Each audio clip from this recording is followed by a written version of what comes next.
Hey boys, sorry for the wait. I was having some breakfast.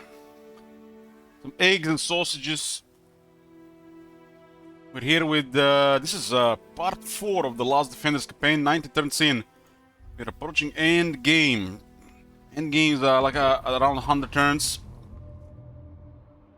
I think end game is between anywhere between like 90 and 100 turns.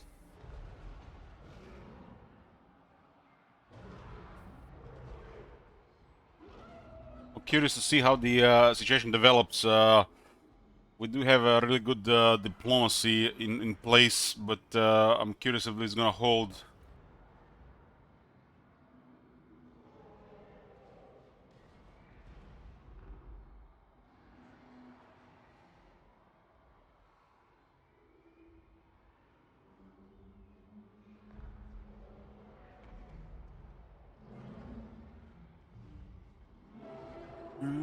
What is it today? Saturday? Oh yes, it's Saturday. Of course it's Saturday.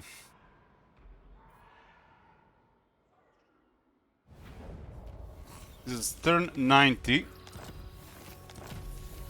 Got more post-battle loot from technology. Top of the war. There's assassination mission with an absolutely horrid reward. We don't even have an assassin. Rewards will scale depending on campaign progresses. This should probably be an item of high rarity, and this reward should be scaled by some multiplier for 90 turns. This is horrid. Horrid. Horrid. Funny enough, the upkeep on the hero to get the position is probably gonna be way higher than in cost than this mission actually gives you. They don't even realize this, I think.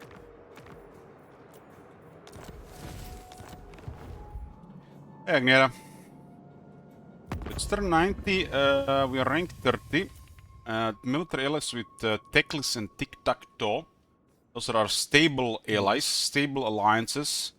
Trying to keep Southlands together. There is still conflict around the center with Cetra and Aranesa. And stuff is brewing in the north with Karakadrin. And if we have to go to war with Karakadrin, we're gonna have to go war with Torek.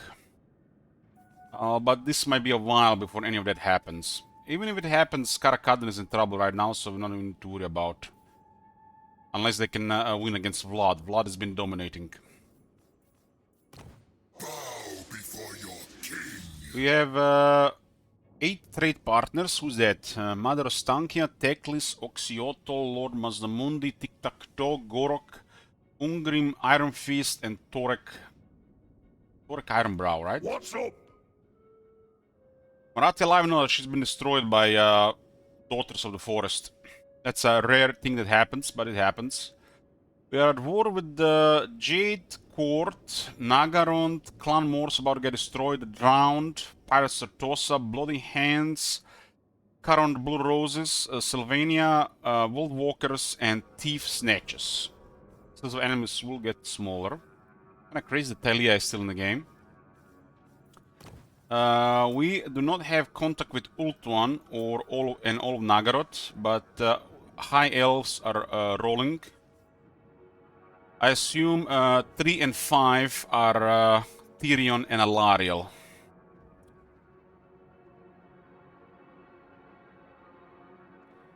Regarding stunning rank, so you guys, in vanilla, this values, it's very easy for player to get to the top, because not much is really happening, at least what we have seen. But until like mid-game, being top 30 is a lot, and when late game approaches, just being top 20 is a lot, unless you put a lot into military, have a playing a faction that can do it. So 30 is actually a good rating, but top 20 would be at this point better.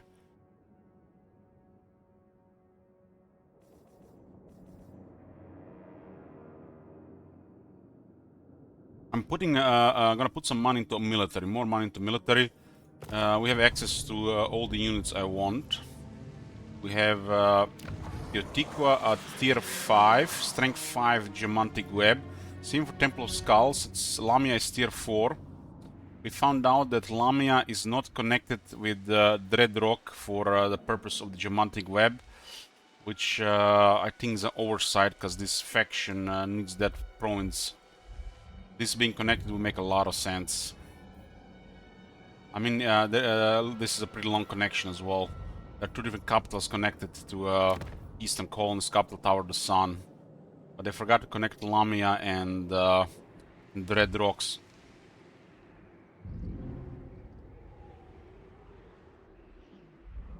So the only way we get Geomantic Web up in the Dread Rock if we capture Pig Barter or the Haunted Forest. This is a 25% additional income on tier 5. And this is a large, rich province. Be a shame not to have that.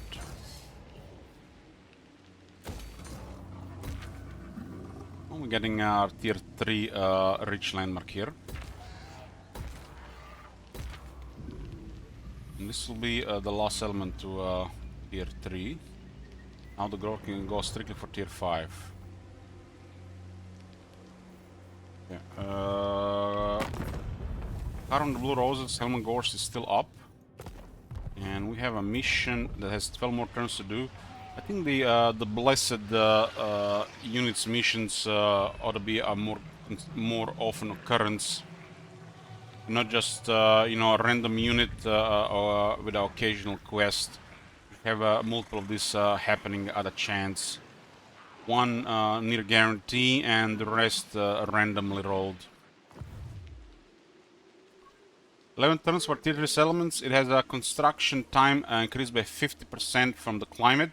And we have an event that increases the construction time by another 25%. But with a trade-off for cheaper construction. It's an event that leads them to have. They can build slow but really cheap. Kingdom Beast is fully built up.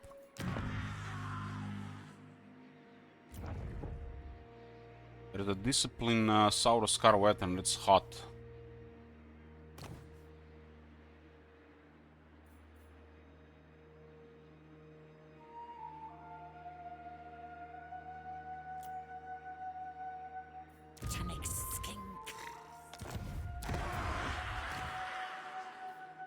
Arrogant is a really bad trait, really bad.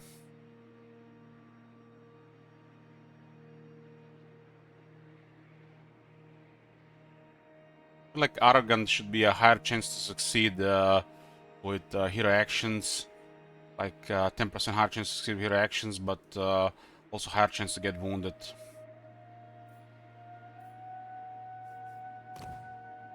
Cycling Sync Oracle is expensive, 2650, huh?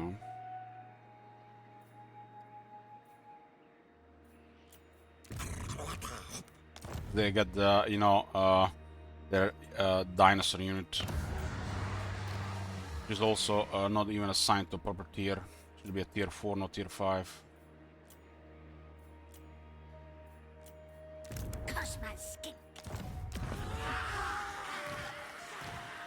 This one is really nice. This one is real nice. We get 2 more ranks on him as well.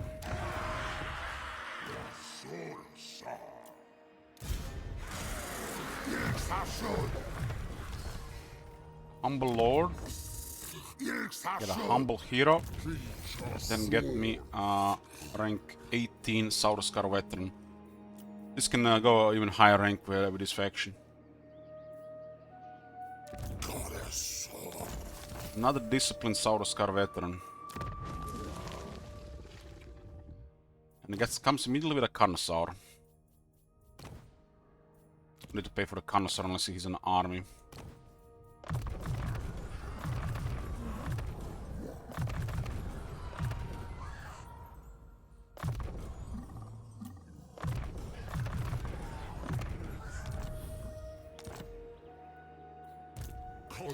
The one was just recruited to cycle and to get rid of another humble from the pool. So we can keep him for this turn. Who knows what's gonna be available next turn.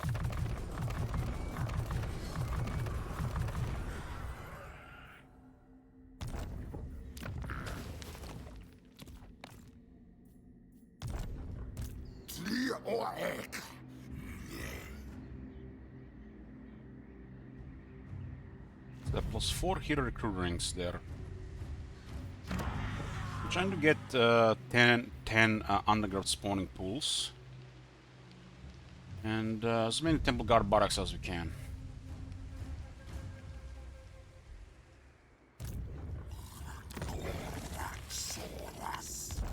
Strong one. Hero army could just use the strong, tough type traits. Armies that can use more units, but I have discipline ones.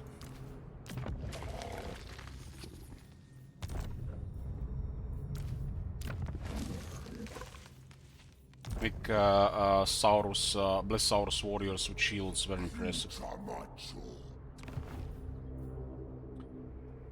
Okay, we're leveling another general here. We're trying also to get higher rank Bloody. High rank Bloody. This is speed for Salamanders, Razordon hunting packs, Pterodon riders, Pterodactyl riders, and Caudal units. Speed for Pterodactyls, I mean for any of these units is excellent, but Pterodactyls really nice. 50% cheaper core building here. We'll build multiple tier 5s. Does save a lot of money in the long term. 10% more movement range. I think that's a priority right now. Lizardmen also have 3 additional leadership here and 5 additional leadership technologies. Makes their veteran battle skills with leadership even worse. Way worse.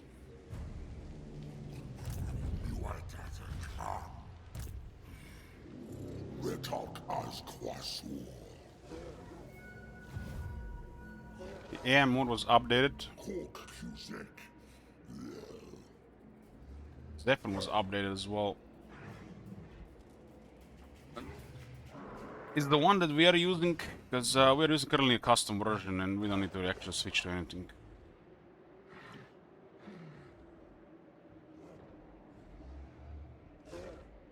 This is a good thing because we have the custom version of it. Even if the mod goes in a direction we don't care, we still have a good thing.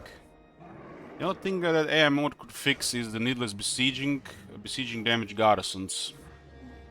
And in the favor of occupation with some factions and sec raise with others.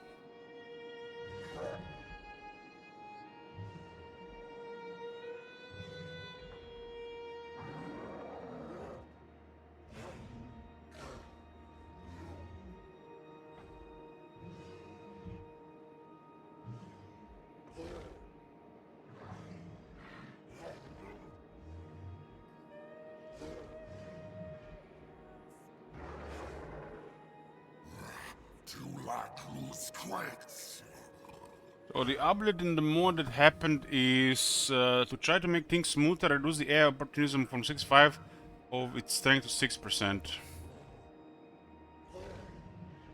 Make things more dynamic without the AI becoming suicidal in terms of movement. Also try a new adjustment to always ensure the AI positions itself better, even less suicidal placement and movement, and try to have the best results. This priority the AI attacks forces near a recently lost region to force the AI to recover soldiers, prevent it from falling straight ahead like a boss. I'll have to remember that one things that he edits here and other things that we're gonna see in the game. I'm glad we have this version customized. We're gonna have to get the second version of this as well. When I see Sleepy Sand, he can check this out. The number of units accrued per turn to vanilla for rebels and rogues. However, I keep the emphasis for better quality units.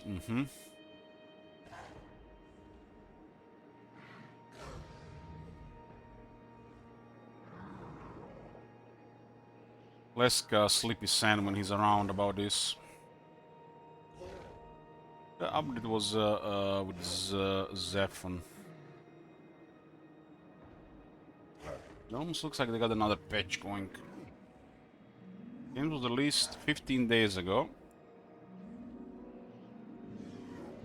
They got another update, huh?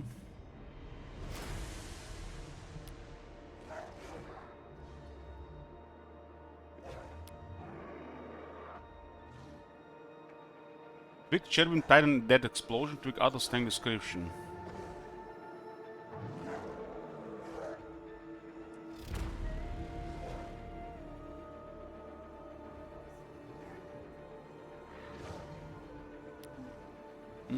General. Other advanced vault setting for cash density.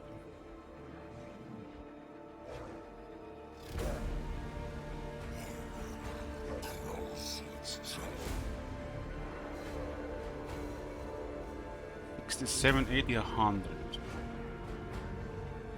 780. They adjusted the end game. Makes sense. 67. The earliest 67. Or settings at 120 if you want like a longer early.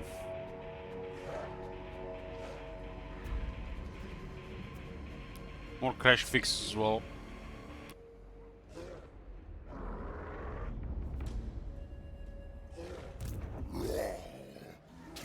The Lost Clan Morse army. Think me full? Don't think we're gonna get him. Let's go hunt some pirates.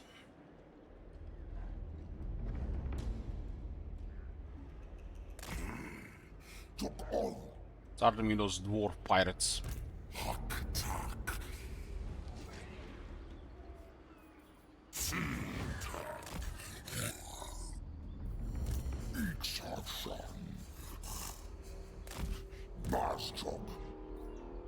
Aquasur! Putok! Rekutoklo! I'll have your soul. Hey, mods.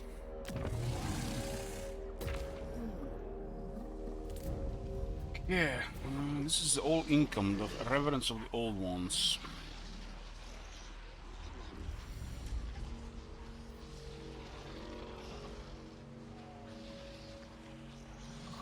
Old ones really detest corruption.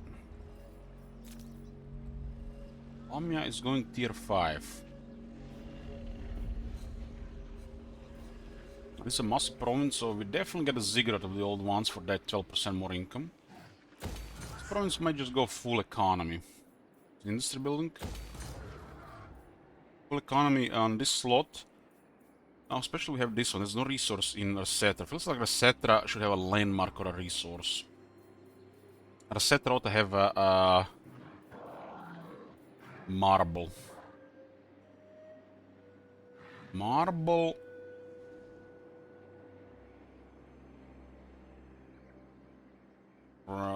Definitely some resource.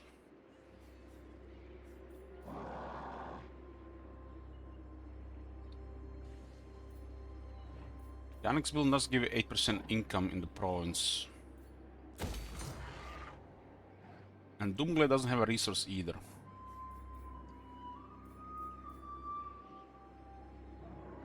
I guess we get another sacred spawning caverns. We get 10 of these.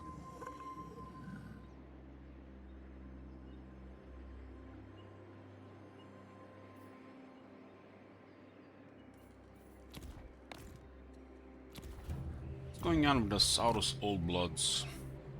Got a weapon master and confident. We are currently recruited rank 8.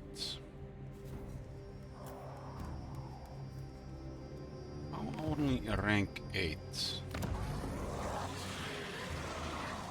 Plus 2 ranks for Saurus, Scar Veterans and Saurus Old Bloods. Aha, this is the only thing that is increasing it. The Star Chamber only recruits the ranks of the Slan Mage Priests. What does give like a Lord rank General? Nothing, huh?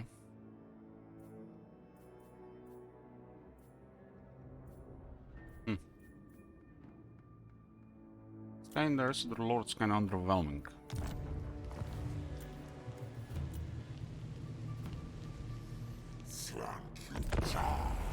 Watching endgame, we'll see how it develops.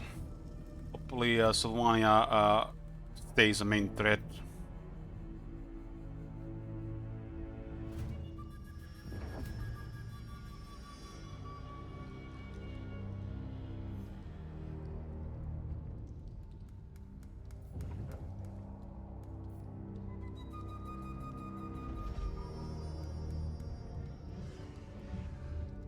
There's a war brewing with the dwarves because of Tlaqua. There's so much military, they don't care about standard diplomacy.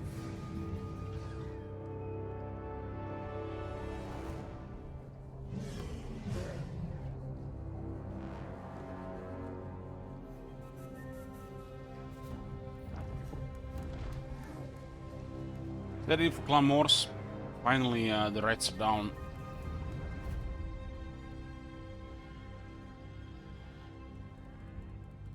I know the Occupy pulls with the spare. Get code. Had a second Occupy available there.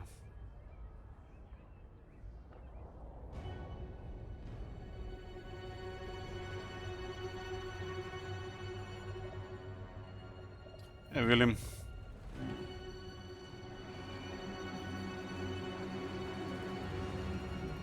Urza has another VA going, and Karazakara has fallen again. Ungrim is kinda busy against Vlad as well. Vlad must roll the highest potential. Vlad does have higher potential in Ungrim, which gives him an edge in the Shroud. But he does not have a better roster than the Dwarves. Paco has 25 settlements, and Clan Morse is dead. Nice. Clan Morse caused quite a bit of trouble this campaign. We did fight him for a bit. Only Bloody Hands are required for the long victory, on top of a settlement requirement. We're getting close to 3 more capacity for heroes, which will be more heroes than we ever gonna need.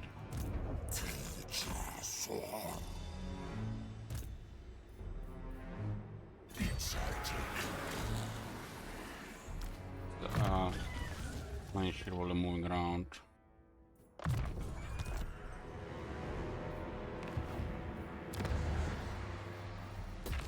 We have a position where nobody can bother us, as we made sure we're surrounded by allies and friendly factions. Conflict happening around, but it's way out of our reach.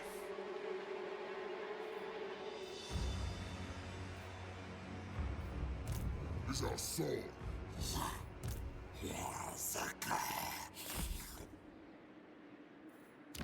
Densra! Skink.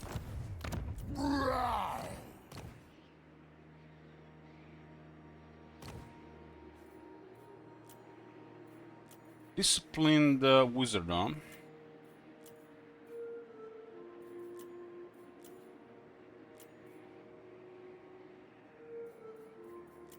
Get him at rank 15.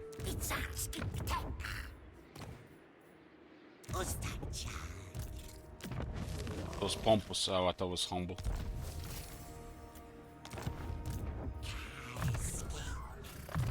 Scouting is really important in every army.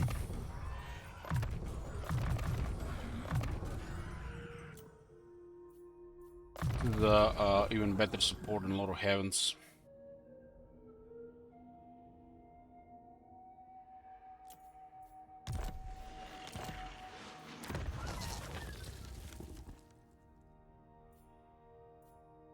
Well, it's hard to say, really. In vanilla, and I haven't really played since they updated some stuff. But Kairos is the main issue in that area, and Rising Kairos might be the play. What if a hunter only works on oracles and priests? Hopefully it works. For 10 more magic finds, so it's 35 with scouting. With the technology and another perceptive, there'll be guaranteed drop chance of items. Attack!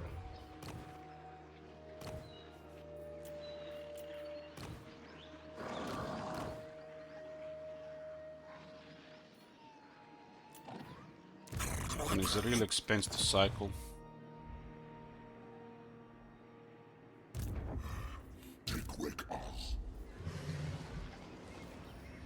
Actually, see Grand Crete in the north. This one has tusks. Oh, look at this. Another original resource for the lizardmen. Just 45 tusks, nothing else. So tusks, spices, timber. There's literally nothing for the lizardmen. It's just resource. And if you're not trading, it's useless. Gotta sec this. Why not?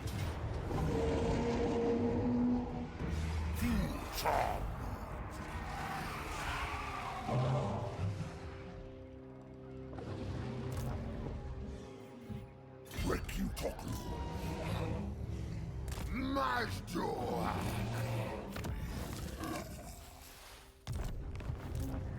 Kuliu Chok.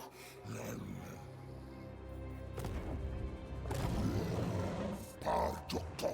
I'll get another general here, so I get even more chance for items. Each lore participant of fight has a chance to find a magic item. We can increase this by another 10% plus the other stuff on top, like perceptive or in scouting.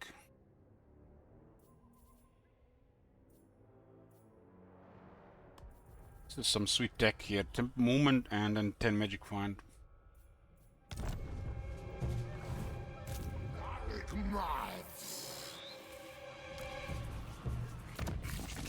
Does this even cost us? We are at 30,000 income. Only 300 per turn, that's curious. Actually, 800 per turn.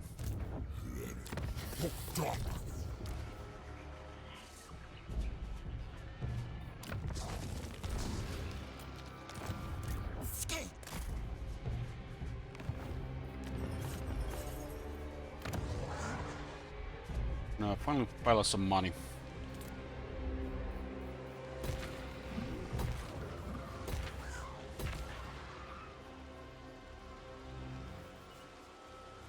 Tier 5 port is 300 income. Wow, that's so poor. I think we get a 30 grow that you don't need on tier 5.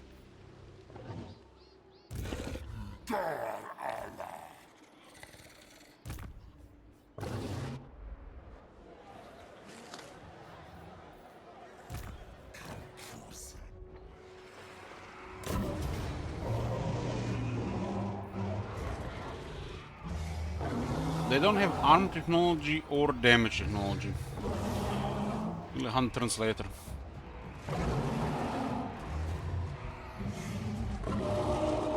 They got technology for the zombies.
Get involved in this fight.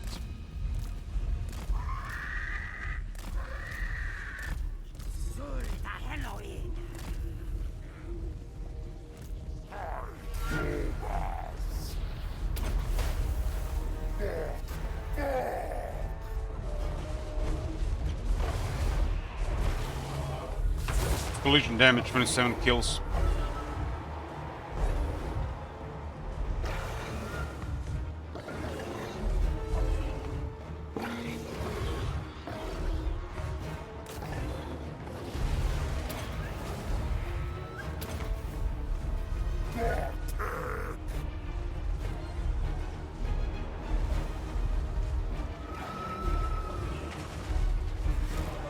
Dropping orders way too much when you give a single target at one per drop.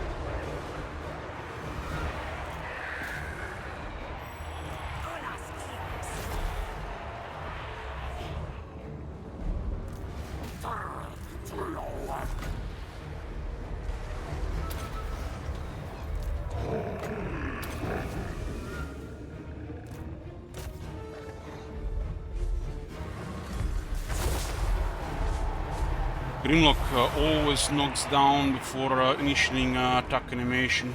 And those attacks never do any damage.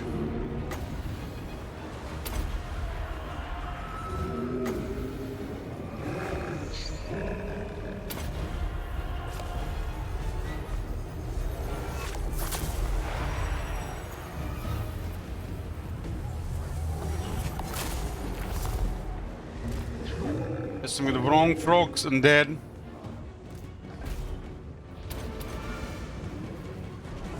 Thoraxoras. Lord Nortek. Take Lord Hull. It's good collision. Good at collision damage. That's why speed is critical on Lisbon arms.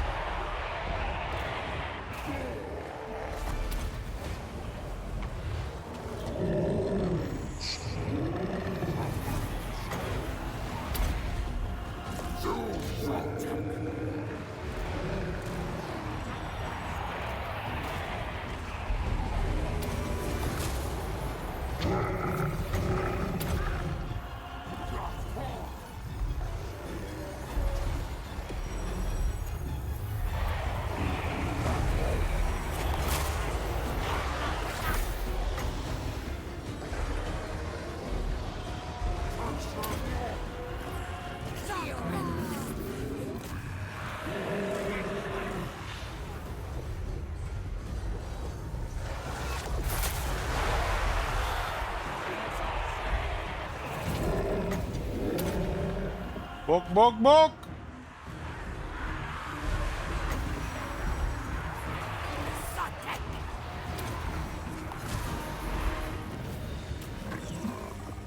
Gotta seg this one to get more Blessed Saurus Warriors.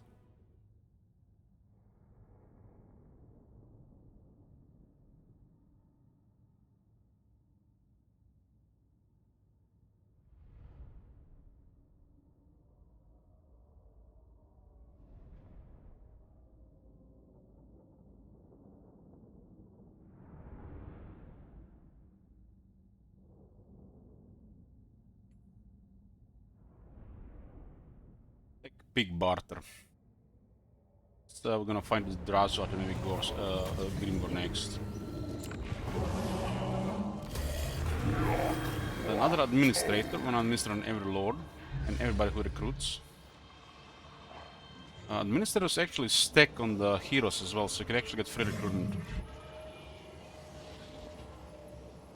Now administrator can get free recruitment on top of strength 5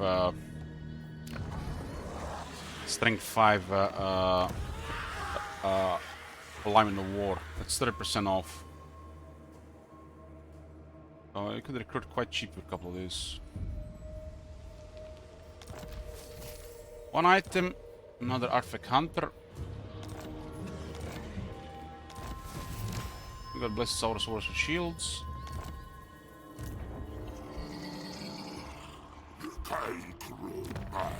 Hopefully these things work, because now we pretty much ought to have a guaranteed item drop now.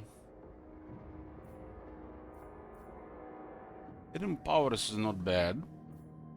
Get all these two. Aura.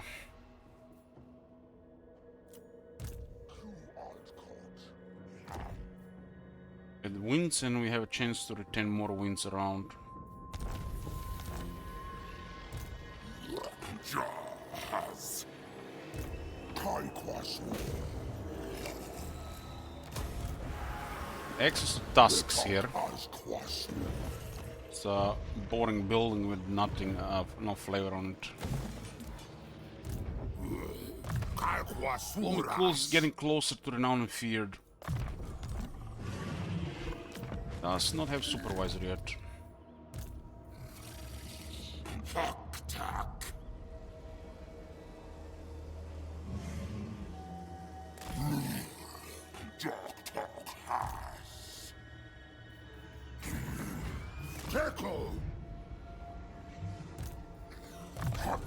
This guy can respect into supervisor.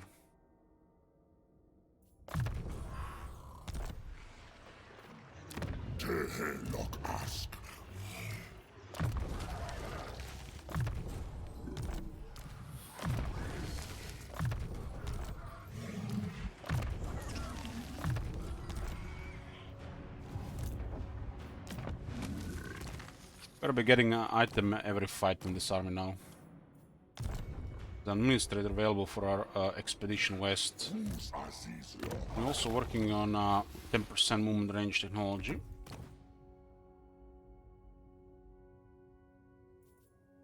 Armor of Destiny.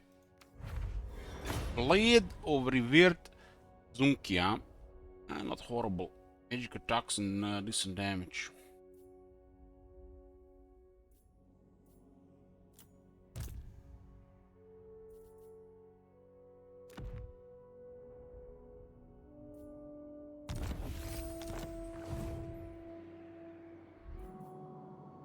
It's almost the same as the Obsidian Blade. Obsidian Blade is better if you have magic attacks. I think this one is better, Obsidian Blade, if you don't have magic attacks. So it has purpose, unlike half the items.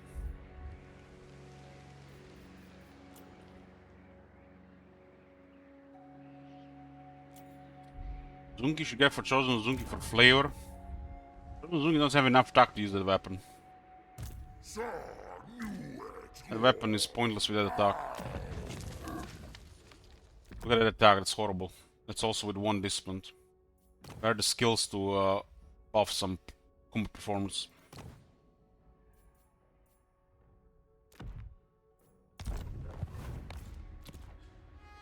And battle hit infantry even with anti-infantry. Again.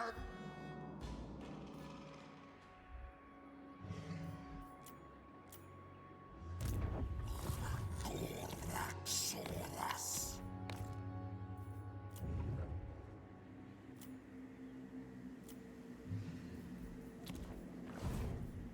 There's room for flavor, but putting that weapon on that one would just be bad. Like, really bad.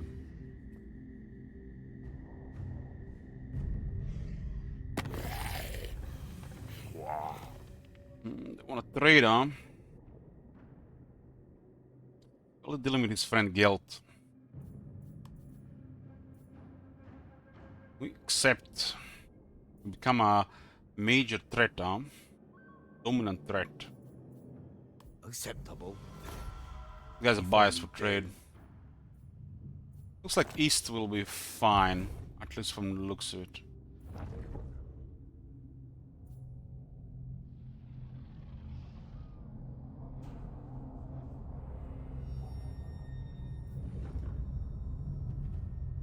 One of the better weapons we can put on Skink Priest on our Ancient Stegadon is any weapon that grants 10 or more attack. There's that Sword Blotched, I think, probably is the best. The thing really has poor attack. Because they completely forgot about the skill trees of wizards and a lot of heroes in general. They're lacking some special unique skills that might improve other stuff other than just unlocking basic stuff.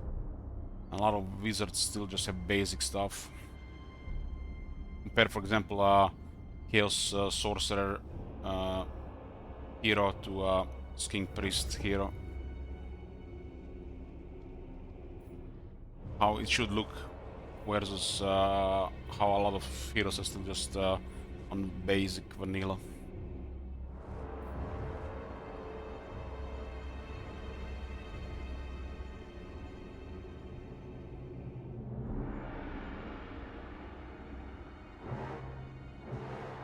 Ancient Stegadon is a war machine behemoth of death, but not if they don't have enough attack.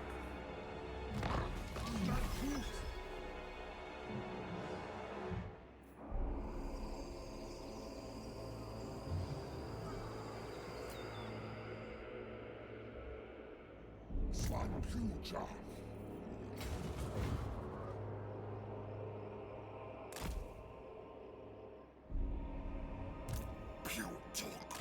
Another cool thing would be, and I hope it works like that, all the line of sight you put via characters or items in the army adds up to the line of sight of the army total, not of just singular characters being in the army. The army itself should have a great line of sight. Also, it worked like this, but I'm not sure anymore. People thought the movement worked like this for years, but the movement doesn't work like that. It never did.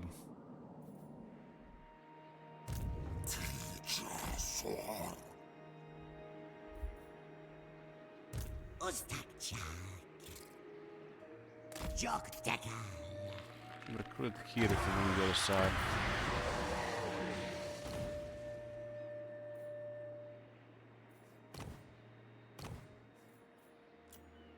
RNG roll another discipline though.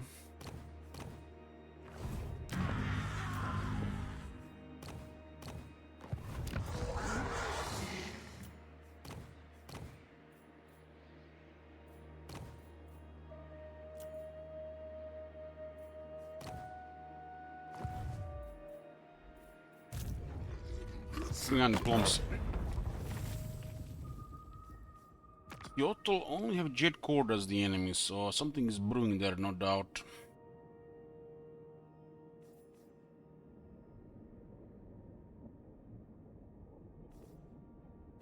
Lastria looks like a dominant way by the Lizardmen.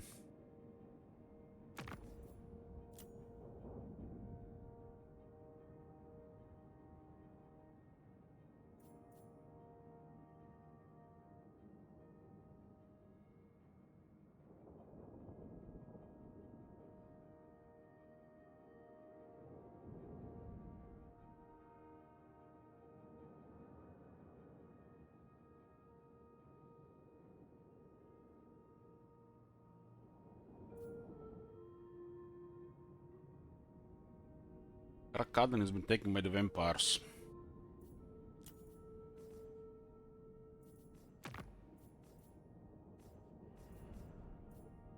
Our allies are rock stable, and we have easy time with Lizardmen, especially as we are getting Geomantic Web up. Tier 4 Tier Province gives 5 Lizardmen relations, Tier 5 10.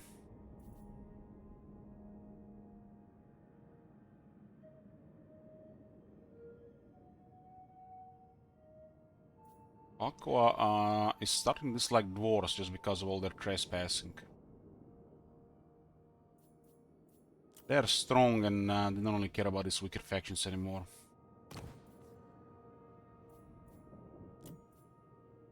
A trade with Walkman, it's okay. Come then. Only Sigma's god, Ulrich, can judge it worthy or no. We only have non-aggression military access. 10 trade agreements. We could definitely get more resources. It's a massive... they have 19,000 and they'll pay us half the treasure for this, huh?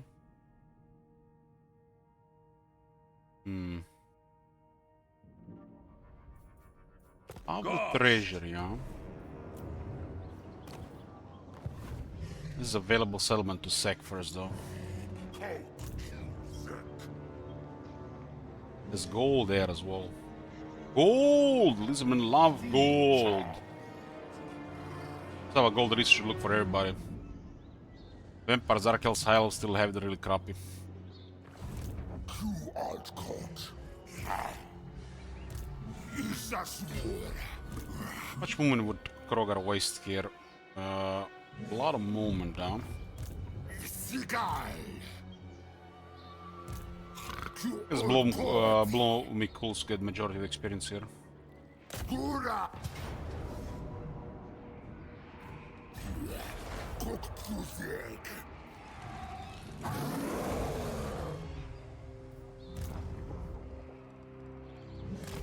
Kai Kwasor.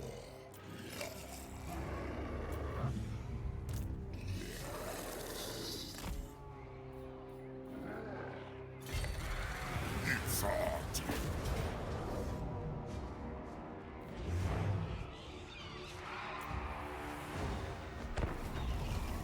Will be a +1 settlement because again it's so close to short victory reward, which is +3 capacity for all heroes, which is really nice for Lizardmen.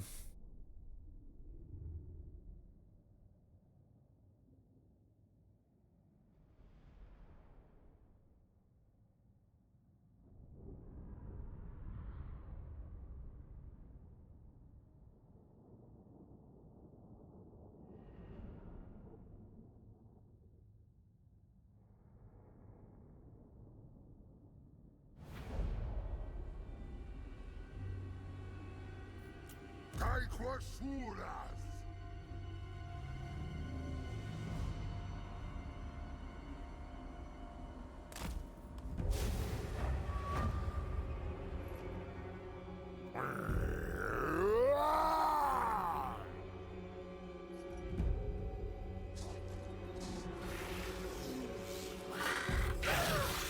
This guy basically turns from a temple guard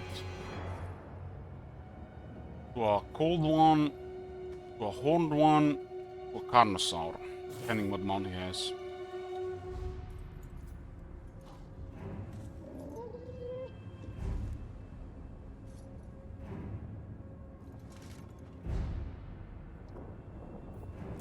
War with the undead is at the end.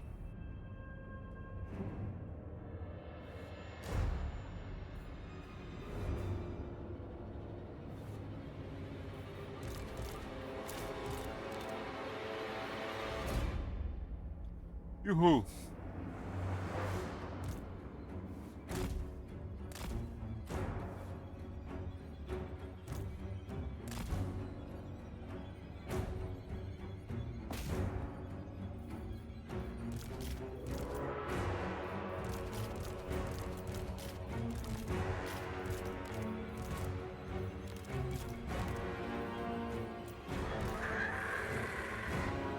Got a couple of blue birds from Teclis. They're really nice fit for the Lizardman army. They're a strong flying unit, tough, and they debuff an entire area with a blizzard aura. Lower enemy speed, damage, and attack.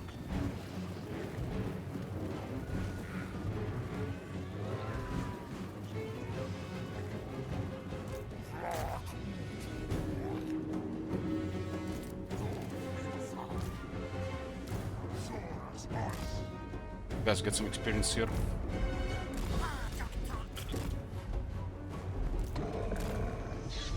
Focus -8 for the enemy, so.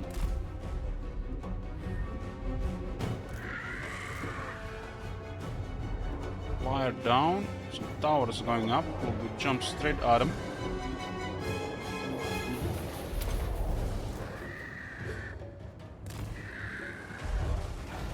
Keep one bird here for Blizzard Aura.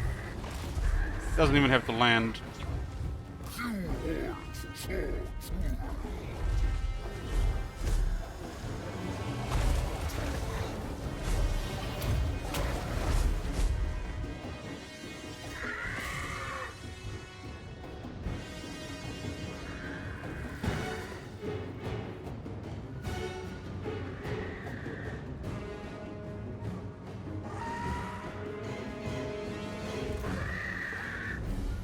Wizard Aura -8 attack, and if Croc is close, they get another -8 attack.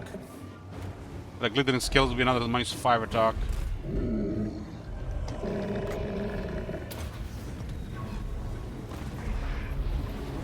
Sora's ice!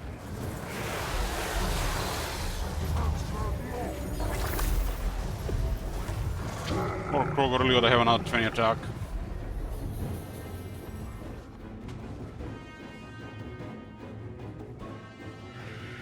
Weapon ought to give you another 10 attack.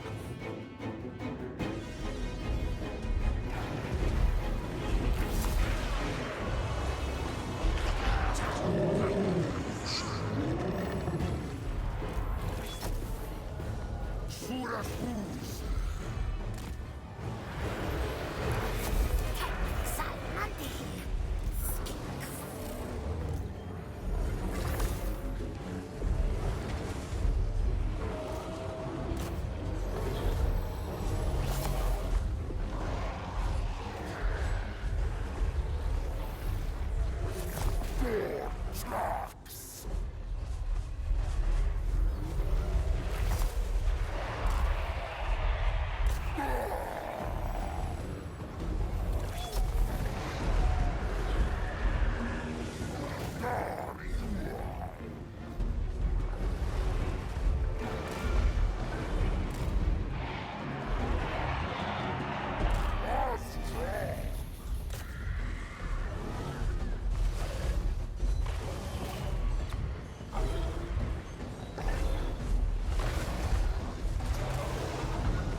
Sword as ice.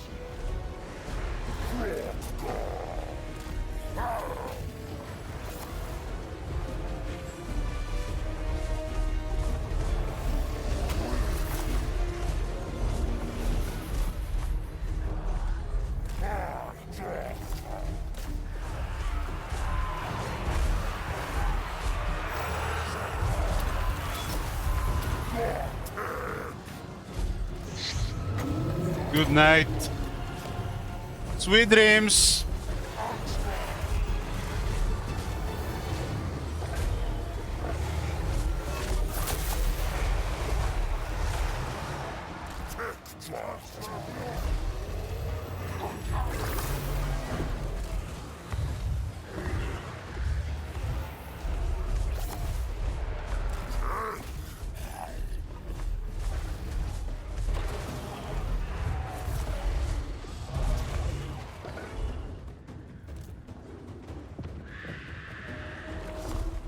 Sword as ice.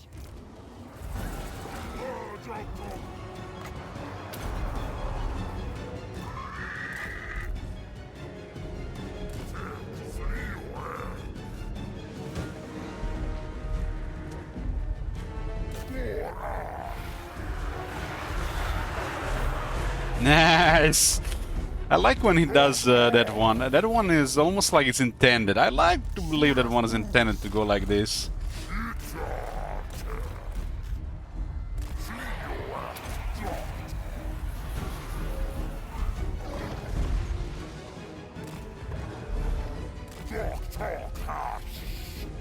There's no damage unless he's attacking, so Collision doesn't do anything unless he's attacking.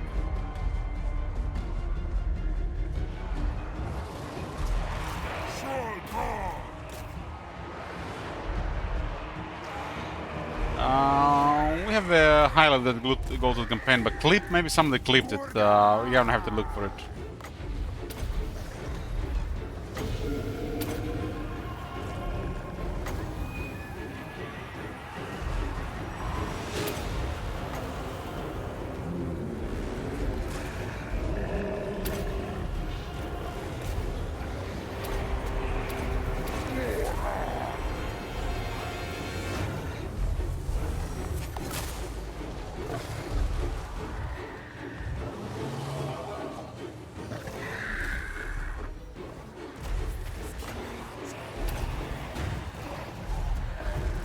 Something.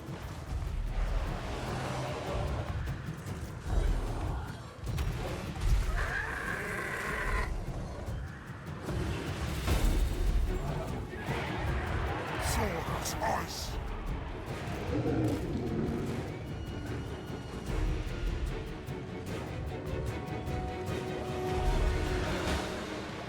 Lords, flee.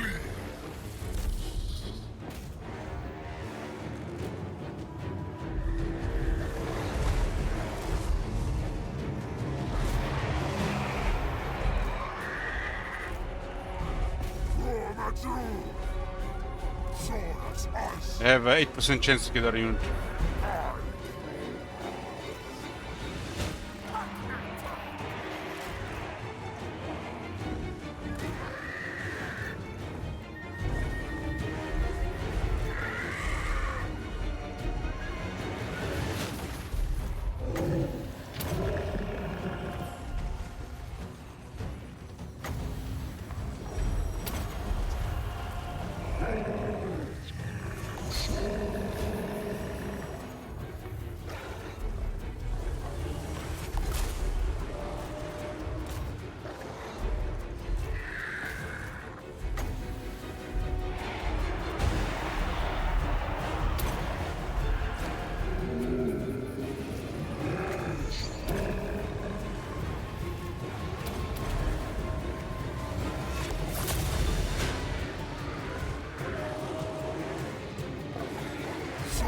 Ice.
You never need to use your entire army.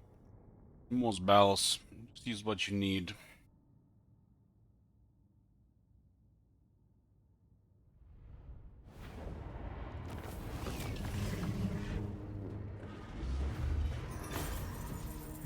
$61,000 of pure melee carnage.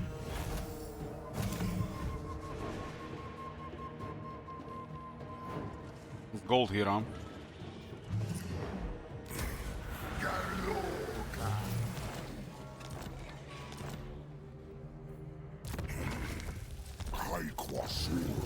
Forest is gone.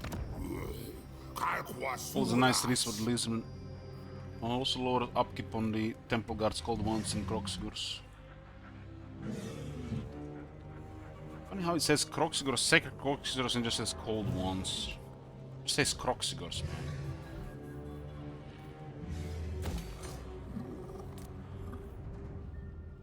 Who art caught?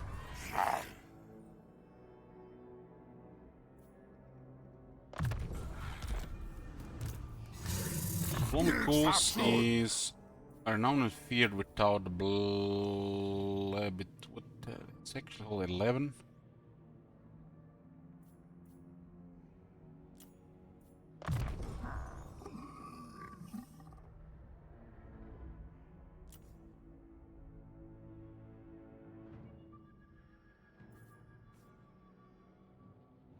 It's ranked 12 for renowned and feared. Quasoras. Rhesus is here. He has no allies. He's also very hostile to us because he liked Gorst. There'll be no peace with him.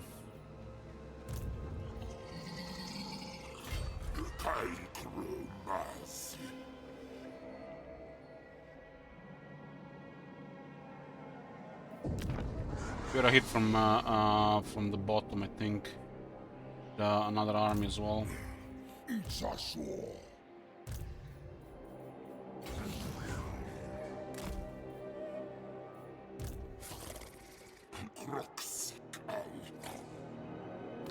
Seems to be around the territories. It has some military. Guess we're fighting ogres, boys. It also makes sense to complete short victory here. Secure this area as well. There's no way we're gonna be peaceful with Grisus after the war with Gorst.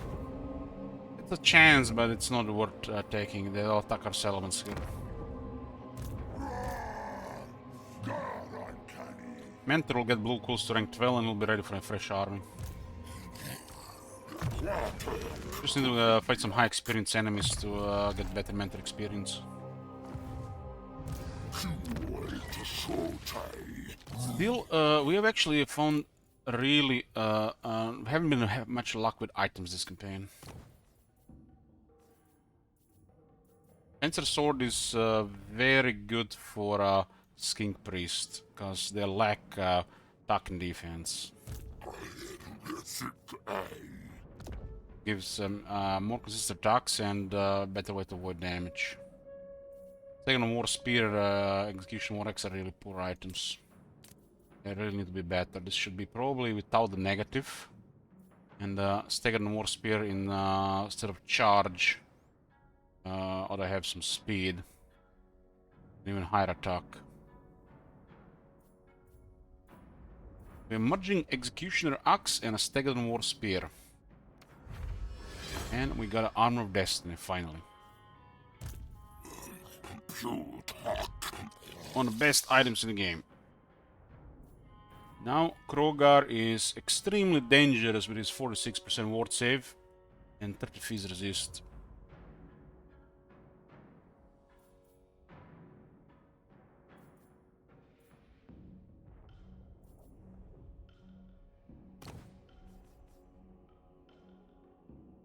Let's have 30 though.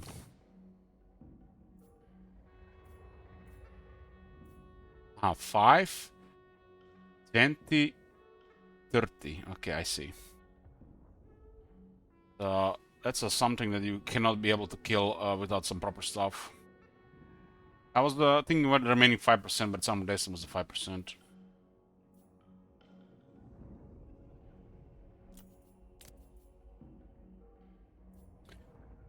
Helm of Discord is okay on some stuff here.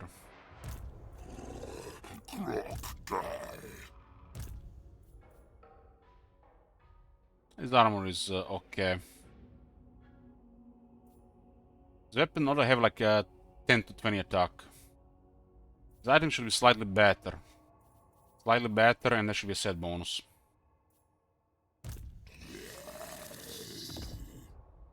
Armor is still useful here.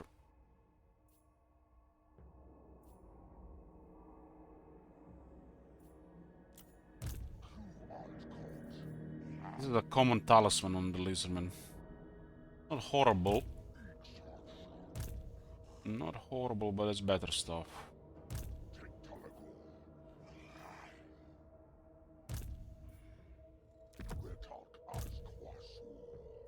I think that's a fine average item, I would say.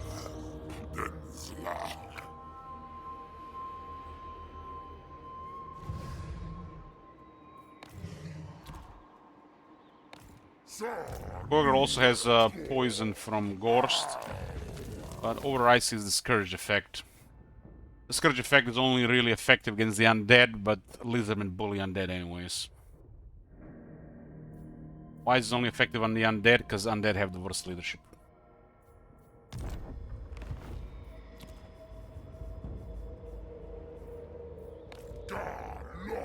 Since Kroger is very powerful on Grimlock, discourage hitting and damage causing, he could cause up over minus 60 leadership in a very short time.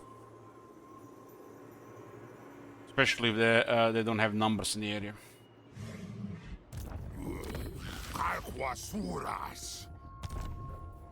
We're gonna fight the we're gonna fight Goldtooth here. They have no allies, and there'll be no working with them. The moon leave the area, they'll be hostile. We have a chance to destroy them here and work with the east, especially with our resources.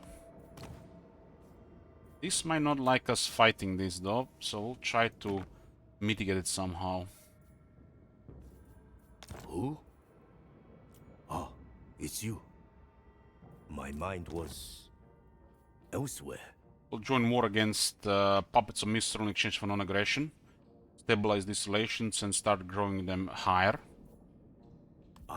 When you sign a treaty, you get an instant bonus treaties, and the treaty gets more value in relations over time. Puppets, how do puppets even look? They're rank 56. They could put some debuffs on some of our armies, but it's not a big deal.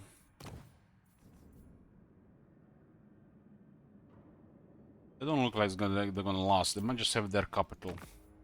They're war there by their mothers, including the Warhorse of Zar. Yeah, this should stabilize the western provinces. How much money do they have? For what do you drag me from the forge? They don't have much money. Let's give them a gift as well. We're currently at minus 25.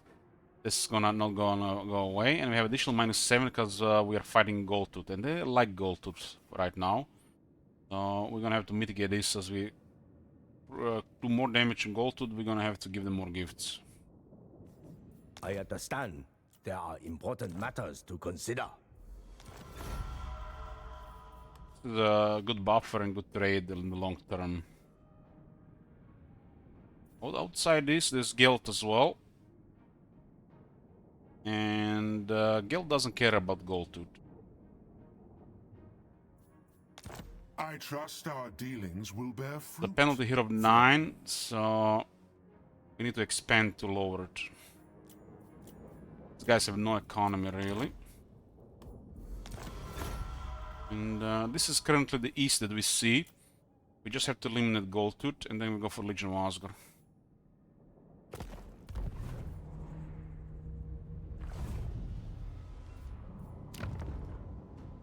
One is real good, and I like to pile up a little bit more. We could get a really nice army going. Another one. We have only 2 right now. I guess we have 3. That one is following Krogar. Is our second army.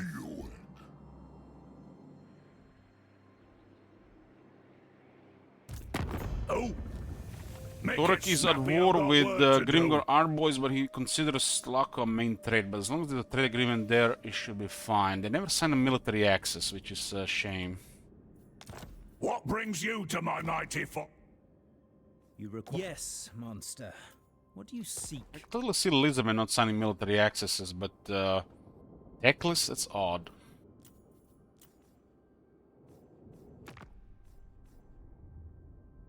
I'm hoping that Vlad destroys Karakadran.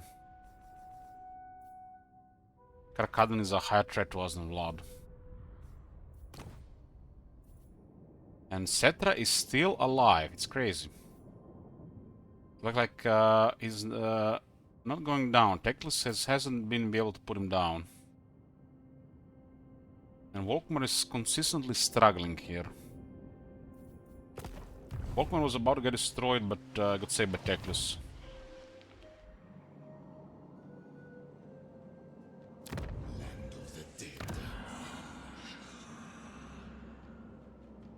Cetra is under too much pressure slash whack-a-mole to survive this. He can only resist. Can only resist, I'm afraid. Next turn.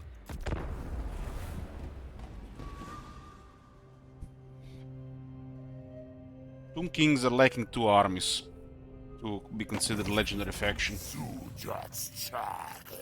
How their faction works, I'm afraid. They're lacking 2 armies. I think player should get a turn 5 event regarding more armies or higher quality armies. And the AI should get 1 additional army by default on legendary as Tomb Kings. Just a massive war site what it is.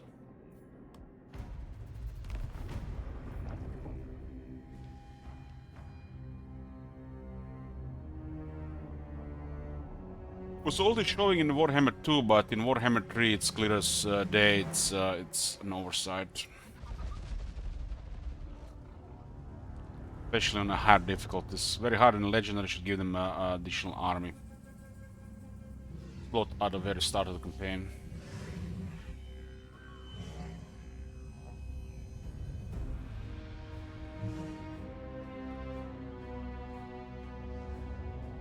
Lakua is hunting down Wurzak's armies, but they're also trespassing in the amounts of trespass I've never seen in my life, considering the amount of their armies.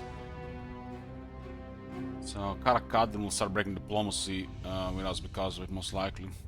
It'll be their funeral if they go hostile, as they won't be able to deal with us and Vlad.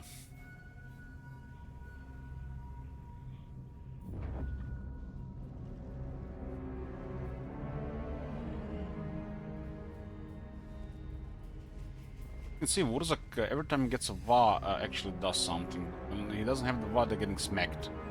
The only way the Greenskins AI can be competitive with the Vaz.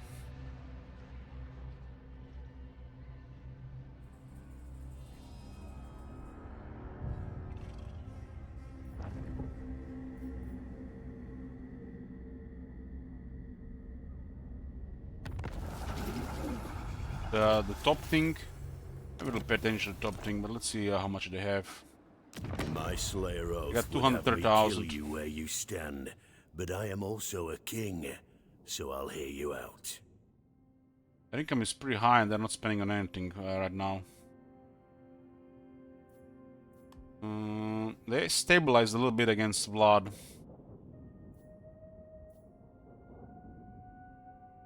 We're supposed to be very friendly with this faction, but Tlako is trespassing our ally, so we're getting minus 88 because of it.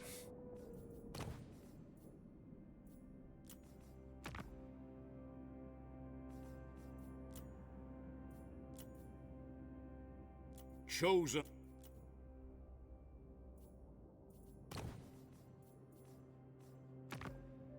War between Itza and Exoatl, it's even right now.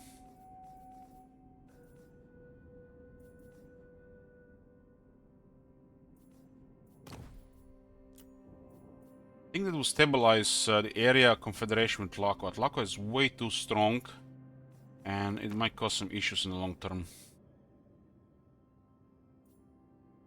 It's hard that anybody can beat them, especially if we assist them, but it will definitely cause the diplomacy complications.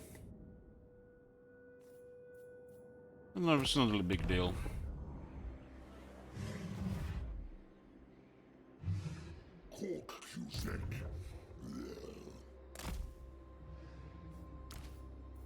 This guy to rank 8.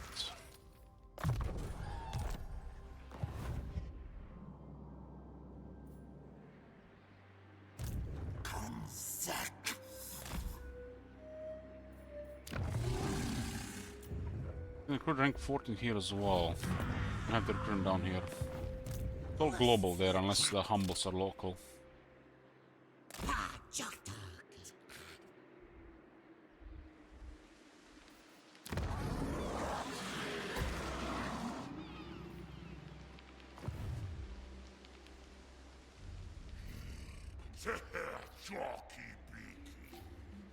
Chalky Beaky.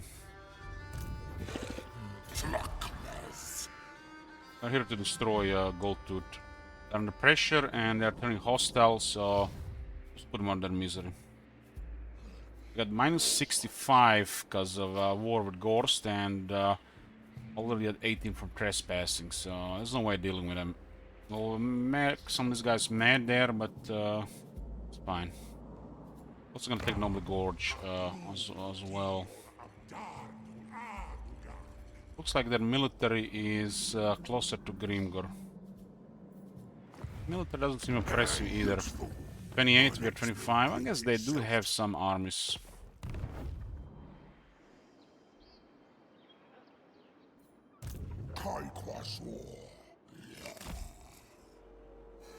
Looks like T-Rex can deal with this stuff.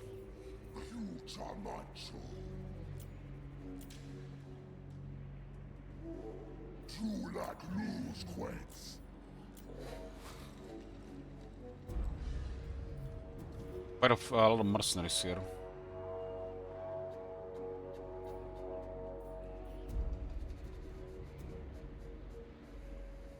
A lot of mercenaries.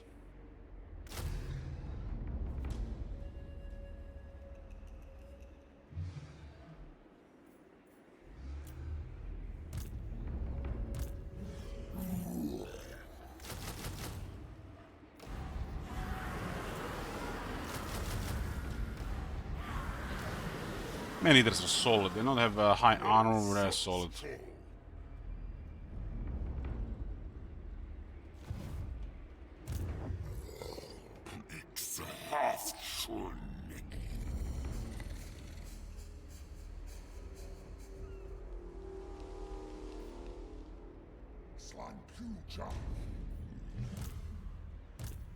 Reduk us Quasur.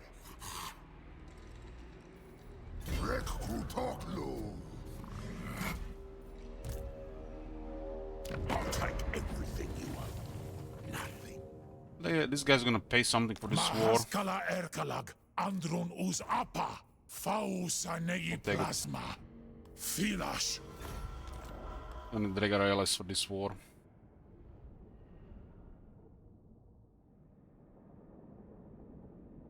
Zhao Ming will not like this at all. Gil doesn't care. Make sure to Iron Dragon turn a blind eye while we're destroying Goldtooth. We're gonna give him some money. You know, like they do in the real world. Do not believe the slander about me.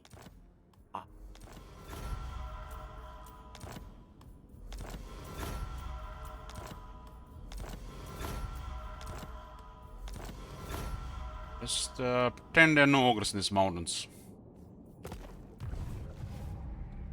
There's no way of dealing with ogres, and these are just prime targets for us. Very good thing to clear and stabilize this area. Creates better buffer area, and literally creates a new corner for us.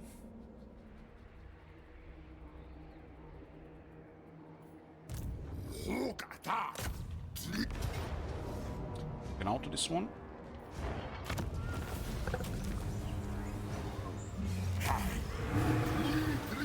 A couple of generals alongside Kroger to get some levels going. We have Blomikuls renowned and feared, so he could recruit a new army with already massive upkeep reduction and massive cost reduction. With the commandment and administrator 55% cheaper recruitment.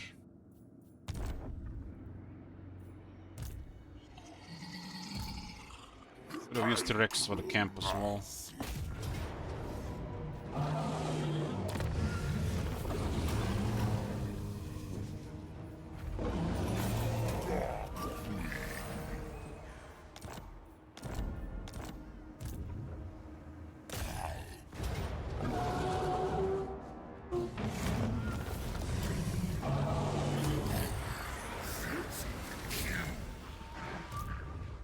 Ogres are not at home, and we just clear this area.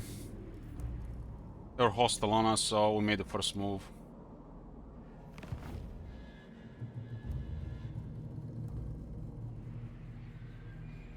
We have soldiers. Do we have anybody available? Let's see.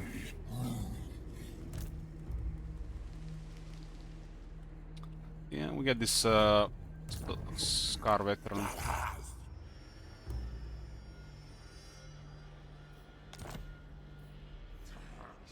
Disciplined Scar veteran, pretty hot.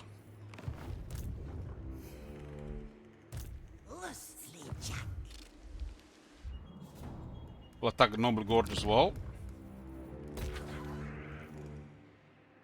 This will give us the entire Noble country. Shame it's not connected by a geomantic web with Dreadrock. Welcome to my private study. Wine of palest gold will whet our palates whilst we speak. Got a military axis of Guild. Military axis, Guild diplomacy is stable, and they're in the east, so we don't have to worry about them.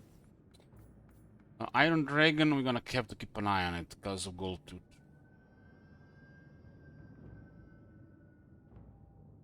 Break Western diplomacy provinces with Gold bid you a warm welcome. In most places.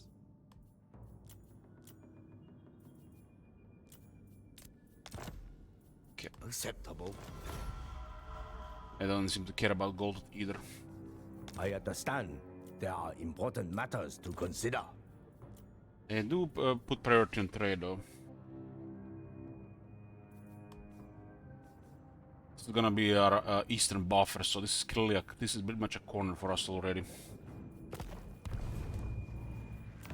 We need another settlement, and we'll have a short victory achieved, and 3 capacitol heroes. That's hot. All the hands need to go down, and we need then another 41 settlements. 4 settlements past short victory for a long victory, which is the goal of this campaign. Or just a longer Lisbon campaign.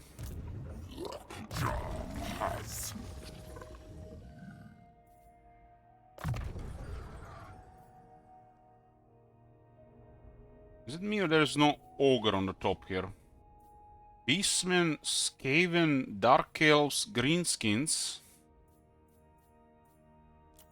Dwarves, Chaos, Undead, Mankind. But no ogres, huh?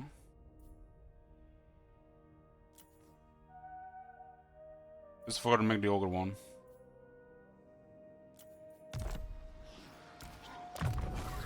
The chosen of Zunki, the 2nd level mentor.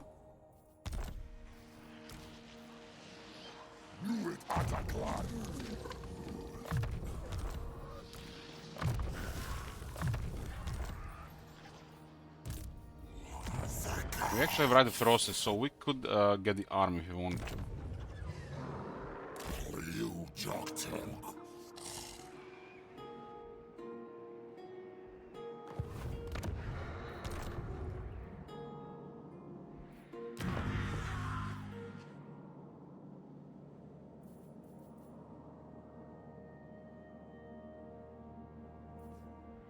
Little experience available here. This guy can recruit a really cheap army with 2 additional ranks and a much lower upkeep. So we'll send him home.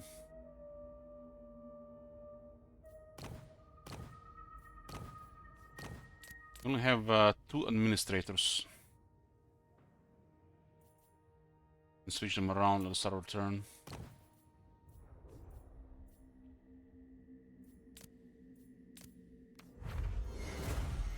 Forest Cloak set with a Ranger Quiver.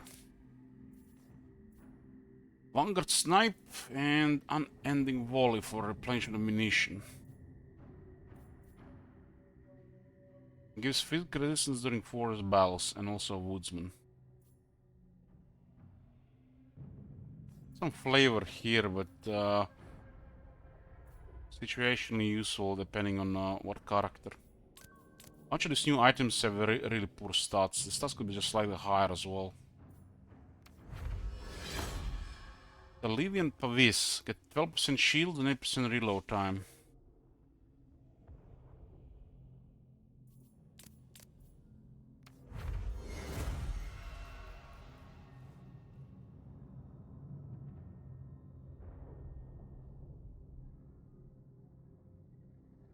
Really poor stuff. All the tick shot is solid.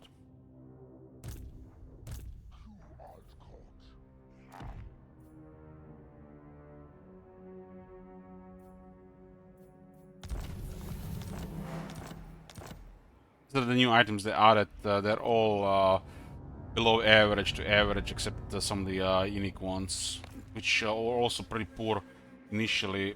People complain already so much that they fix immediately.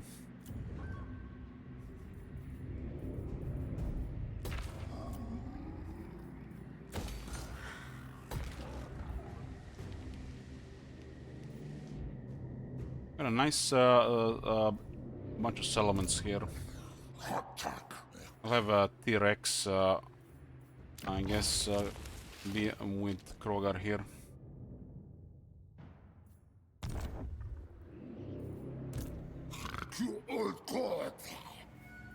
Vomicles should just respec, and we should be getting a new army. Now that we have a draft master now in fear of the upkeep production, he's only 50% himself. Again, a very expensive army without losing 2k extra per turn.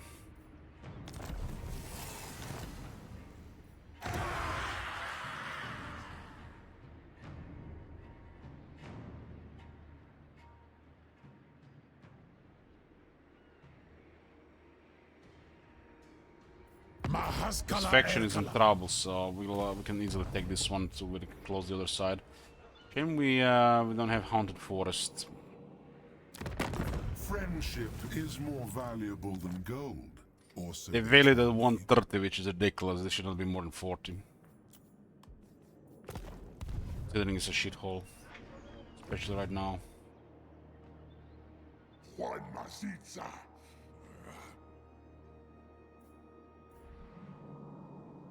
At the moment you trigger short victory, you get short victory.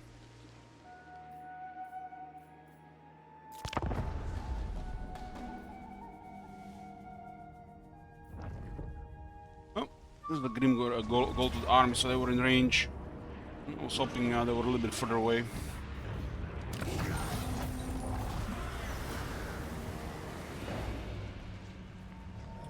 We got a target for Krogar.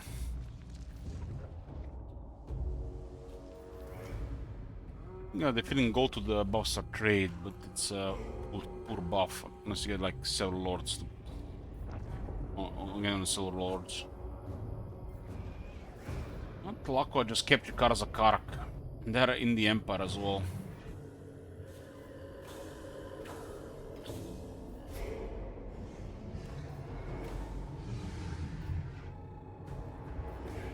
And they're doing really well in these territories considering their replenishment is poor. They don't even have the 10% technology.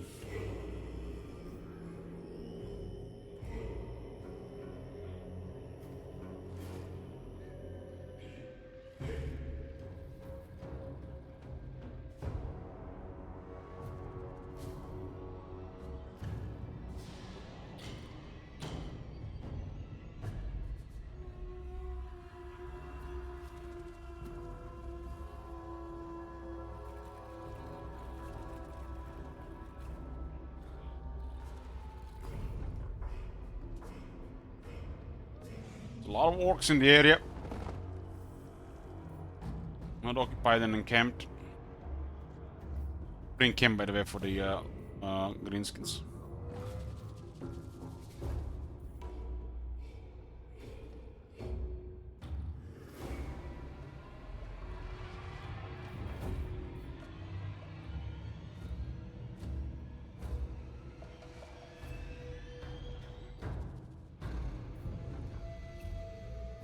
Thief snatches have been up for a while. Then cockroaches hiding in the Badlands.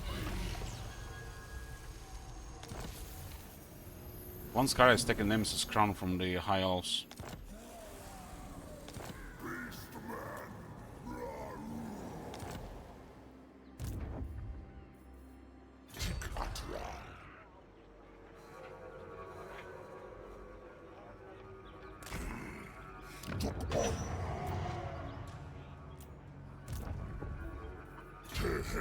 T-Rex capture Noble Gorge. More administrators.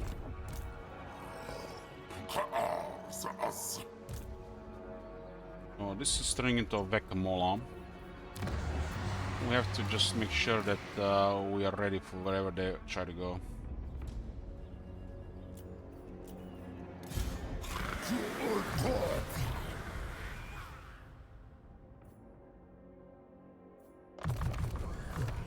In case they march down here, we make sure we hit him with this guy while reinforcing with Croc.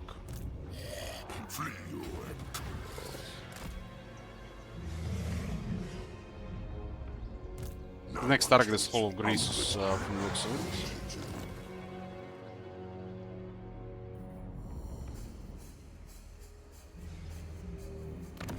And Grimtop gets another general.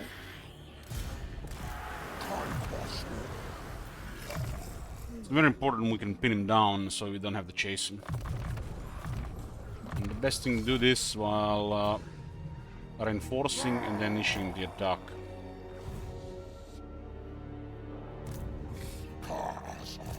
They can play around our main army, but they can play around all the possible reinforcements. Too greedy at hitting settlements.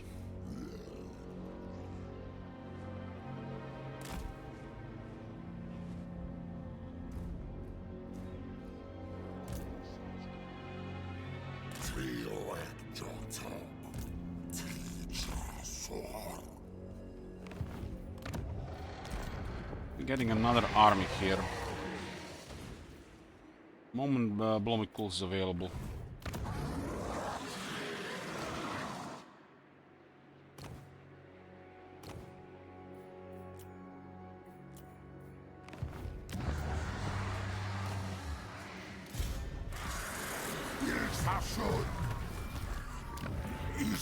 Well, it's time to get one scout on.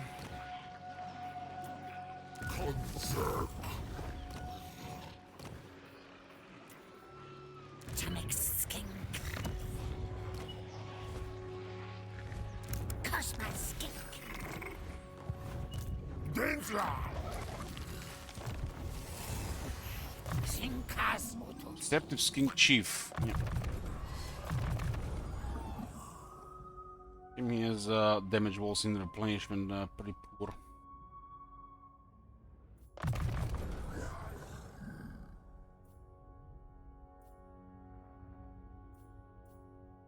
No skill on the hero for line of sight. Campaign skills ought to have like more campaign skills below here that are accessible on the higher rank. It's better for the agents, all kind of variety stuff.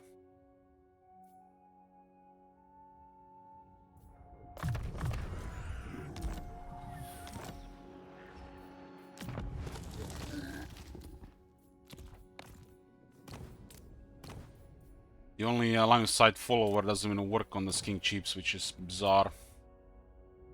Should work on every character. Perceptive should be higher, 10 is barely anything. 30 to 50 for something.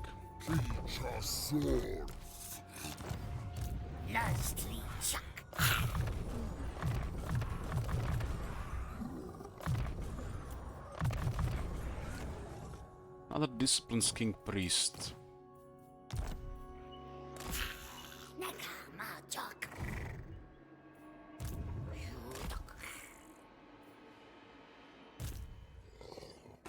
Krogar could level them really fast.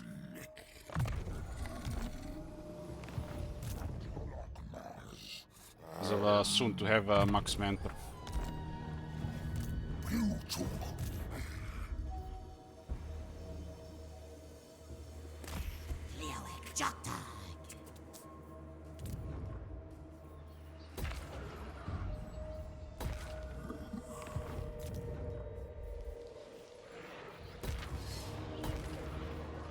Scrap Towers. Current war zone.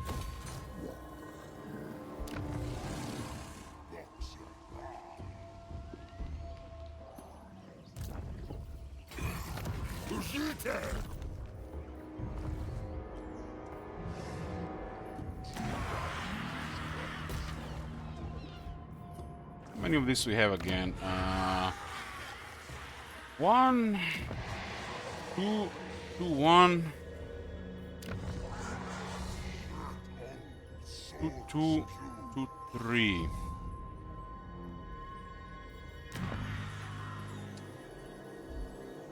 Four.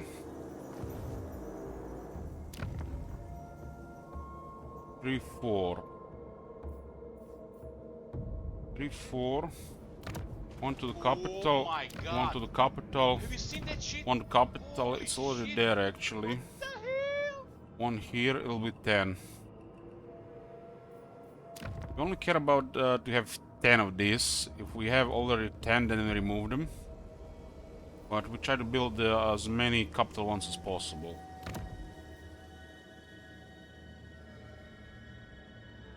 Oh, preferably one every capital. Temple Guard Barracks.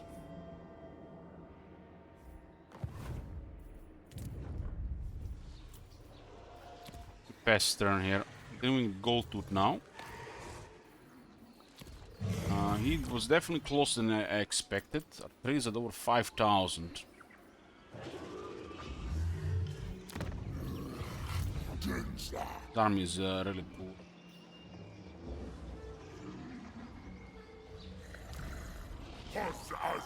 Curious to see how he'll perform against Krogar in a duel. I mean, Krogar has too high resistance, but still.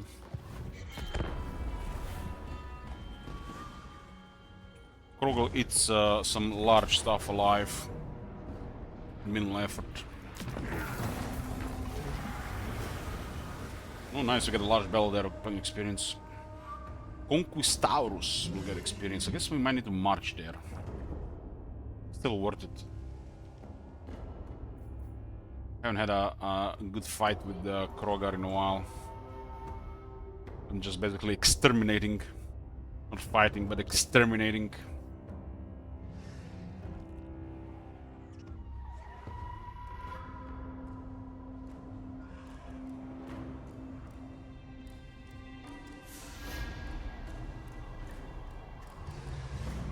They have really poor replenishment here and they're still thriving. So they'll get a 10% replenishment technology, right? I really think legendary AI should get bonus to research trade from potential as well. 40 to 60 probably. Doesn't say in the files they're getting bonus to research, they should. 40 is not much, 60 would be okay.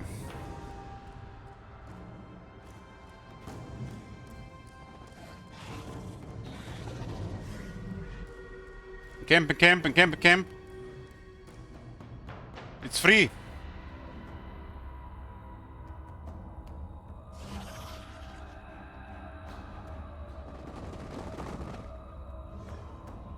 One camp, one march. Okay. That's all.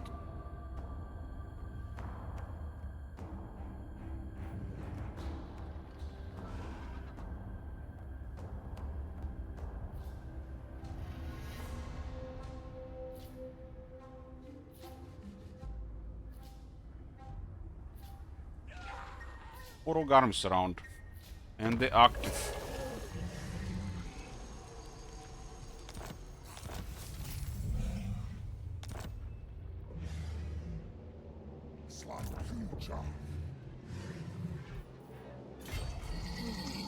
This is good, we have two of their armies.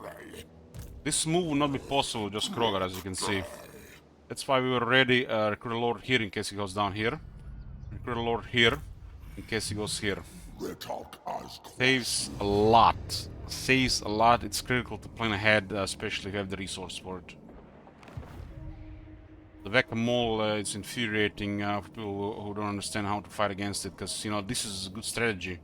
Constantly being out of range and not putting yourself army harm's way. But ultimately, the AI is punishing you for delaying you by not really you putting effort into getting more military on the board. So if you just think you're gonna walk around one army and still catch them, forget it. They have to be a strong faction for that to happen, and then you're gonna be usually outnumbered. You have to really plan ahead or have more military to make sure they don't waste your campaign movement range, which as the time campaign progresses, it's really bad to happen. Spending an entire turn doing nothing until 95 is horrible, especially on a Legend Lord. Should always be moving to the front and dealing with enemies, preferably doing 1 to 2 battles a turn. Reinforcing or attacking. Don't let the AI, what's the word, I mean, well, I'm not sure what's the word for it, but it's basically it's wasting your movement and your time in the campaign map. And then you just get agitated for them doing so, but it's good strategy. It's how turn-based should work. And it feels a little bit bad when a poor faction is doing it to you that's supposed to be dead. But you kind of missed destroying them properly, or they surprised you.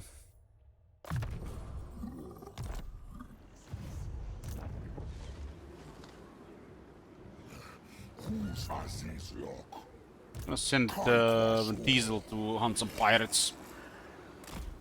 I feel like it. For the wisdom of Valea.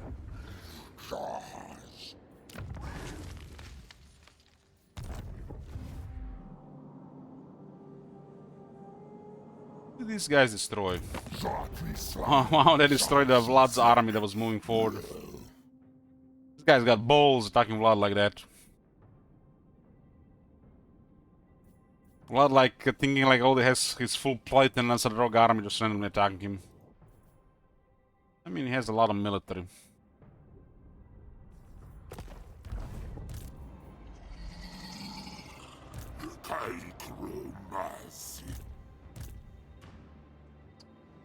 Regarding their military, they're slightly behind on our military, but they have a strong military in the area, even if it's not in the same spot.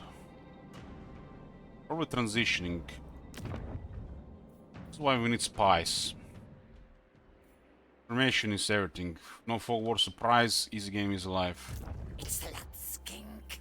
This is a perceptive skink chief, he will be scouting. Will be some time before he arrives there though. I'm recruiting him at the wrong place.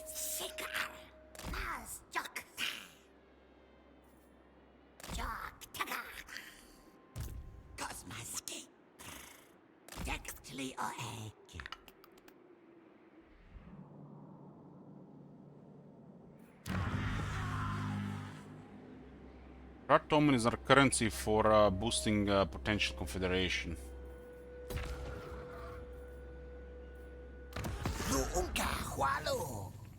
Really at 20 right now. Because if we give him this settlement, we'll get a generous gift value here. That will get us a high bonus relations for a while.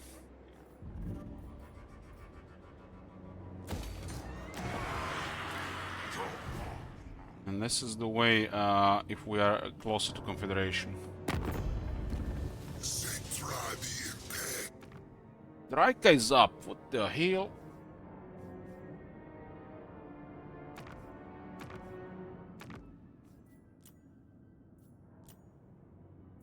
Thetra is almost thriving in this chaos. Cult of Sigmar almost destroyed. Damn, are they gonna put down Walkmar? Also, Pauk is at the 68. That's interesting. I also find it quite random to jump like this. Have no military access. And we're at 63. There are definitely confederations in the future. And it's in our interest to do it. Get off, O'Reilly.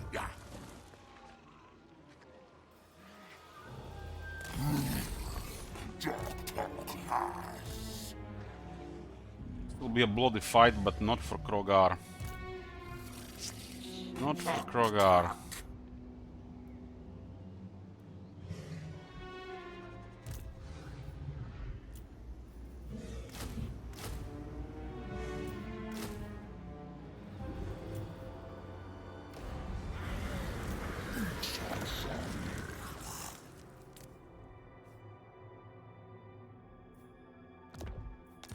Razor Standard is a must on the Sauros Spears. I don't have enough AP without it. It's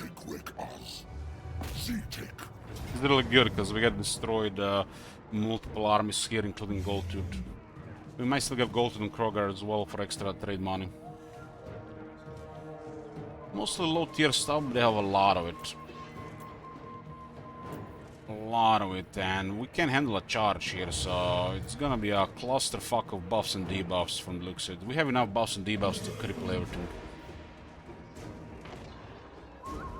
Got 2 Tyrants and a Fire Belly.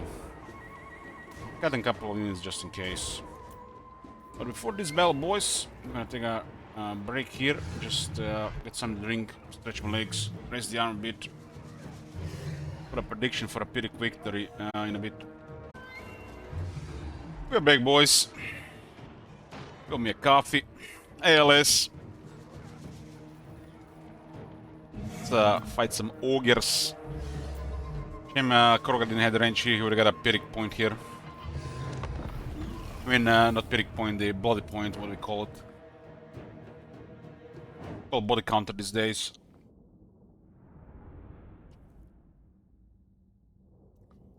But the Krogar army can get totally wrecked by their military. Open field ogre bulls, they hit hard. So the units are really vulnerable to certain type of units, but if you can't deal with them, they can just overpower you.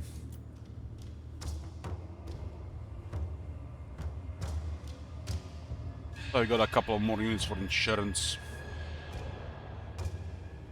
Seems a really solid area around here.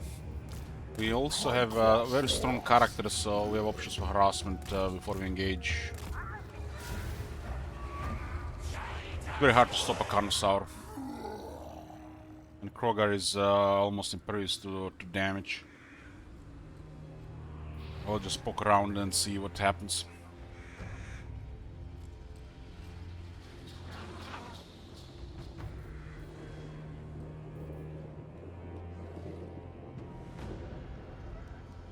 I've been watching this campaign endless from the start. It's been a great campaign. I rate like 8 out of 10. This is an 8 out of 10 campaign.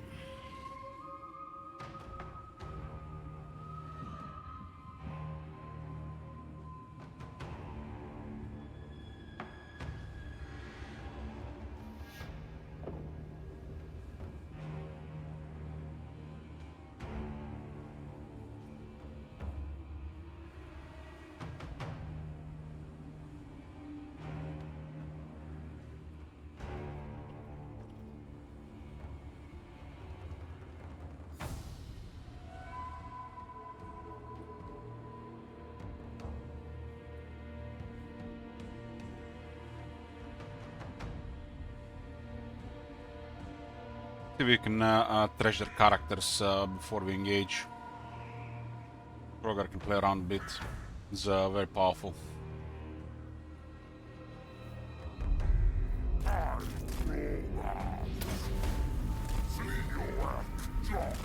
Well, Grisus can do something to him, and the other guys still can't, I think.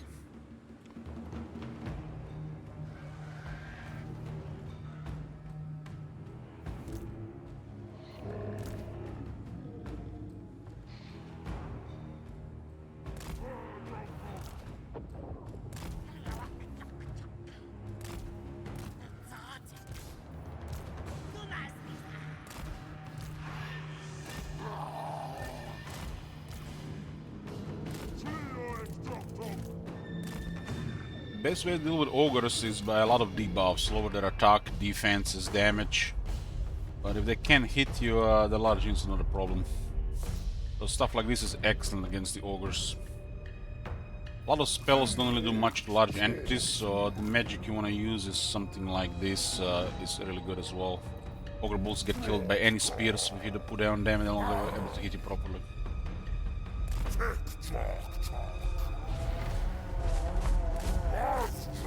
This should be easy to hit here.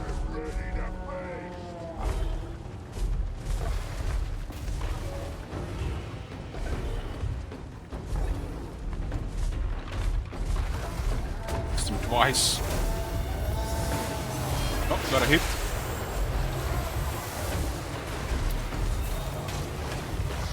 Oh, he hit him pretty good there.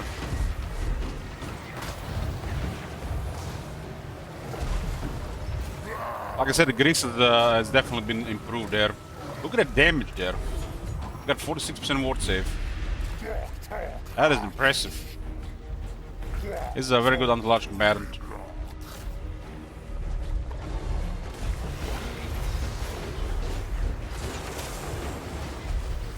He got buffed there as well by the fire guy. Like I said, the Kroger eats him alive as well. Haven't seen Kroger did damage in a long time. Grisos was very underwhelming initially, but I made him pretty solid in attacking.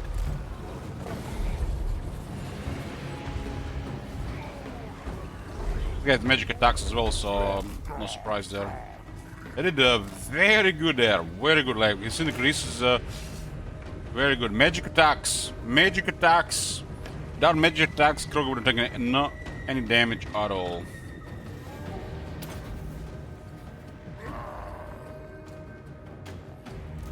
That was very good.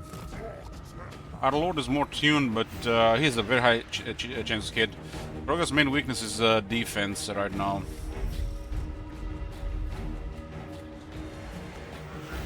This is also the anti-large specialist. We also had another Carnos out there to deal with a Firebelly.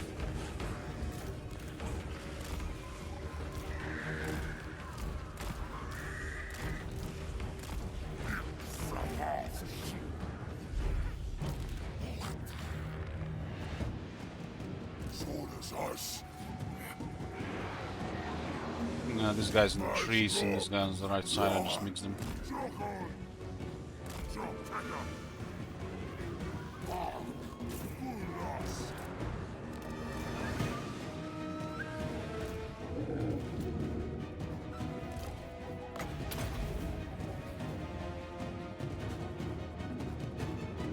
Could have also had a wizard there for defense and attack. He was getting buffed by his wizard. Kindle Flame was working there as well, right?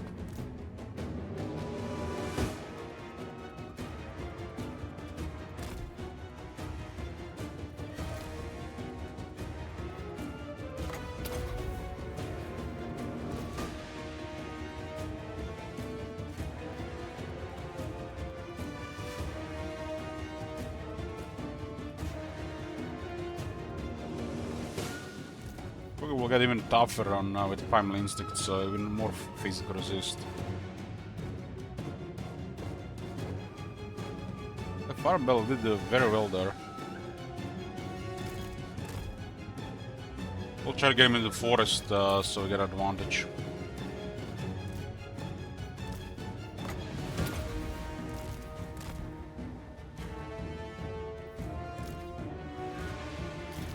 Blizzard auras are also very good against the ogres. We'll just lower their attack even further.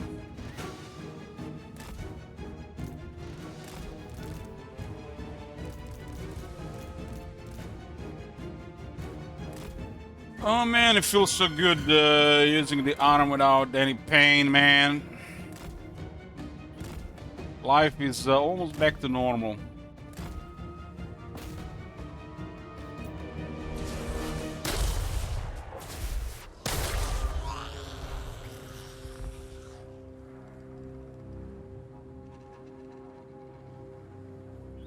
Come on, ogres. That's a rank 30 Firebelly. Full damage.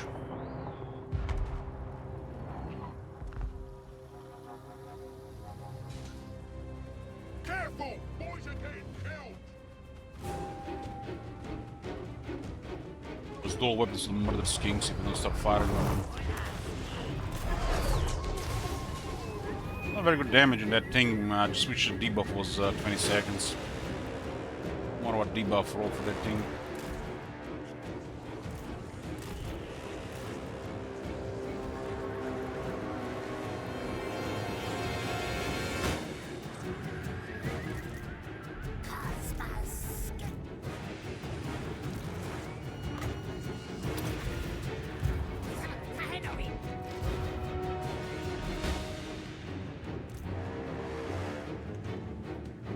More fire will get a high ground.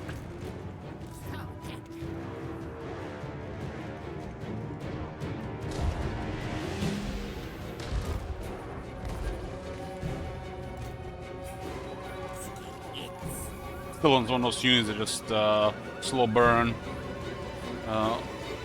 Can utilize them better in a longer fight.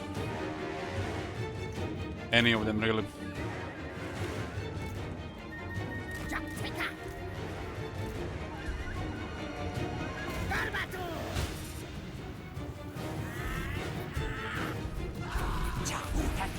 The buff is even for a long fight.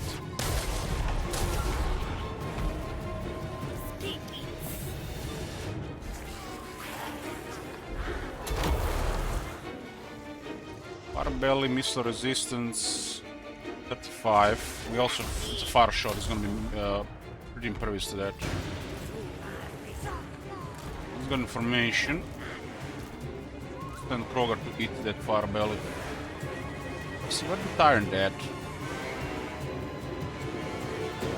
Did I order Carnosaur on the Tyrant?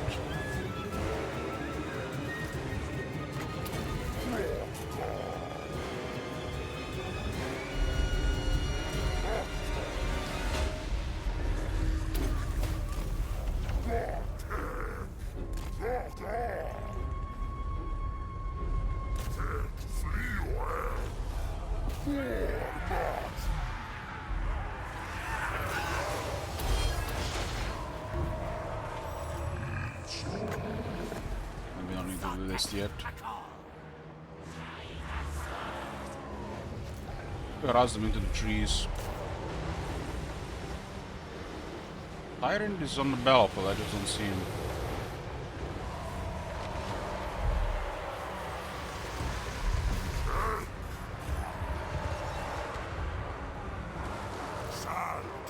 Everybody's guarding here, give them some protection here.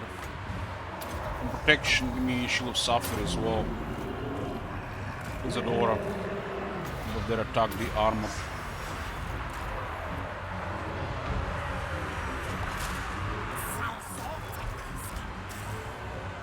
Look at Elo, can you find a cheat? What does this stream come to? Well, Scorn, I guess it's time for you to find another streamer.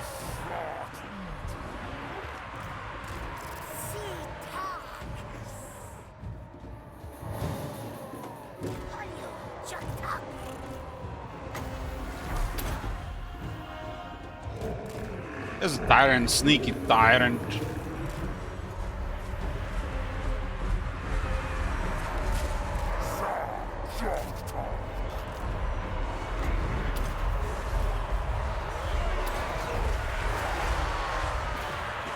Grimlock loves ogres. You know the Bugs Bunny gift that says no? Yeah, I'm familiar.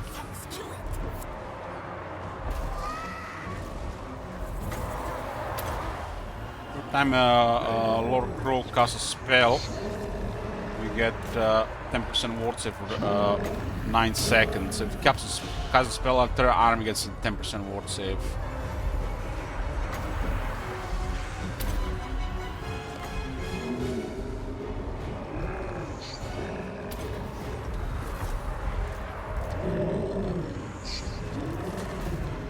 The unit poofed. Poofed completely.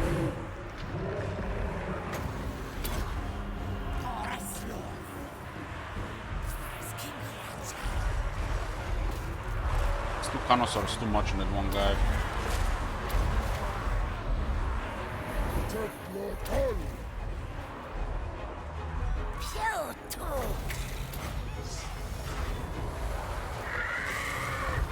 Let's give him the blizzard.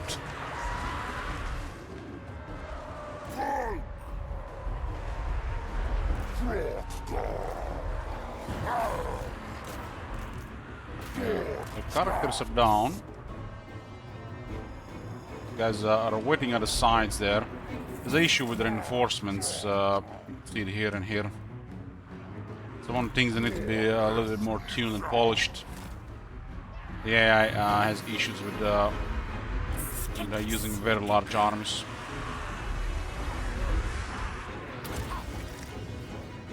Not always, but it does happen.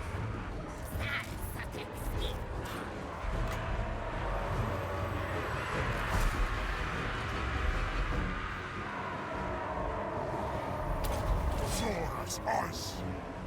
Turk. Tek Leorak.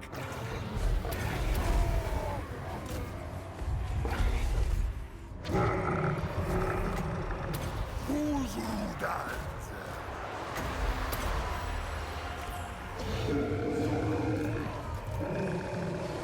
Wait a minute, debuff. These kings are just pretty much here for bloody. All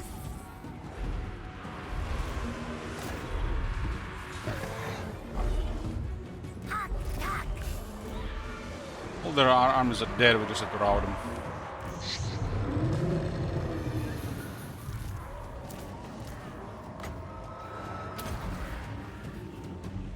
Chumas Lisa!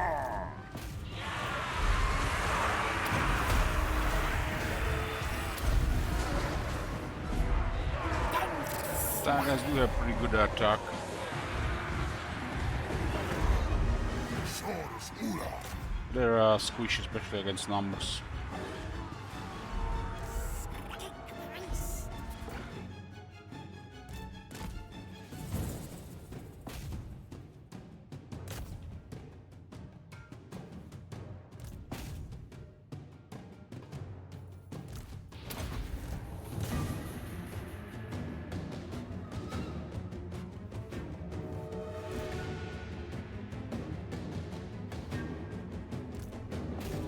The army did wake up.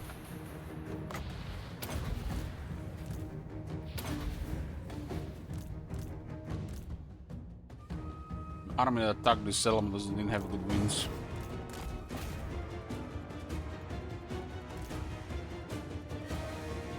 Unit has taken 3,000 damage, only one casualty. It's very impressive.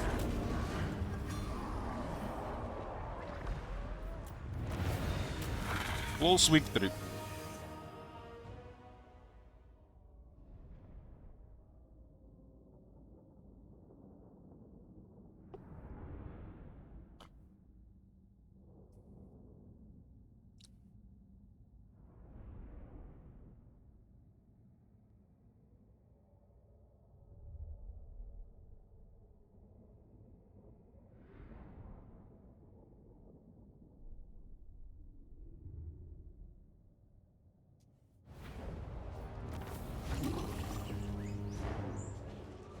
$11,000 battle loot.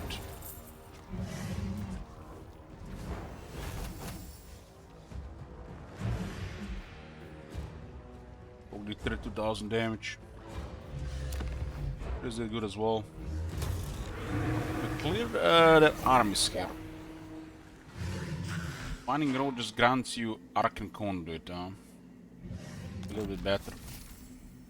You defeat Grisos, you get 10% income to trade tariffs buff and 20% income in the local province.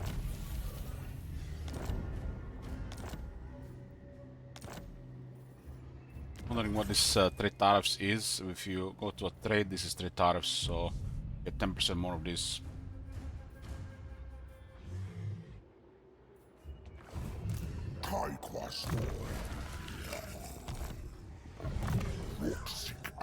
Again, 3 ranks for this.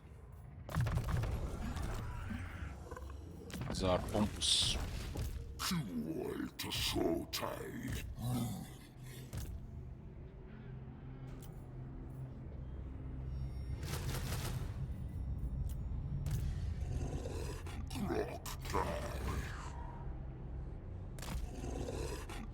Time to retake this again and clear them from these mountains. How many settlements they have? They got 5 settlements. We said what, 3? 1,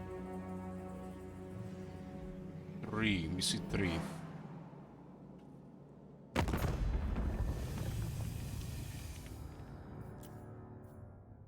Further to the north. I guess I might have gotten from the Grimgar before I got pissed really. 9. This he don't care about him. Looks like he stopped caring about Grisus. Very nice. Gladly receives you. I not drop the trade yet though.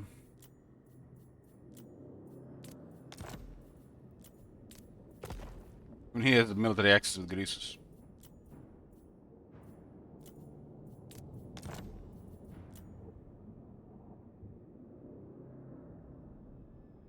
Yeah, trades against Kiev, yeah. It's like everything else. Yeah, we want stable relations with the East. Zhao Ming and Gelt, and this is looking solid. It's all stable here. We just need to clear Gold. We need military access to go north, anyways.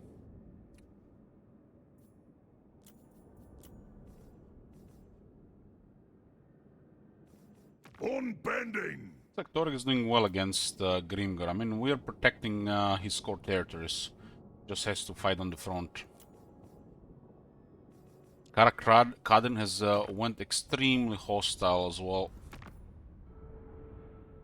So trespassing from Tlaqua.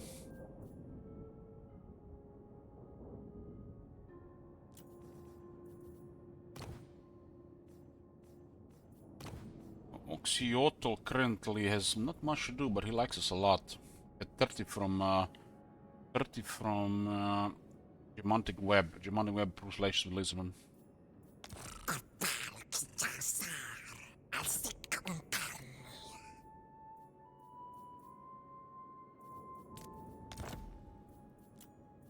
I don't mind if he goes to war with Itza.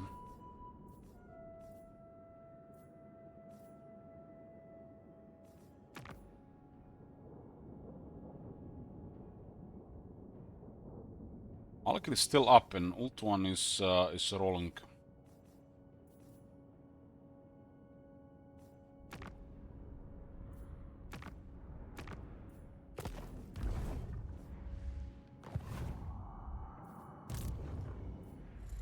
Yeah, we're gonna go to war with these guys. Well, Tari might have been backdoored, or what happened like the last time one of those tests. I have enough movement to destroy this faction. Well, let's just attack this. Desarun Bengul, Ekubelu Oskan, Unanu Iskandus.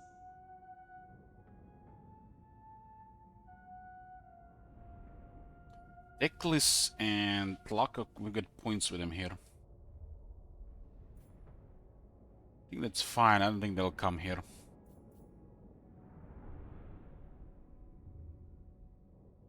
All the Chaos Wars are up.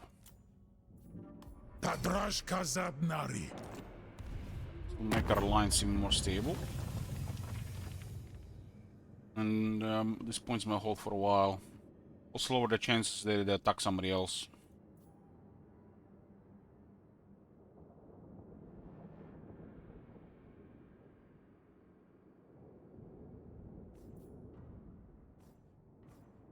I got attacked by these guys as well, but did they even attack the settlement? Just immediately destroy them if opportunity rises. Kinda, a pig Bart has been taken by Torek. Oh, that's not good. No one won't be able to get this one to strength 5. Torek, what you want for pig Barter? Inscribed in Clinkaroon. He just occupied. It's basically a tier 1 place, 120.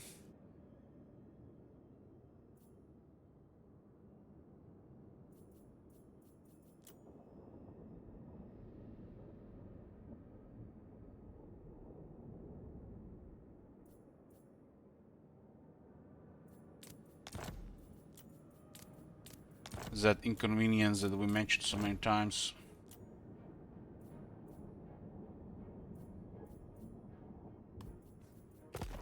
I guess no Dreadrock Gemantic Web buff. This place is not connected to Lamia. Looks like an oversight. It's only connected to Hunt Forest and Pig Barter. Unless Pig Barter or Hunt Forest have the Germanic web building, we can buff it. The shame because it's a massive province and this buff goes to 25% income.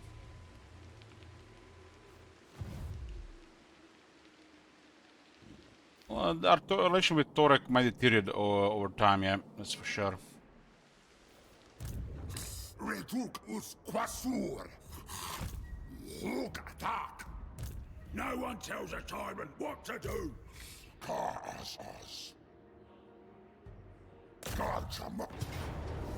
Just the garrison now.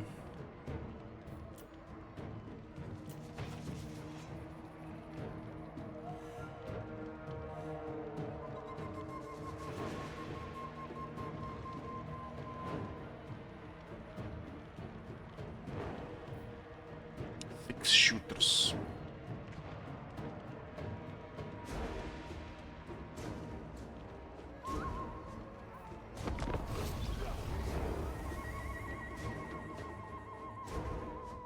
We have a massive deterrent there, so it's might not never declare war because Tlaco is allied with us. Alliances are massive deterrents to stop wars. Relationships have to go really poor for that to happen, and factions have to be really powerful to ignore alliances.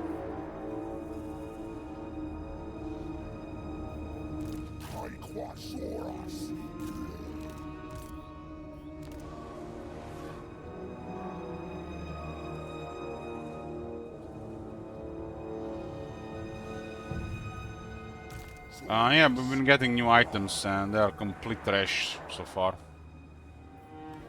They have really released some really crap items. It's like they don't even play the game. Boring stuff as well.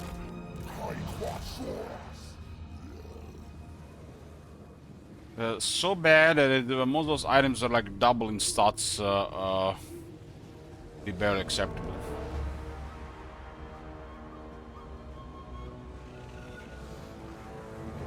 Considering you can equip something way better.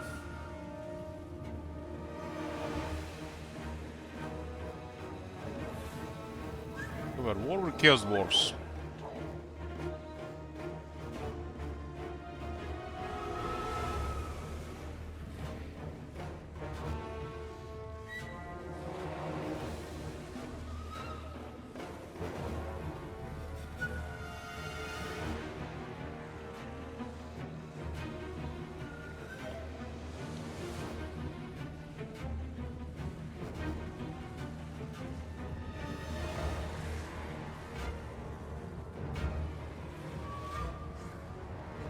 The reason you're selling the better I am more, but not the community backfix mode.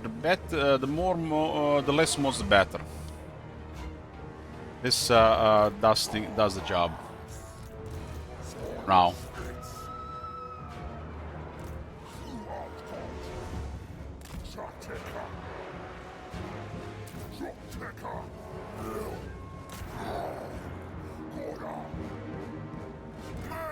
They're gonna brace against the man-eaters. And get the memo.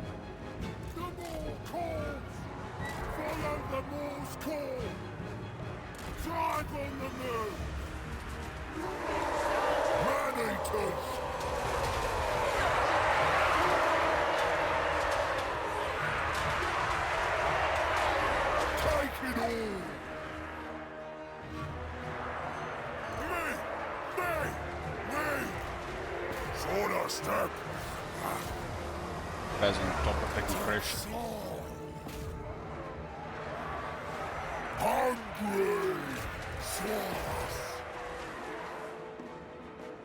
This is do good against Menis because I don't have 40 armor. 40 armor is not very good.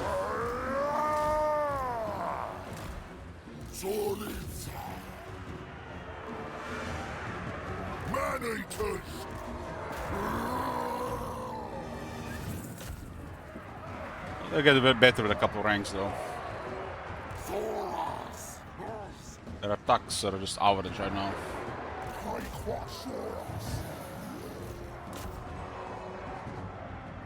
Guts out, boys!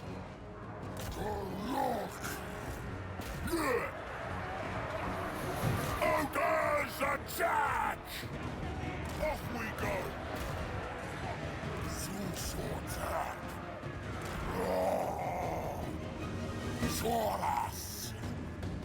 Taurus! Taurus! Taurus! Saurus! Me! You see the man-eaters did a good job there breaking stuff, but there are not many casualties. Taking a lot of damage, but they have a lot of helper in them. Like this one have murdered stuff and lost half the health, another single casualty. 40 armor is just not good enough. This unit to be really dangerous. Like this unit need to have just a little better armor, maybe 50. They're not even that fast for 40 armor. I don't think man-eater should have another 10 armor. Off we go!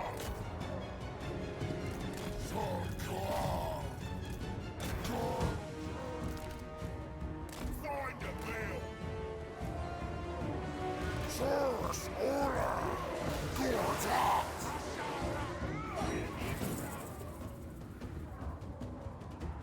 Ogres! Pretty good mercenary unit, Man-eaters! especially because of instant recruitment. This way!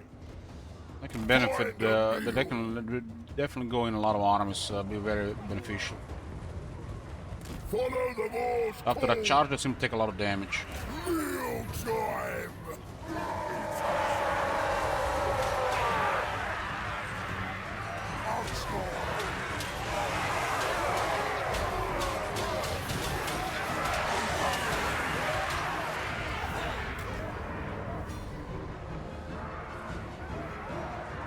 They'll be better, much better with a high rank. Through attack and defense. Once the charge is gone, those stats are important.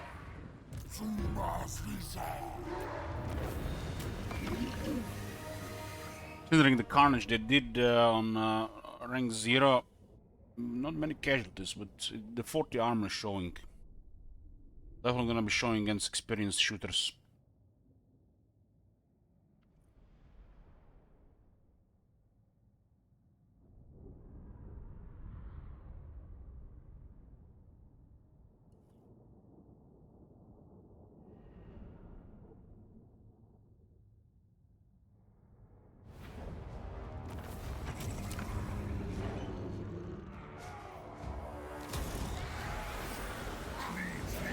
We unlock Great Plan Archivist, but we cannot use it with that character. So it'll be equipable with all characters.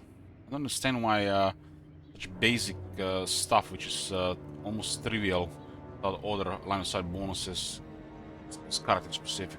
If it was like 30, I would totally see character specific.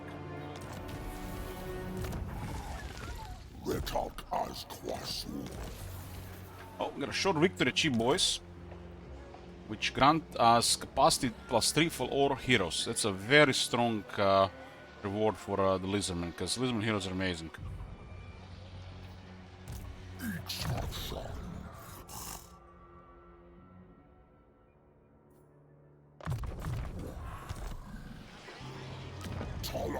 We also control this entire province now.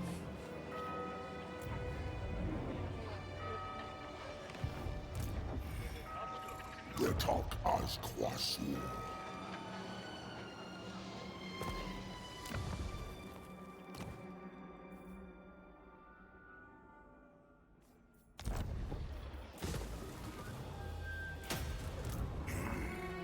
Kai Kwasuras.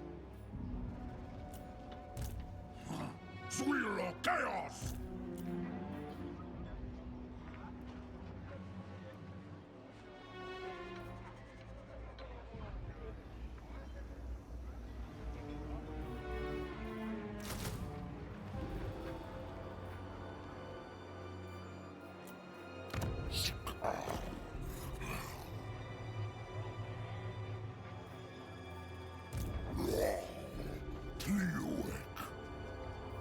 Guys on rank 14 now.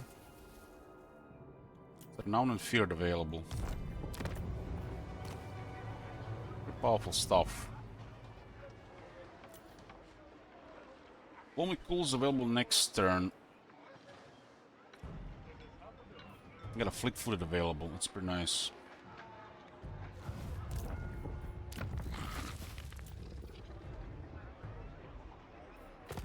Are we actually getting any tier 4s those anymore?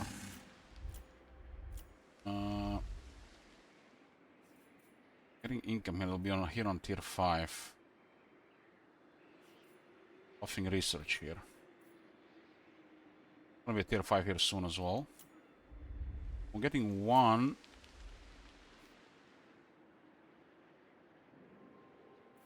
We're getting more ranks for our Saurus generals and heroes. Saurus characters.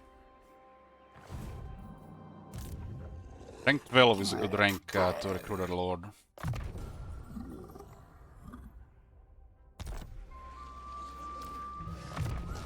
We're also getting more mentors soon. Using one army for a very long time this campaign. This campaign also had a setback and limited expansion, so this is why it's looking like this. It's a totally different experience because of it as well. This guy's actually gonna go back.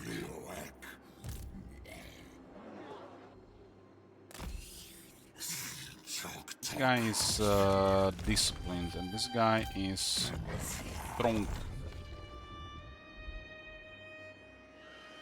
This guy is strong. This guy is tough.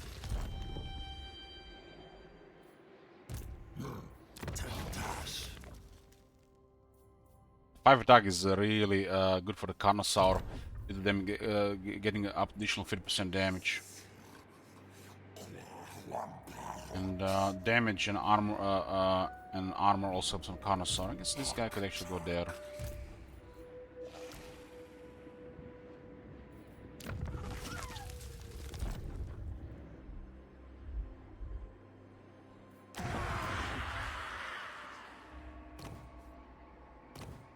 Cycling oracles is so expensive.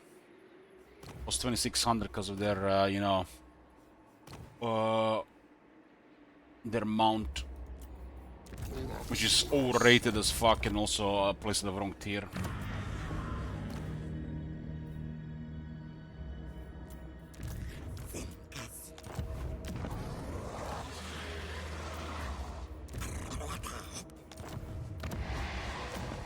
Both Feral Carnosaur and Feral Trollodon ought to be on tier 4. Only tier 5s ought to be Ancient Stegodons and the Saurians.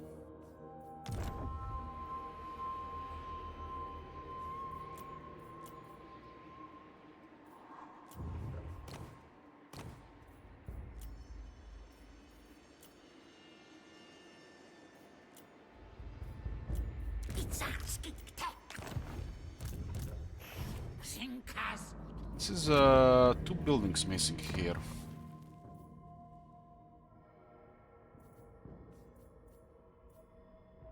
Is the Cult of Sotek.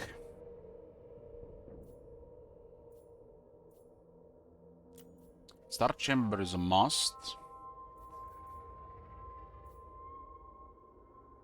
Guess no room for a Templar barracks here because of the resource in the port. So, Cult of Sotek has a more Dread Saurians and more global battle loot. And Star Chambers are just, you know, like so nice to get.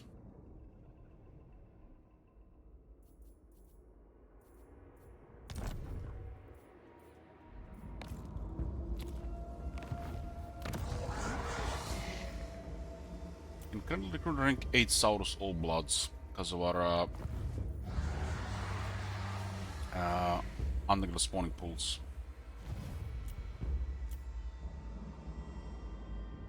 Another army is planned. That'll be a very expensive army.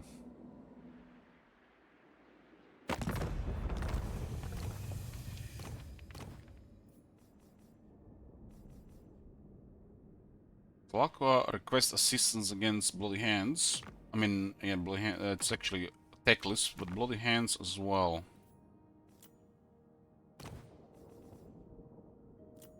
Pressing on their armies could improve us some items and battle loot. Items and money. Also get us close to Confederation later on.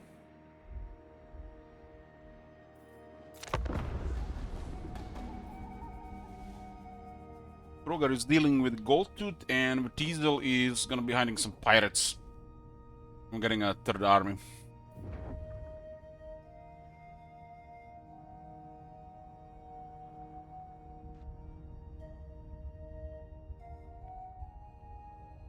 Blackwood's busy with bloody hands, causing problems with Karakadin. That will no doubt be happening soon. Teclis is struggling to beat Cetra, but Cetra is slowly going down. Xiotl is another large faction area. Is been focused around Lastria, but it's causing a big conflict with Itza because of all the trespassing. Yeah, it does get military access, but not optimally. Sometimes the trespass penalties make diplomacy harder.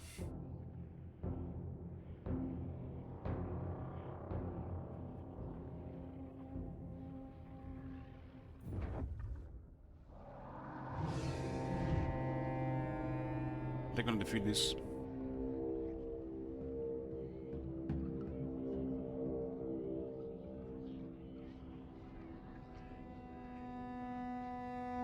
That's a little bit bad for blue hands there.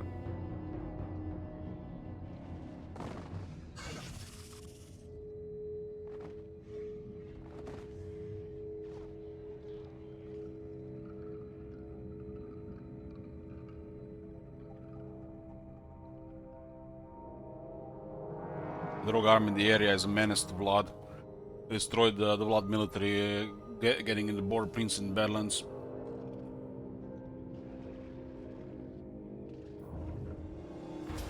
Oh, hey there, friends!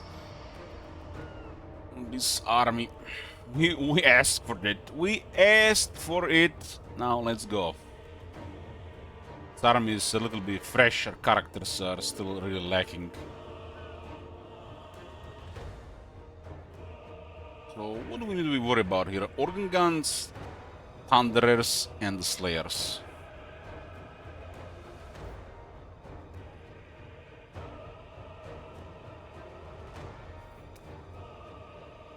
Try to blind the Giant Slayers.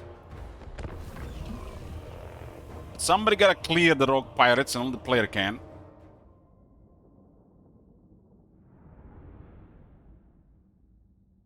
That's not a good battle for Warren guns. Could have been way worse for us. Their army is also not 20 out of 20, so it should be fine. So the dwarf pirates that sail between Sartosa and Barakwar.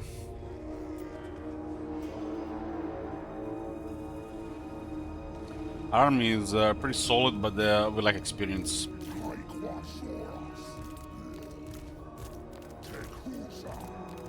This might be a fight to try the Troglodyne attack, but they don't have large units. I really like battlefields like this. Battles like this add to the game. The artillery shoots in a direction that does not lob over, so there's options here, especially because we are under attack. This army has two roles. Two things to try. I want to try the Arcosodic. It's been changed.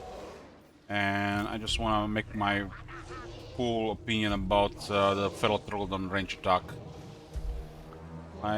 My experience and opinion so far of Feral Troglodyne is it's a useless unit. That's only really making the Oracle expensive. Instead of unlocking a proper mount later like Ancient Stegadon. But the fact the Oracle starts with rank 1, it's unique, it's different, so it's acceptable. But as a Feral Troglodyne as a unit, it's poor. And being tier 5 is a laughing stock of the Lisbon roster. Tier 4 Deluxe. Same as the Feral Carnosaur.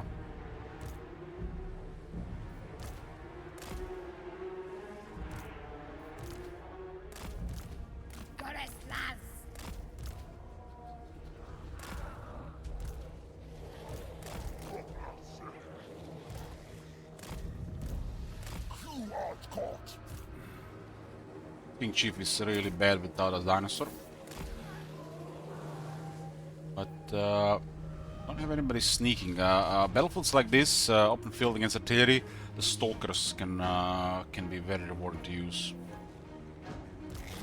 This is the lobbing artillery, so might get some value out of it. Uncanny take. Grow at the hub. Juk-tuk. This attack is clearly made against large units, but it should be fine against anything.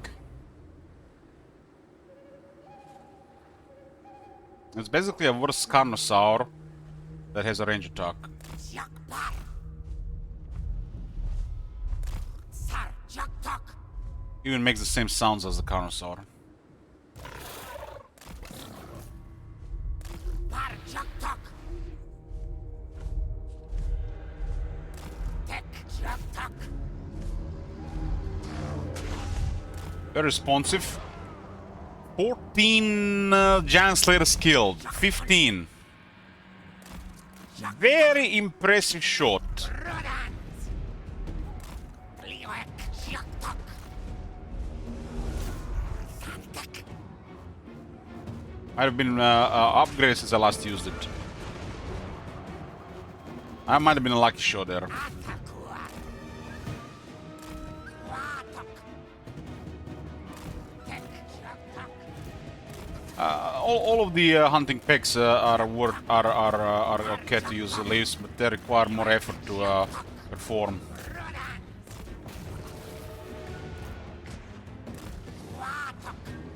So you could definitely get some value out of that. And makes the Oracle even better, but a Feral Troglodon is just an underwhelming unit. You get the Oracle instead.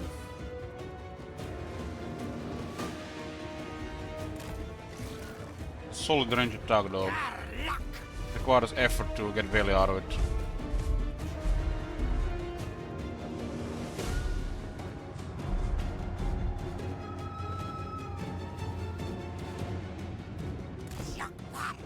Not very responsive either sometimes.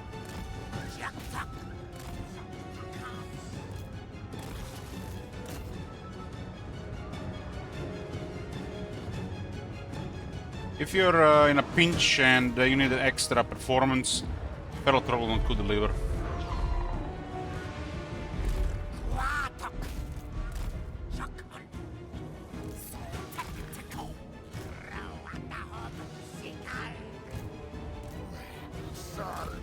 If you want to really experience any faction, you gotta play a long campaign.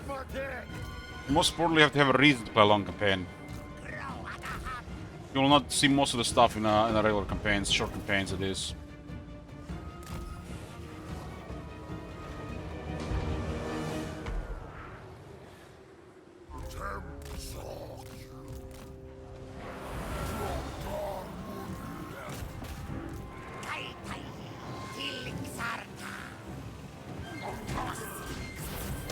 So the regular Slayer salads, they're blinded. Here we get some healing going here.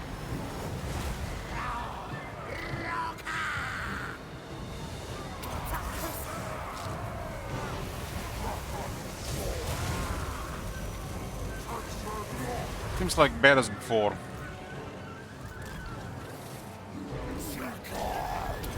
Blinded, let's go boys.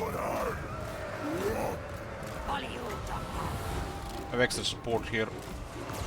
Oh, that will not do. That will not do. That will simply not do.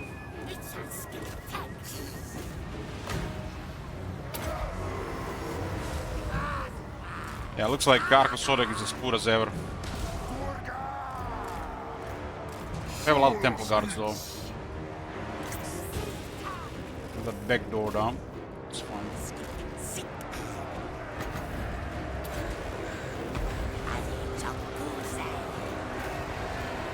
Can't let the Thunderer shoot in that position, it's really bad for us.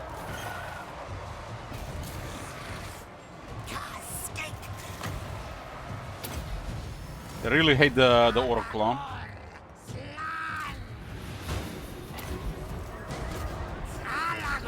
You get in those units. Resurrection, boys. Second chance and all.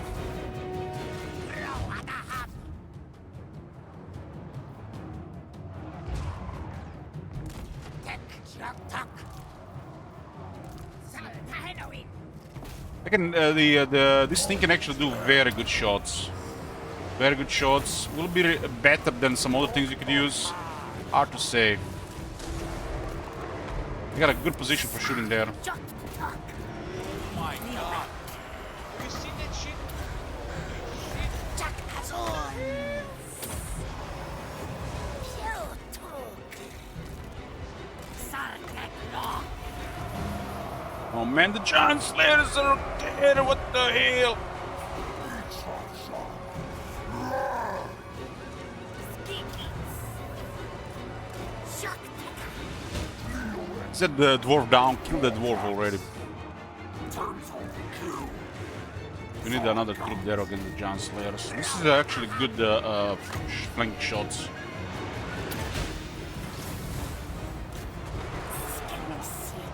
Ancient Salamander is getting targeted by the cannons. Gotta get those artillery down.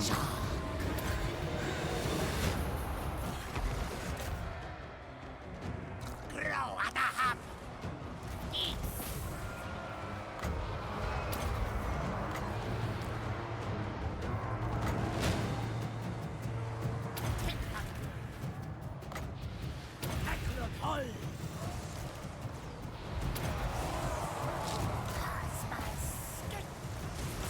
Okay, we got their artillery disrupted. I mean, I think this the range shot is good on Troglodon. Conclusion, it's good. It's good. It's not just above average. I would say it's actually good.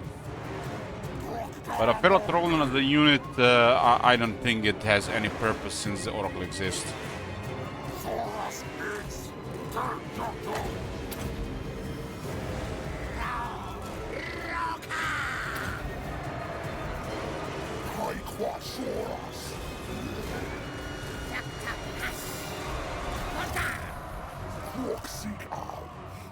This army is pretty fresh and the dwarf army is pretty good. Hence the situation here.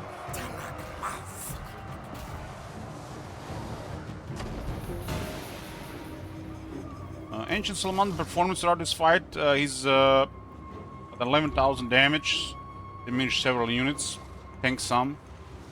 Has option for melee. I think this is your standard Ancient Salamander performance, full average unit. Might be a little bit underwhelming for some people for a tier 4 slot, but still better than Bastiladons that just build up damage over time.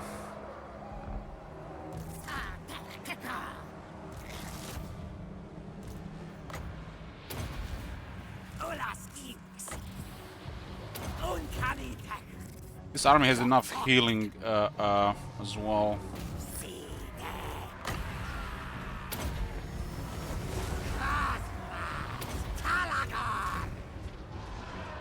Temple Guards delivered just fine here.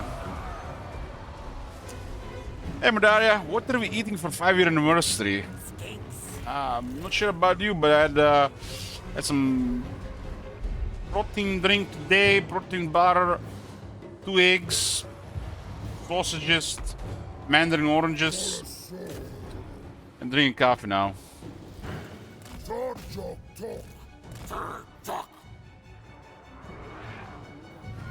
Are you eating anything special?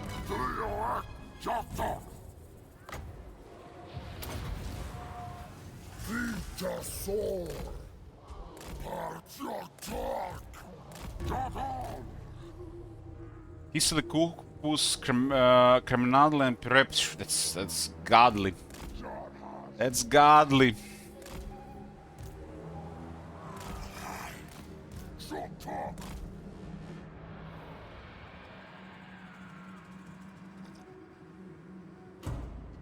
It's like any meal with the sauerkraut is excellent. That's a complete meal. Mix that with meat, potatoes, godly. That was a pretty cool fight, right? I expected a good encounter with these guys. Managed to save every unit, which is pretty nice. This is no joke, this army is dangerous. Our army is not ideal against them.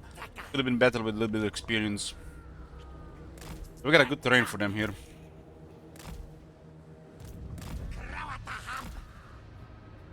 We got 3 crystals and we got oracles, so we have some healing available. Not just healing, but resurrect as well. Crystals do resurrect.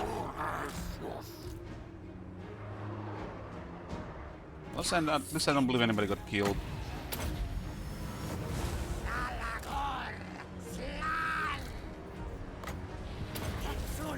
We'll check the performances at the end, but it looks like Feral Oracle is solid when you can harass. Dwarf army is open to harassment, slow to engage.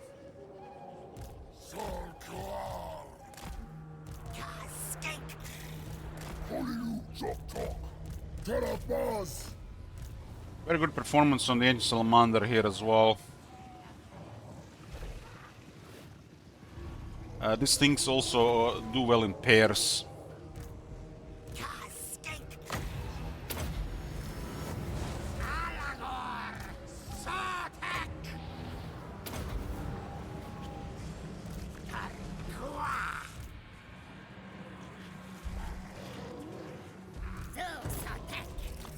Love honey. Love honey in tea.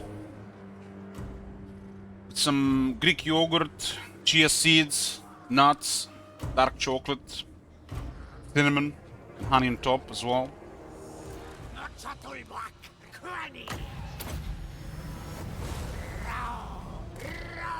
So Ark of Sotek, very disappointing. We're gonna have to find more examples though. Maybe a more dense unit. And maybe 2 to 3 units in the same spot, but this is the underwhelming unit. We could have had another Ancient Salamander shooting instead.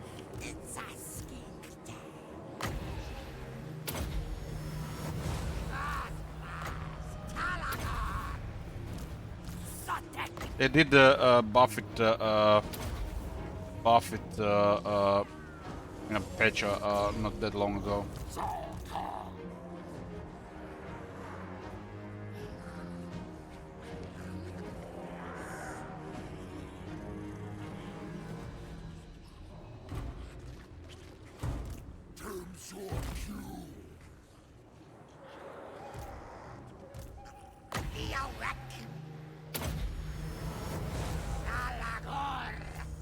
Force slow to retreat so we can use our crystals. I do have 7 charges, rarely used during a fight. In a territory we can really replenish.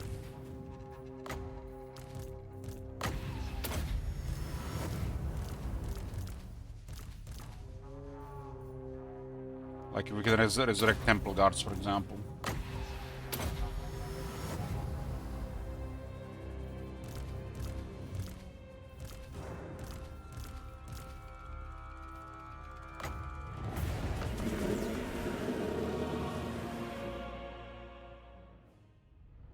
Ark of Sotek seems like still not good. Another Ancient Salamander would have been great here to kill the Thunders faster.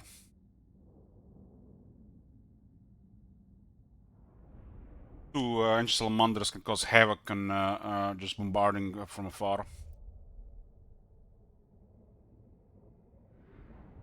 So like our it just lobs a fire projectile.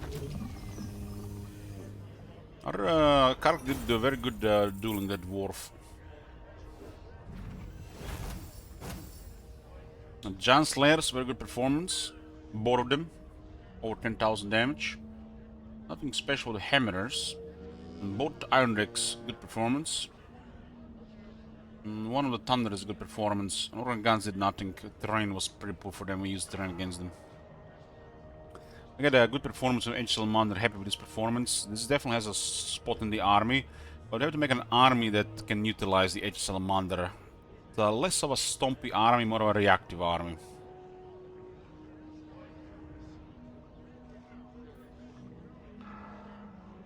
Temple Guards delivered the toughness and health shown here, even without a battle skill. The range projectile on Feral Troglodon is solid. I think it's a good projectile, I'm happy with it. But not good enough to use a Feral Troglodyne, I think. Unless you really want to use them. I feel like Ancient Salamanders are gonna be easier to use, although Ancient Salamanders take 1 turn to recruit. That gives them an edge as well. The projectiles have a very high anti-large bonus, so if you use like 2 or 3, it could totally melt something large. I don't know. I feel like Feral Troglodyne is only good with the Oracle. Yeah, there's some issues on the entire roster, Cheng, like Feral Troglodyne, Feral Carnosaur being on tier 5 instead of tier 4. Ancient Salamander being tier 4, taking 1 turn to recruit instead of 2. That's also suspicious. But gives them, you know, on an edge. This is also a good thing about the unit. And also makes it excellent for the AIs, alright. Lizardmen do have small local recruitment capacity, unless you build all the annex buildings and the Smith building. Then you can get another 4 local recruitment capacity, +1 with the draft master and +1 with the right. Only then you have like a great recruitment capacity. Anything taking 1 turn is amazing.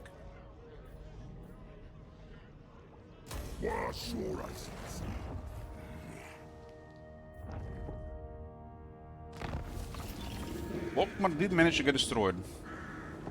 Setter did it in the end.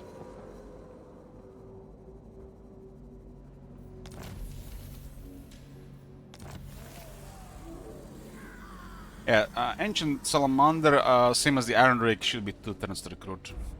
Some weird stuff like this around. Managed to disengage, huh? This army is not very expensive, 4,500. It's because this blessing and because our generals have additional 15% upkeep reduction unique by this faction. This faction has a nice flavor with the Taurus All Bloods. I really like it. They have cheaper armies, they have higher damage, and they experience faster. They level up faster.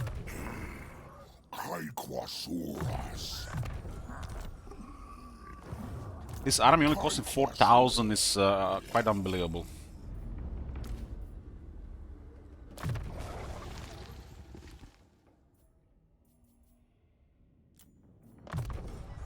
Yeah, I'm probably gonna replace that guy. Now that we have a second strong coming. King Chief Discipline, hot. Strong is the way to go. It's like the best amount of stuff for a Carnosaur, and this faction buffs. Carnosaur just gets just tough enough, and the extra attack and damage makes it really deadly because of the extra damage on top.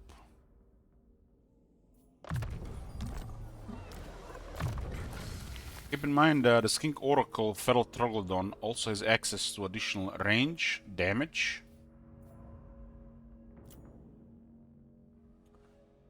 Additional range and damage, looks like that's it. It also has additional 20% speed. Potential items as well.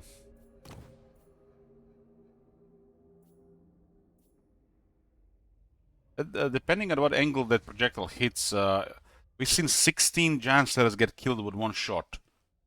That's incredible potential in the projectile. It doesn't seem like they have a reload time reduction on the skill tree. It's a shame. 15 charge bonus, really? Really? Yeah, 15 charge bonuses as a skill. Get the fuck out of here. Soothsaying and Augury are also really poor skills.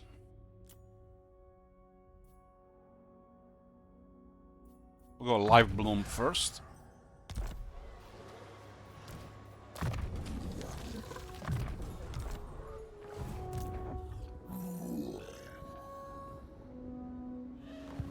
What is unthinkable? Be gone! I want to flee north. We'll put it like this. But it looks like they might not move, but we'll see.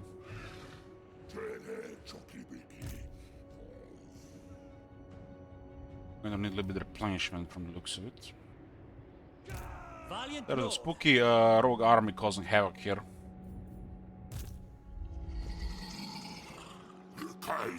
Yeah, we are here to destroy Grisus. I think we have enough money for this. Oh, Teclis just betrayed us. So Beastman armies caused this issue. This is some issue with the game. This is not really his decision. Some rogue armies and some armies that respawn have issues with allies seeing them to join, so this happens. So when you're declaring war on the armies that spawn and the rogue army and the rogue pirates, rogue pirates doesn't work. Don't invite them to war. It's still not been fixed. And we just lost an outpost. We lost all our legions, and we lost the Blue Phoenixes. Thanks, CA. Never fixing this issue. Well, we know it's still active in patch 5.3.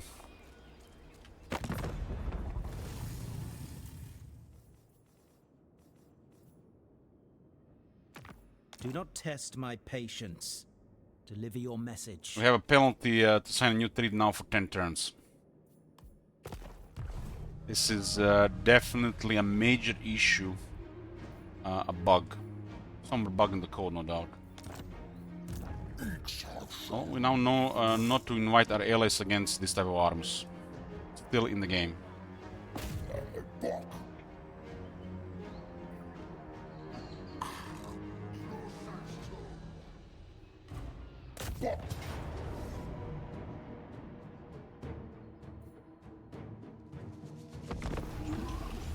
I tried this every patch and hope they fix it, but apparently nobody reports this stuff. Hey Booker, you could take like 10 minutes and try to report this. Basically happens when declaring war and calling your allies to join war against rogue armies and any army that respawns. Like Beastmen, stuff like this. It's been in the game for years now. It's literally been the Warhammer 3 issue from the start.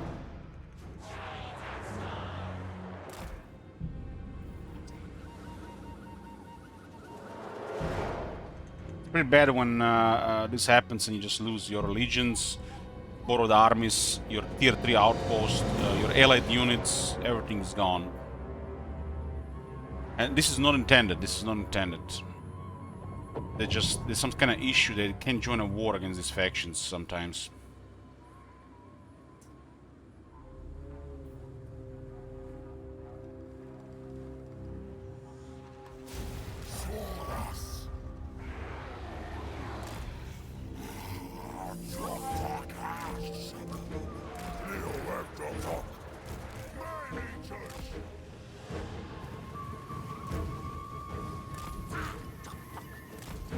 Yeah, the CIA did respond to that one.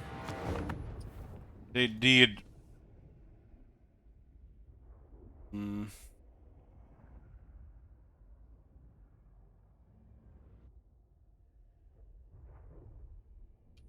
don't even know what the hell. What is that website again? Universe Hub.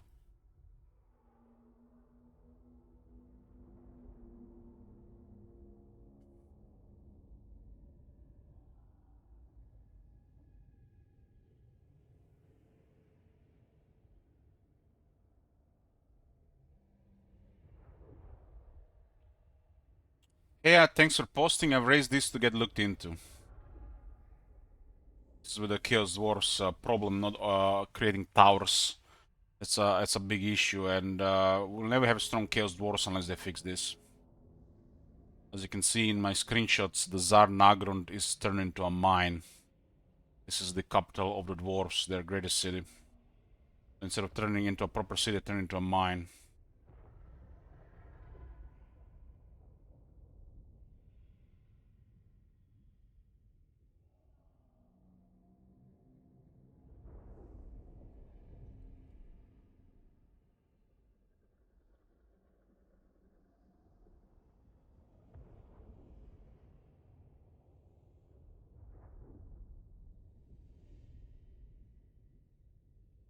know about this one as well. This is the one that this one was actually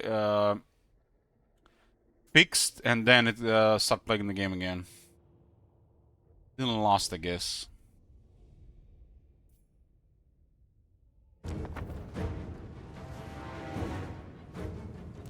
Quasoras.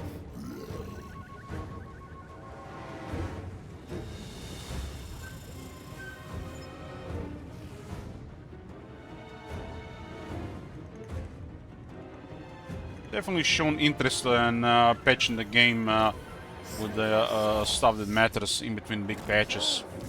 Still important for a massive campaign like Immortal Empires. Really, really important.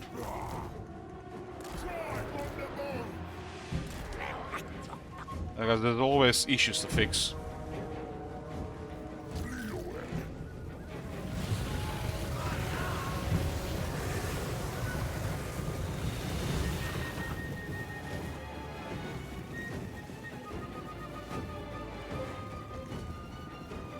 Be nice to kill their lord.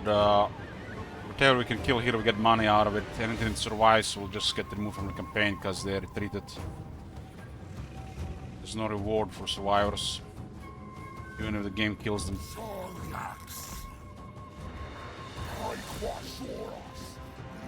Man-eaters should hit those Chaos Warhounds.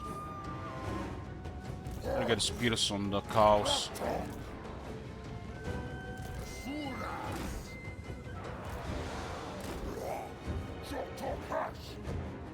Biggest in the tribe.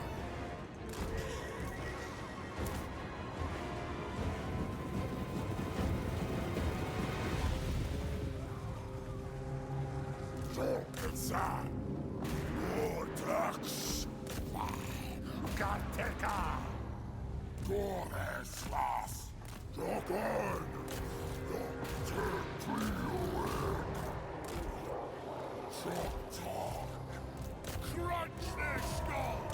Units not really good against that, but we do have only 40 armor.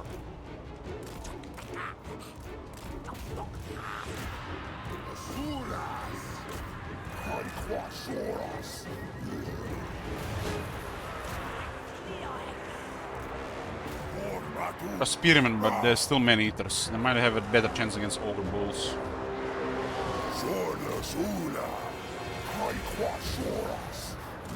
Man-eaters are a quality unit. I would say a high quality unit, but a quality unit still. Find a meal.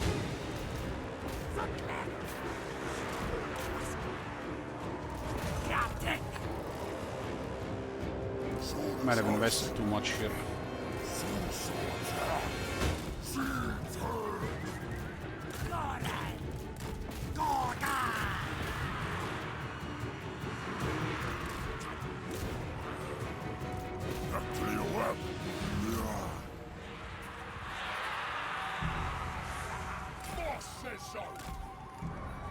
Cows are doing well there. They overwhelmed one of those blessed Saurus. Boys need help. Biggest in the tribe. They're dead.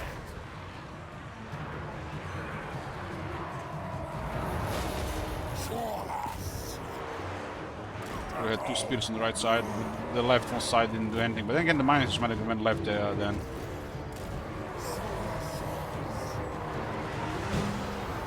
Salvarm.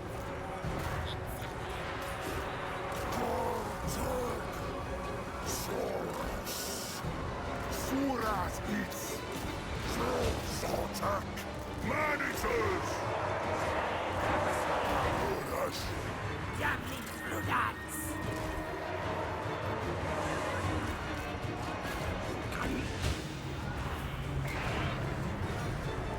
So the Lord will get extra money.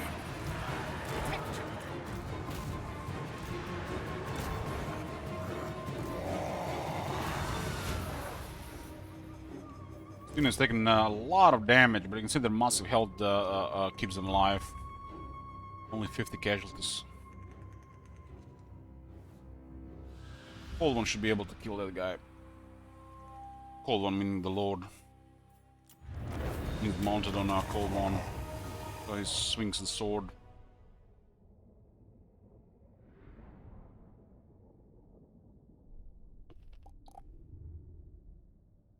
Man-eaters are worth every coin. And they're not even experienced yet. Be disciplined too. They'll benefit from higher attack. Because after a charge, they're somewhat lacking of average melee defense and not good armor. More fortune.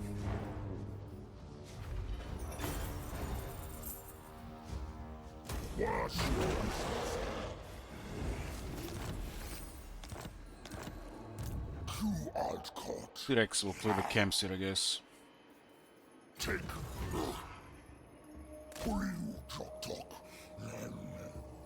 Replenishment here, far from ideal, huh? Doesn't even have thing, yeah. We have a couple of growth buildings which saves this place. You know, what we need is sequence of geomantic healing. The research has been close to average the entire campaign.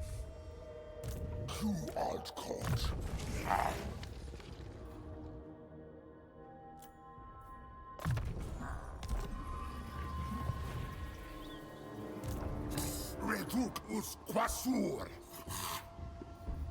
Hukatran. Ixarsan.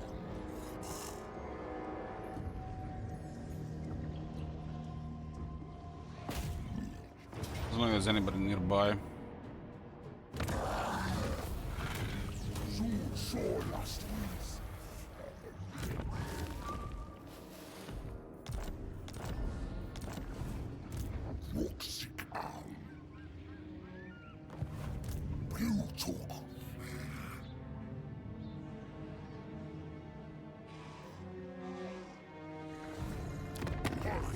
Rank 44. They're friendly with Grankate, but they don't really care about them anymore.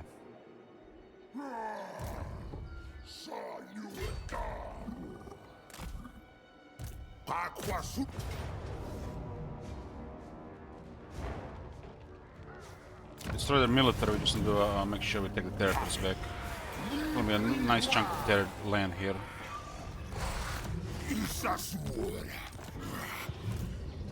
Go directly for that city up there.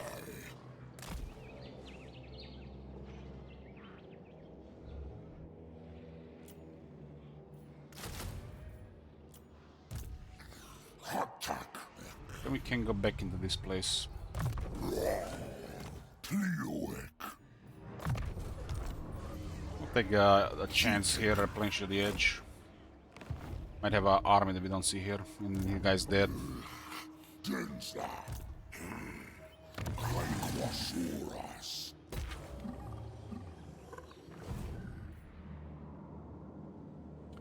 Be secure on this side of things. What brings you to the halls of my ancestors? This will be a buffer in case they try to go sneak through.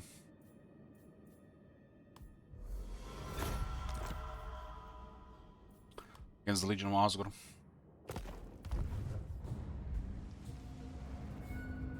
I really like those blue birds though, Cheng. They felt, were nice to have in the army.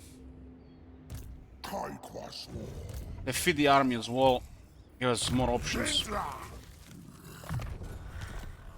They cost also 60 allegiance, and we had enough allegiance to borrow an army, and because of this issue we lost everything. At least we know it's still an issue in patch 5.3. Or so they tell me.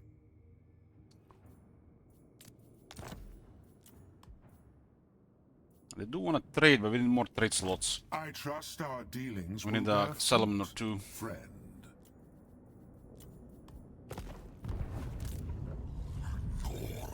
Guy's strong. Yeah, let's just go back to that army actually.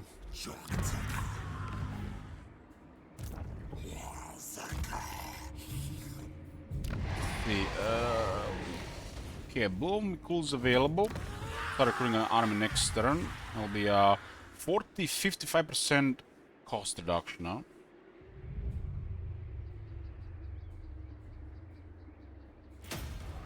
And we have access to a lot of stuff.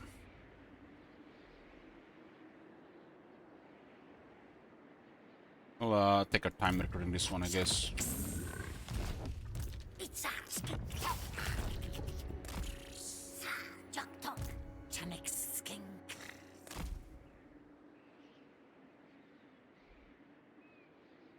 Jok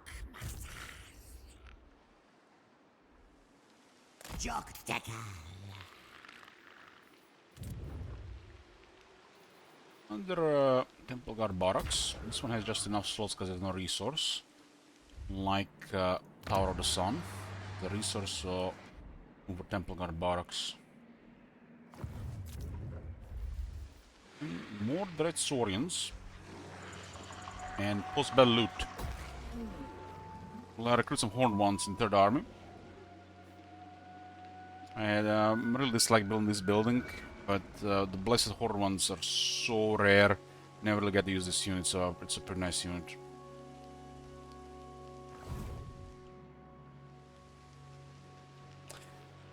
What's a good campaign when you are bad and haven't played in forever, chat?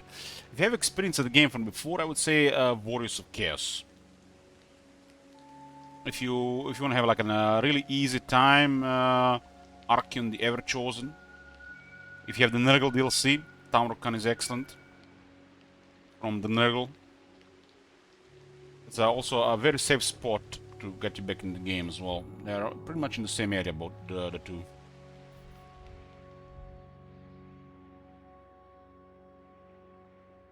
Choosing other Warriors of Chaos as well, you know, just depending when you want to be. I think Archeon is good if you played the game before. Like, it's just a very strong lord and a very strong start. Not much can go wrong.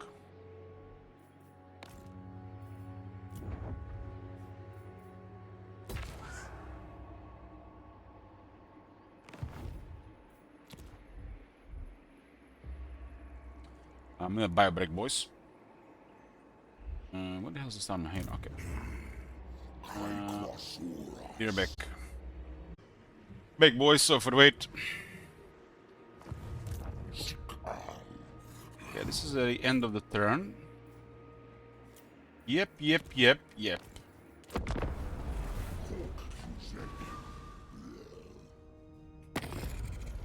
What's up, Graces?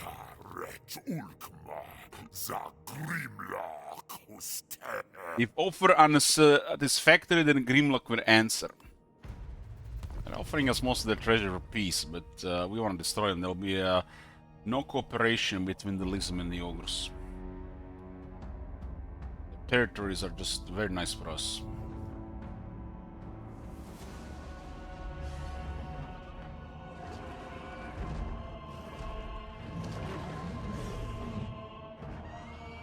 It looks like needless besieging.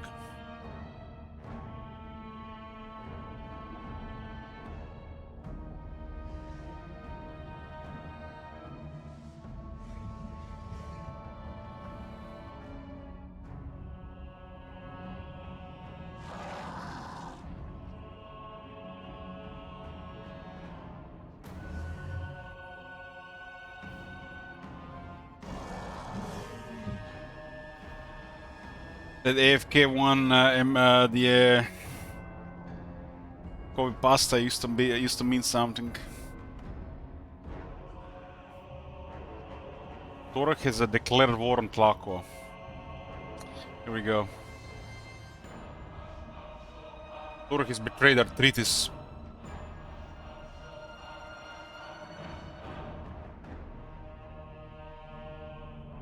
We're just in time to recruit a fresh army, but definitely gonna have a little bit with our pens down. Ally is being attacked by one of your allies or friends. Supporting the defender does not offer right treachery, but if you support the aggressor, it's treachery. This was expected, but not like this.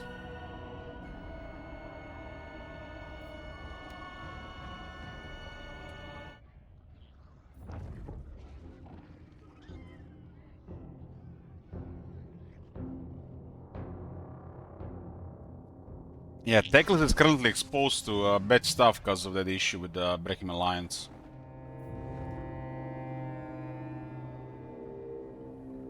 It'll take another 9 turns to go away, because I recently broken 3 this penalty. He betrayed us there against the Beeson army because of an issue with their logic about joining a war. The puppets are done.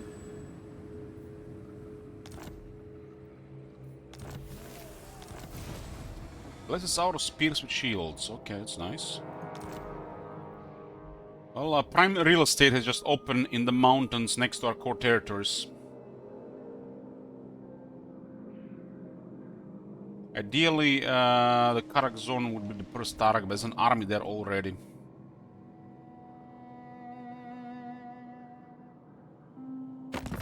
Our main territories are definitely under threat there.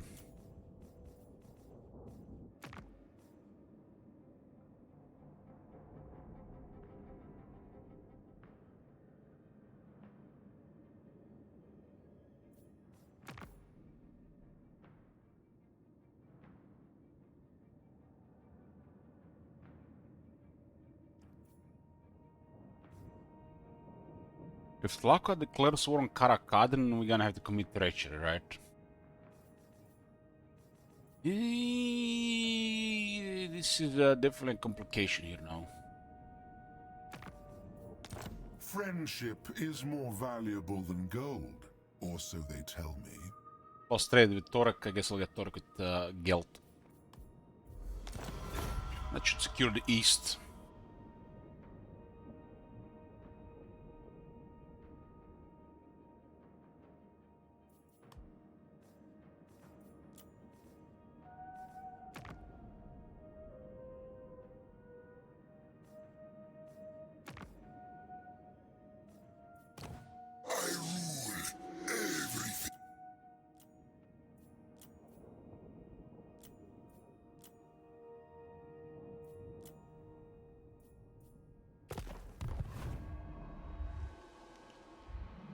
I don't want them to hit our tier 5 stuff here.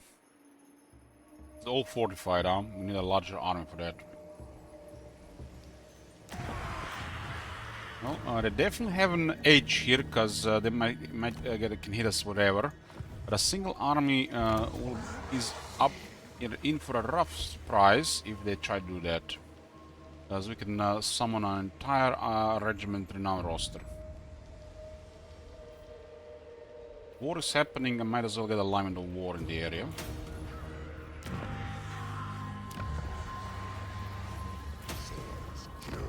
So pop the Rite of Ferocities, because we want Rite of Sodek shortly after.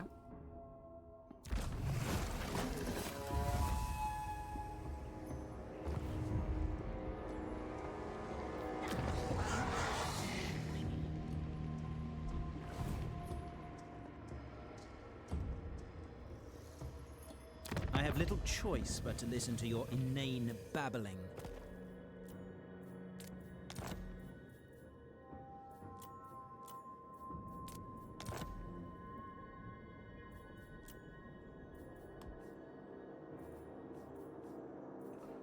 It's because of that thing here, this is gonna struggle now.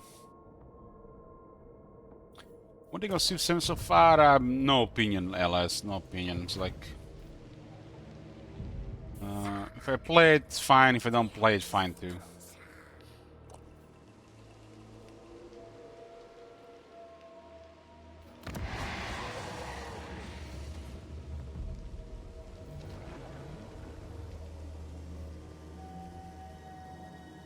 Balko doesn't have anything close by, so this is kind of like almost like a surprise war.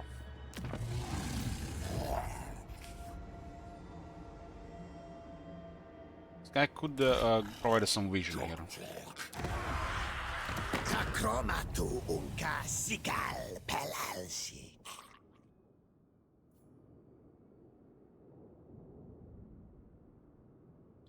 In trade Kratomen. A house rule nowadays we can ask alliance or money for it.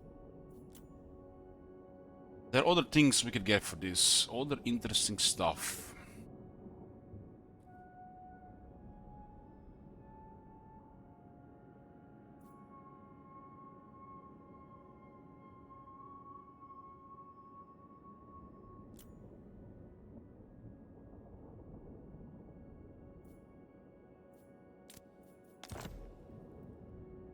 usually just be money itself.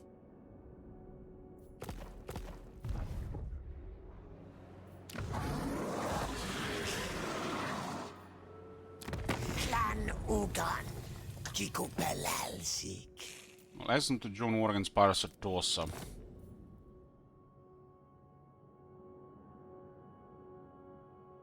To put more pressure on Tic-Tac-Toe and make a more interesting situation for us as well. I don't like where Tic-Tac-Toe is going north. That shit is out of control in the north. But Bloody Hands have been rolling. Bloody Hands would have been a menace if Tic-Tac-Toe didn't go after them. Trade Cantonment for join war against Atosa. This is actually can be bought as well. Any of their settlements actually worth low money? Let's see. Settlements could be actually put at a higher value. Let's investigate. Just out of curiosity. All these values are really at a bad amount. Going war against Parsatosa. That's fair. We also get a generous gift value on relations. Now that we are actually at war with Ironbar Expedition, we'll get a massive relations here. This is the time to get very high relations with Tlaqua. So trade Kratomen for war with Parasatosa.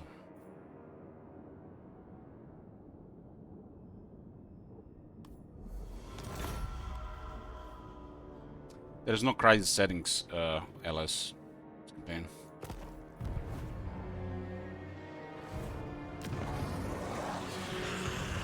You can see gifts given to Tlaqua 40. I think it's considered a generous gift.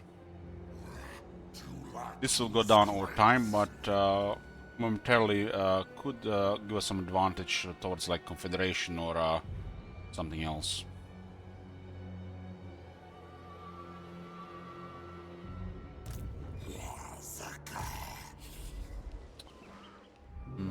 This entire area is now at a possible attack. Torek has military here. And he has stronger military than we have.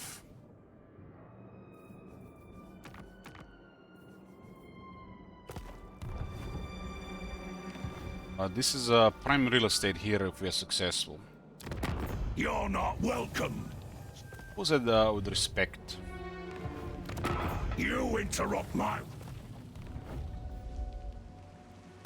I don't have time for words.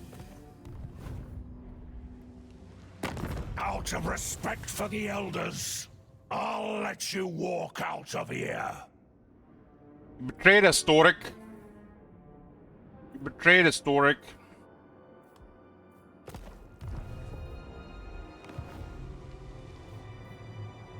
But that was brewing for a while. It was brewing for a while for sure. I think it's unrealistic to go after Goldtooth considering what has happened here. Keep my teeth, your blood and bones.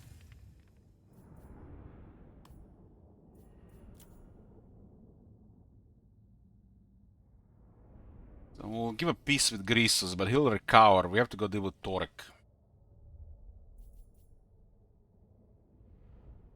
We're on the gravy train.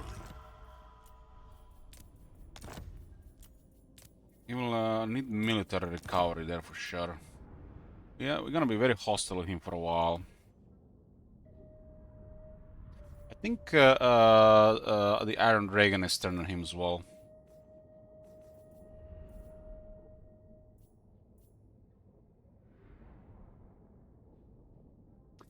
Usually the chain of events make this happen. It's like I always get surprised by chain of events, and usually they tend to start with an issue, like what happened with the Lord Masters betraying our alliance.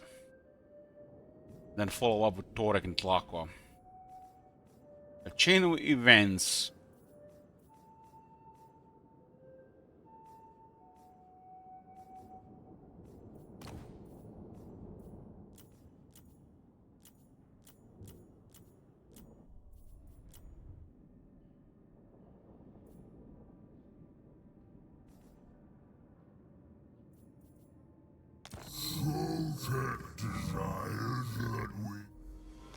Trade agreement number 10. We got better diplomacy. We also have Mami Ying here.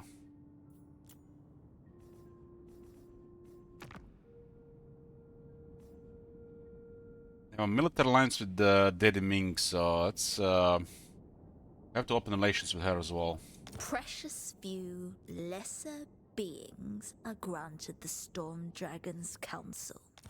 This is an option, huh? It does look like Gran Kate will be fine against the Warhorse of Zar. This opens the door to diplomacy here. They also decide they don't like Tlaqua. For whatever reason. Tlaqua has been a menace. We'll join war against Warhorse of Zar in exchange of trade agreement to open relations with the northern provinces, because it seems like the east is just very nice with trade. They seem to be successful about it. I don't think this will bite us. A boon to the defense effort. And with trade agreement kicking in, we'll have open the non-aggression.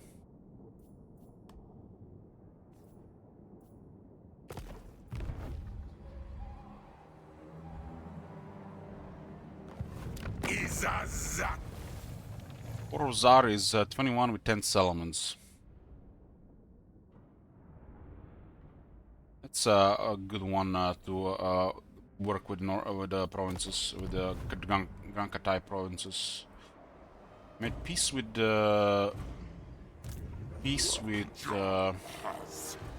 Greasus, and now we are going to send our army to attack Torek. The Big Barter is open. It's a shithole, but it has the geomantic web to buff Dreadrock.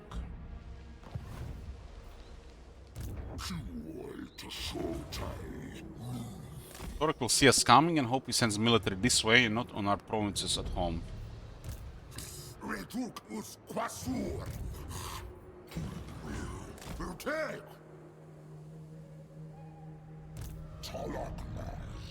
This one can be disbanded now. Could have captured this one before giving peace to Greasus. As a missed opportunity. Doesn't matter. We had an entire province with additional spices.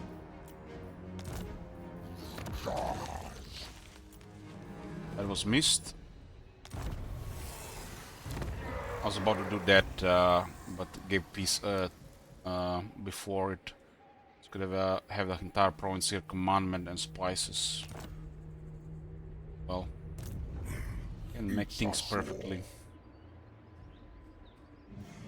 Also raiding us here because the camp. We could have destroyed the camp.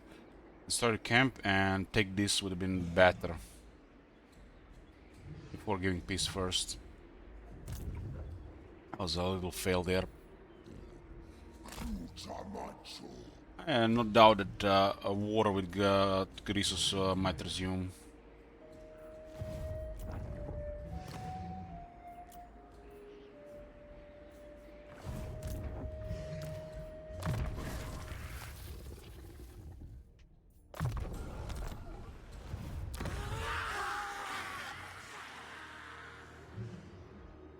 Camp would have went down, and that went down, and this area would be clear of Greasus. Now it's not clear and it's not consolidated. Keep the peace too early.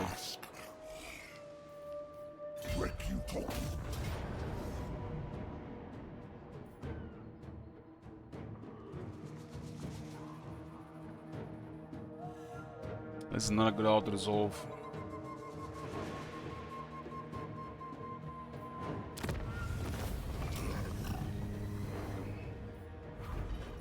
We're gonna land for replenish.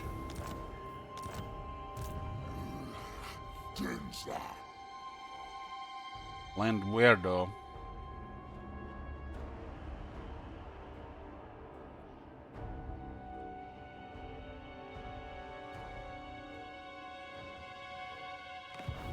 It's Tlaqua territory. We can replenish here. This guy is rank 14. Punishment is not the greatest. Actually get more. It's gonna be still a while before that tech for additional 10. That skill will still be good.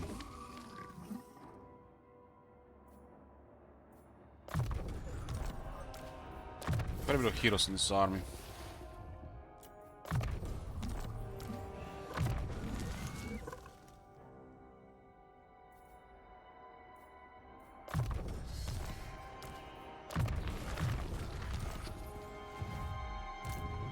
Guy has supervisors, so we don't need to march.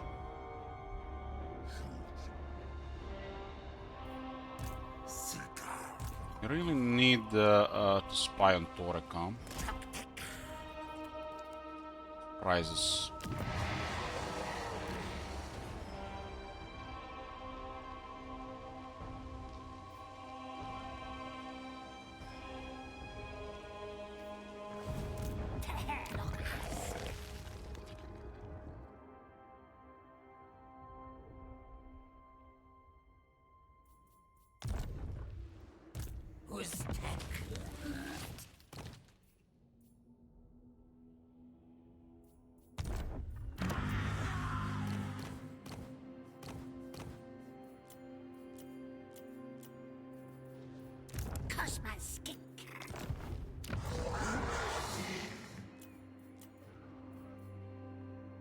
Get one of these guys temporarily. Although there's a better spot to get him there. Just to know where they are.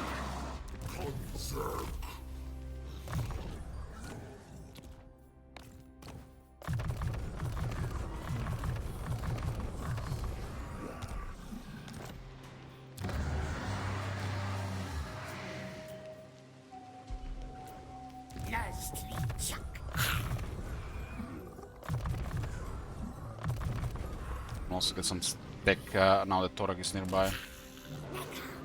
Might make somebody pissed because of that though.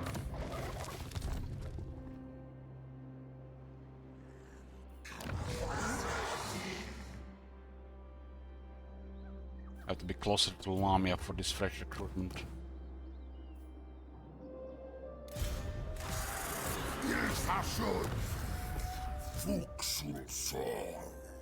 Yeah, 3 capacity, huh? You get 4 without buildings.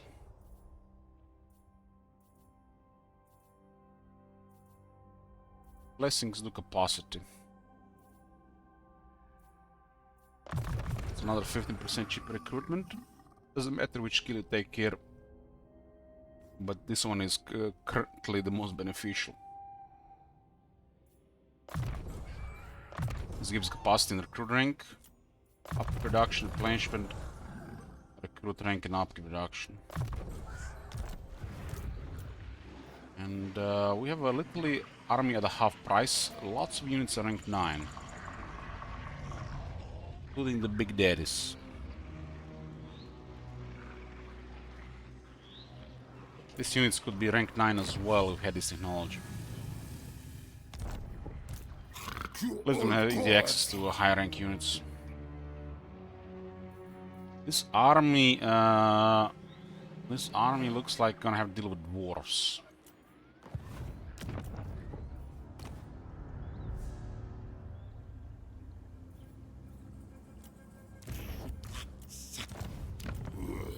Calquasuras.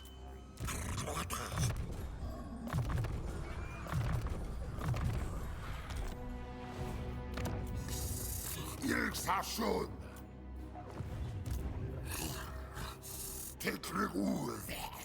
Yeah, we have to deal with Greece again. We can just get a bunch of Saurus spears with shields, or any Saurus spears. How many turns can we even afford to recruit this before we start getting attacked? That's the problem. I think 3 turns is the most we can give here. 3 turns is the most.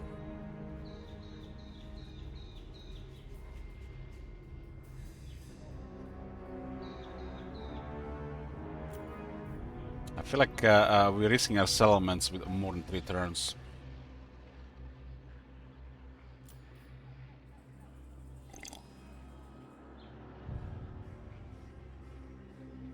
Something has to kill the Slayers as well. Temple Guards are not good compared to Sauros Wars against the Dwarves.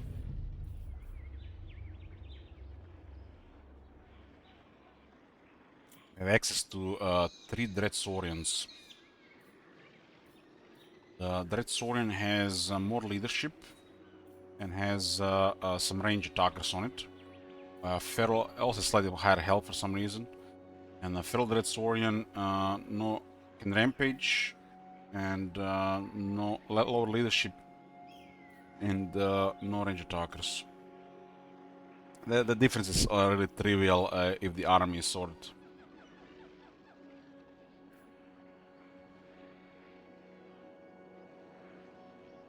We have to mobilize army fast. 3 turn stops. 3 turn stops.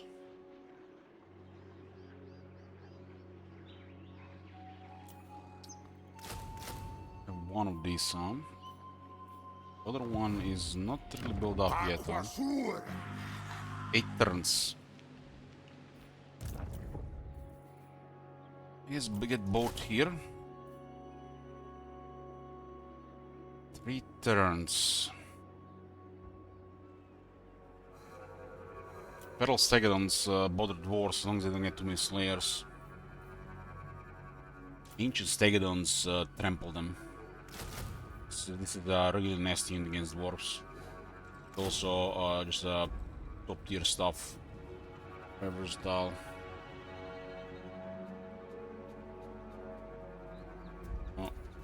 Let's just queue 3 turn recruitment immediately.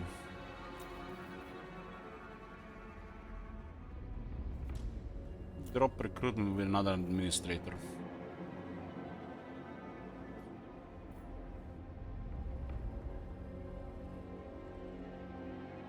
That one will have to encamp anyways, right?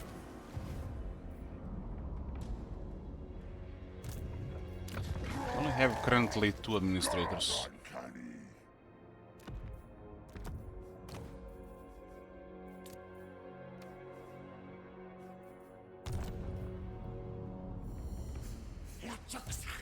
So Dreadsaurian currently is at 1200, Feral Dreadsaurian, 1200.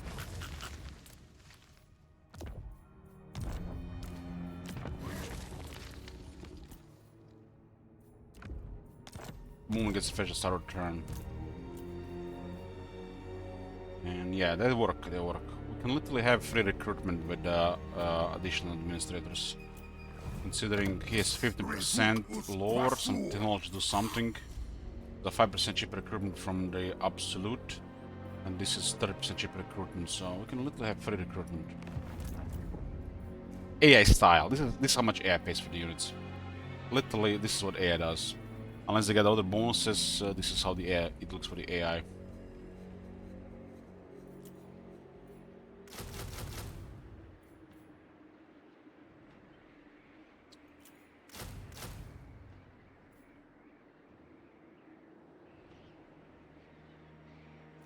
Priest Kings is because of the Lotus Gathering Camp. This lowers another 30%.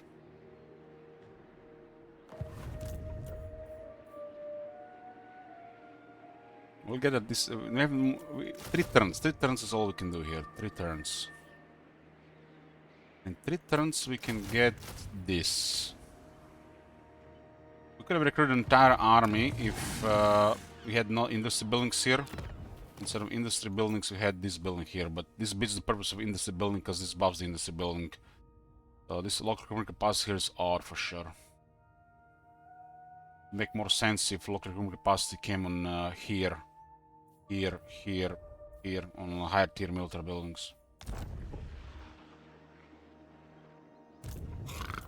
But we could double our recruitment capacity at a cost of some income if we wanted to, for example.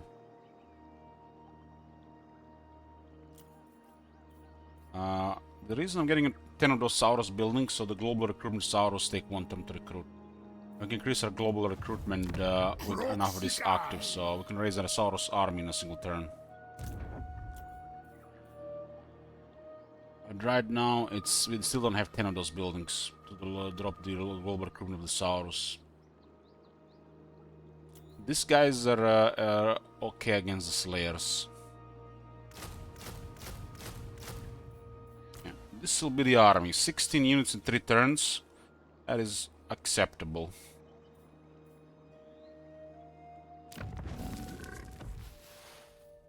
Acceptable.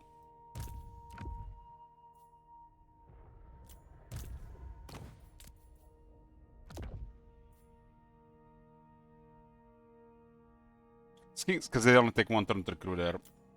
Taurus ought to be at 1 turn at some point.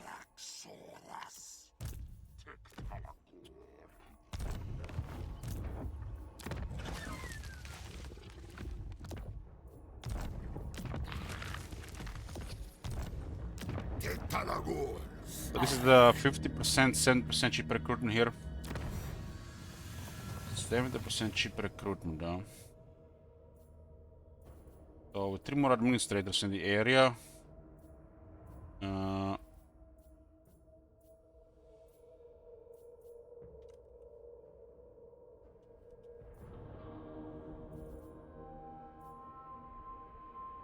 Global -1, so it doesn't even matter for 10 and those are the ranks.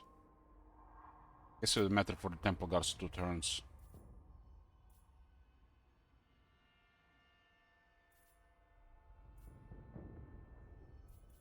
For some reason there's a 5% cheaper recruit for Saurus, but not for anything else. Skinks and Skinks as well.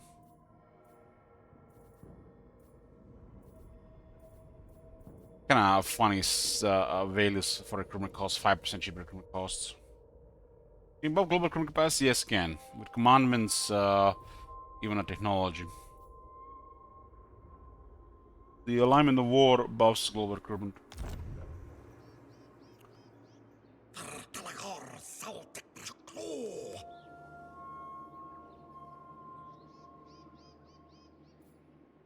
This guy's supposed to be ranked 9, but this one doesn't work on global recruitment.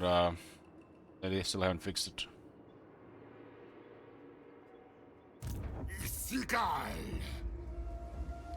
Yeah, they do have an army in this place. The army is currently at 12 to 14 units. So they might make it a first move. Wherever they go, we'll just raise an emergency army. They could go for the Golden Tower. We have economy for it right now. So we'll hire somebody to be ready. Make 9 fleet-footed Saurus all blood, that's solid.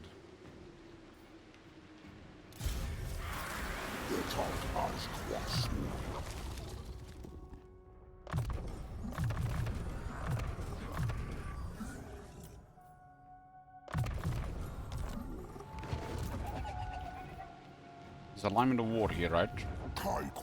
Next turn. There's a discipline guy going this army. This could have been another administrator, for example. There's a war with Torek, he declared war on Tlaqua. So I have to deal with that. We need to stabilize this a bit. I shall consider them. Not ready to drop this yet. It's currently another 9 turns penalty.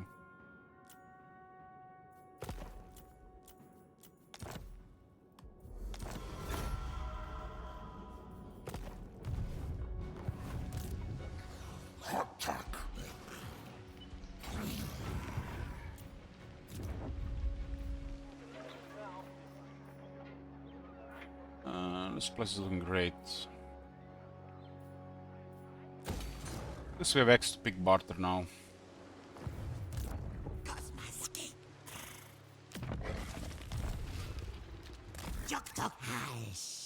We'll see Torek here.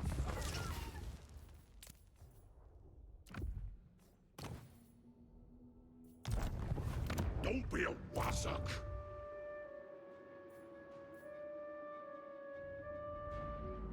War with Torek will make Karakadan very angry, and that's the next thing. That's the next thing. We are almost halfway to long victory. Regarding size. Not the campaign time.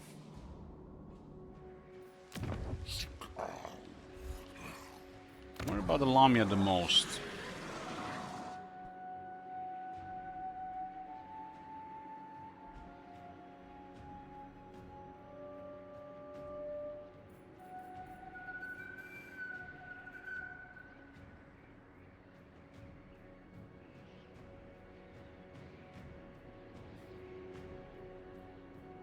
Be a really bad city if they hit. Let's at least buy some time for potential under siege situation. Odin's building for a temporary wall. Rasetra as well.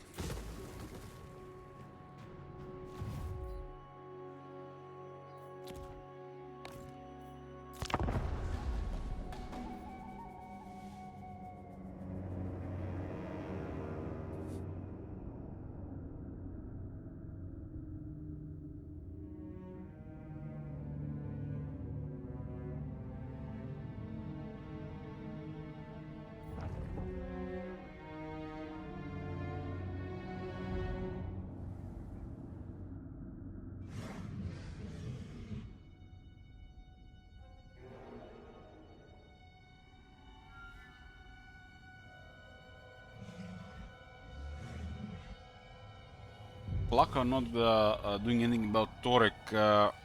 Good and bad thing. Torek might cause more of a mess down there for us, but we also gives more opportunities to get all those territories for ourselves. The rich territories.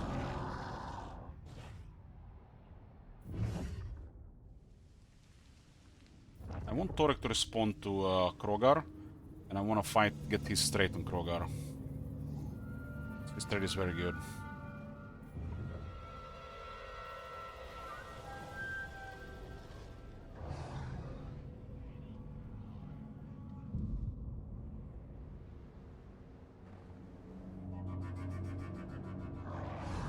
And Bully Hands being a menace again. As long as the Va holds 20 turns.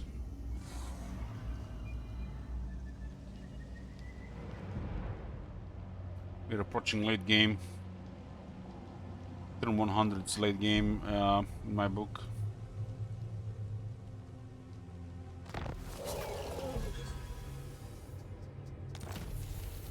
Technology for more movement range, that'll help.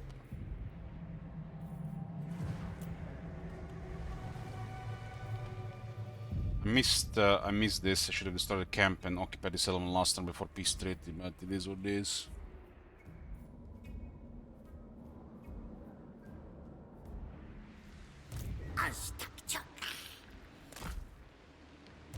And some scouts to see what's going on.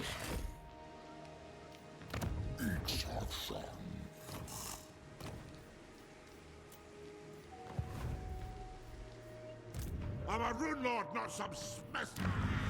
Get me the garrison here and here. As long as Torek responds to Krogar, we excellent.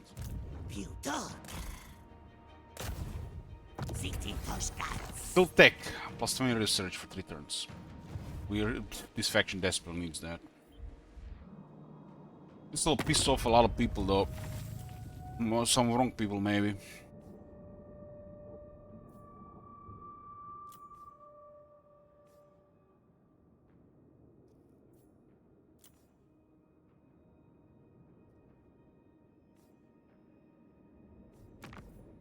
Your reverence towards me has been noted.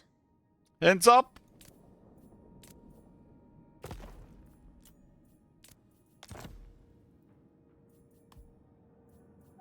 Expensive. The Iron Dragon's assistance will only be granted for good reason. They've starting to consider a gold to the target.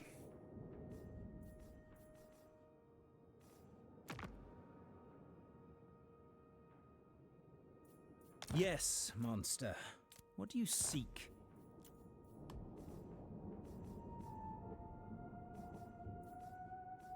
What do you want? This will be 8 turns, huh? 2.5 per turn. Necklace is very useful.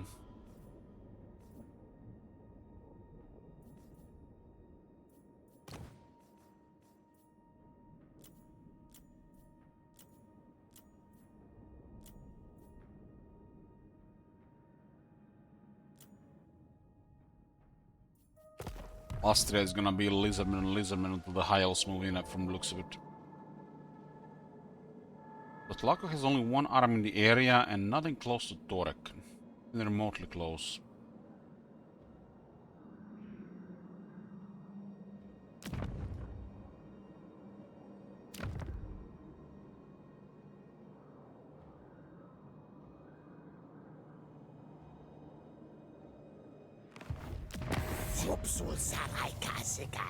To me, it looks like Tlako has broken trade agreement with Torek, and the same on the next turn, Torek declared war.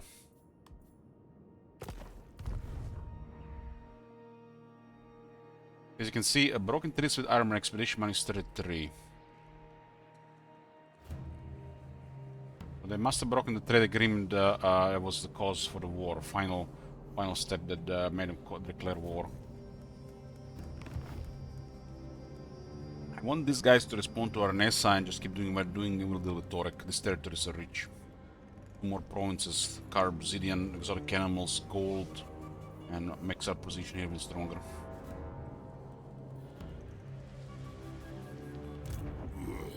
Kalquasuras.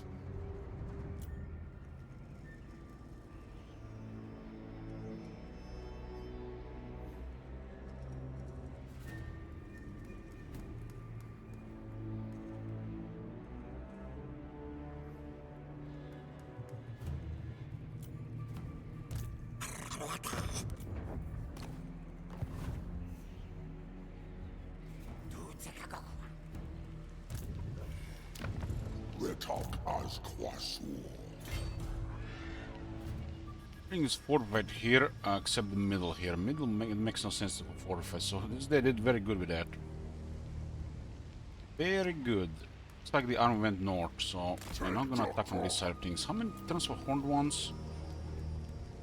Turns, this is a rare sight. Rare sight. Rank 9 horned ones, they're shred. They shred, they have excellent battle skills too. We need research. It's 10 research. More research.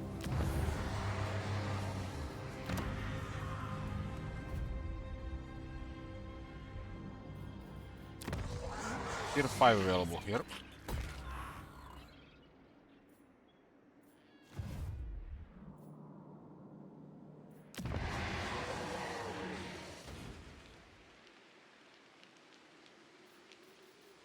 They're really poor here without the geomantic web.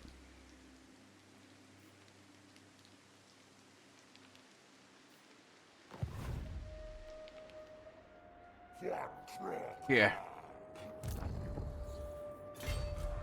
This is a swamp, so gotta approach carefully.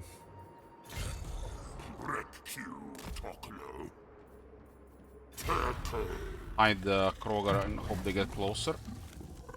Preferably with an army.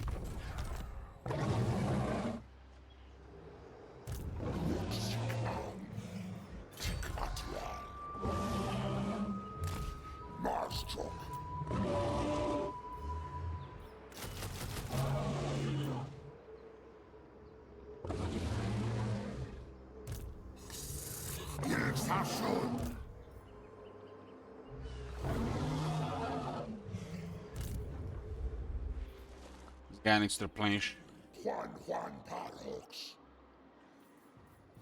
Take 3 away. It doesn't really matter what stance, it's allied territory.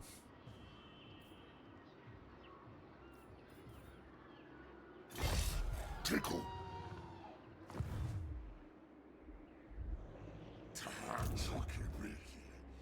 We have send get towards him. Kalquasuras.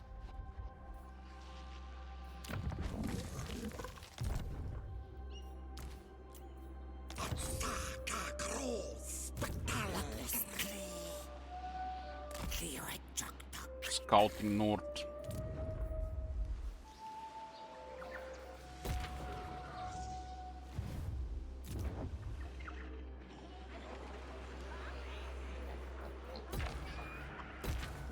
Veš.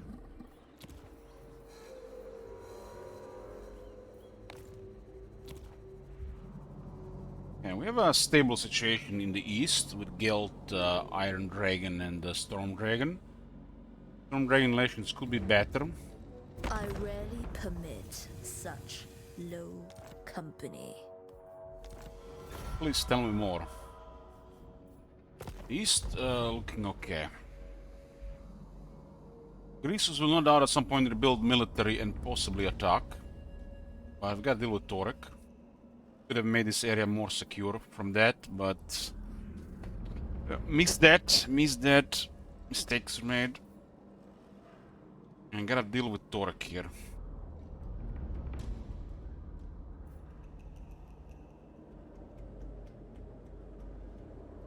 What a campaign! What a campaign! Feels like a whole different game. Blocked expansion, blocked progress, setbacks, and wars with factions that are constantly at your military.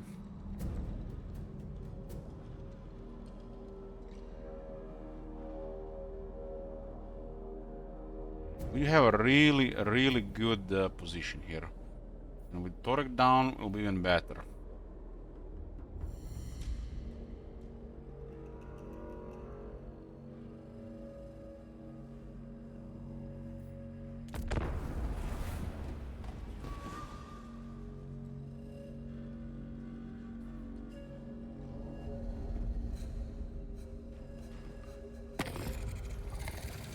Ataret Ulkma, Zagrimla Kuste.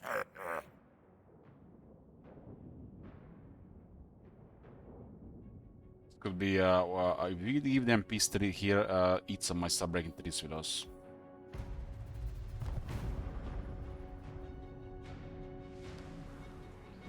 About 61 factions in the world, 6 rogue pirates, about 4 rogue armies.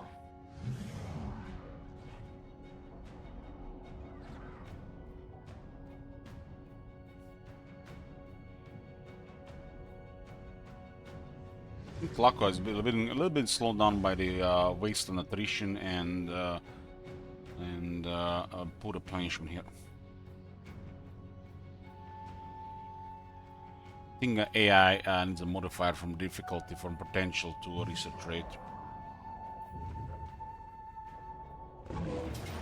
Yeah, bait successful. Well, I start with a decent army here. The hell is this? It's actually okay for the AI, I guess. Bait success!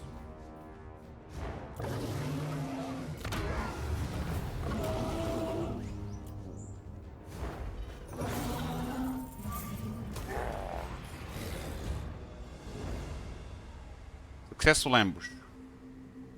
8 hidden and murder them.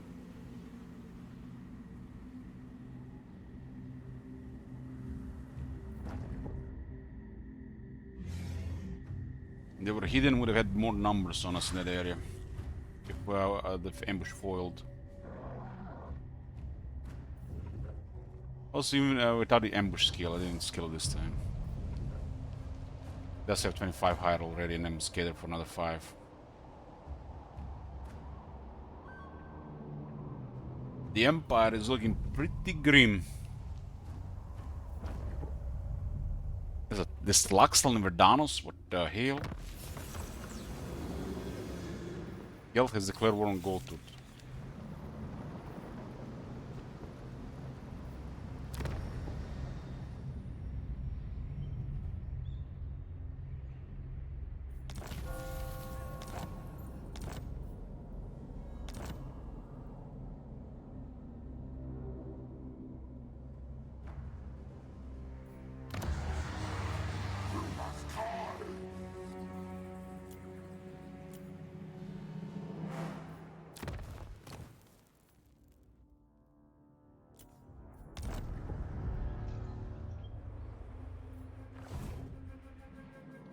Turn 99. A lot of territories on our fellow lizardmen.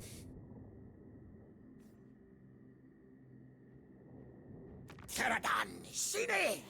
Guys, I really don't like that we have trees with Karakadra now.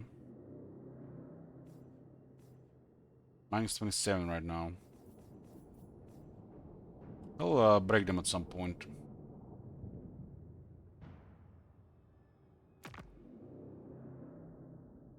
Broke them at this point, we declare hostilities, but Tlak will like us more.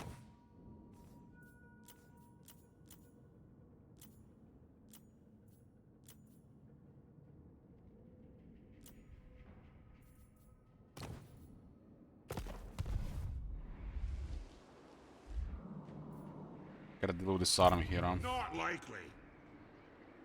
It's that skink. You We might have Tracetra in range before we get anything there.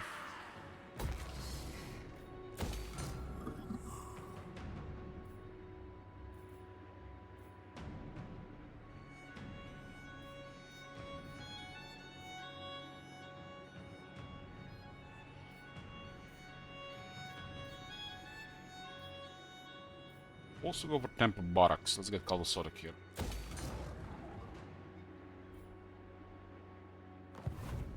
Kai Kwasur. Zit Titoshka. More research, another 30.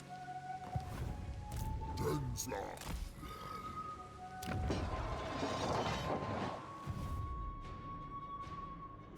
Putuk. Zopsul Saraikas. 84 with him. So almost a good army request there. Maybe 100. Clear or egg. Big Barton range.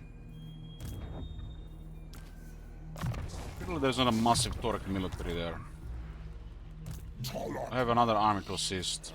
It doesn't really matter.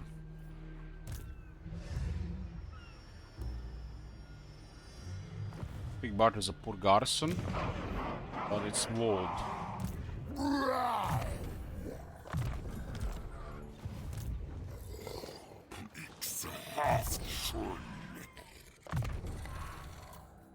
Blitter killed the dwarves. 20 attack and entire army gets 10% more damage and leadership against dwarves.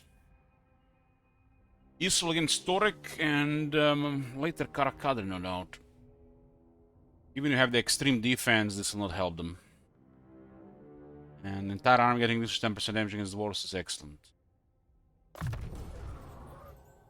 Krogar himself will get 20 attack against dwarves and 10% damage, which is excellent.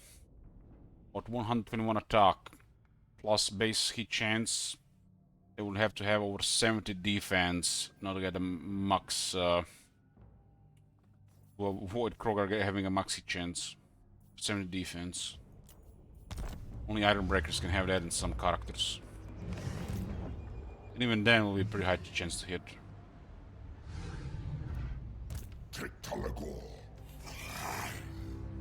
I think this army has to march anyways. I think this guy occupies it. Brogar hides outside the city.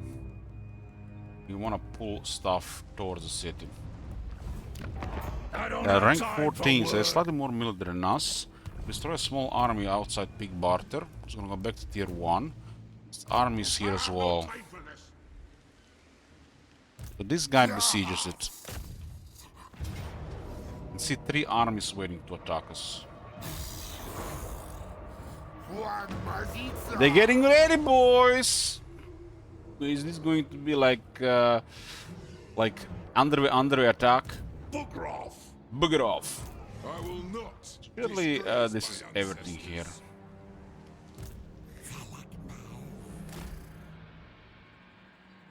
According to our scout nearby, seems like everything. I think not. You what? Because A lot of dwarves. We can intercept some, so I guess I'm not feeling really threatened here. And we can still ambush. fuck tack. Problem is this army will be in a march stance unless we replace the commander. That's gonna hurt this army.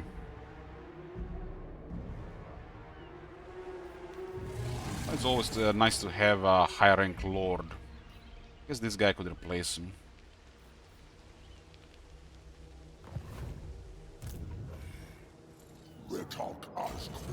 Trick here is to send an army marching to assist emergency Bok Bok with a siege attacker. So we can attack Big Barter with him, so we don't have to use Krogar.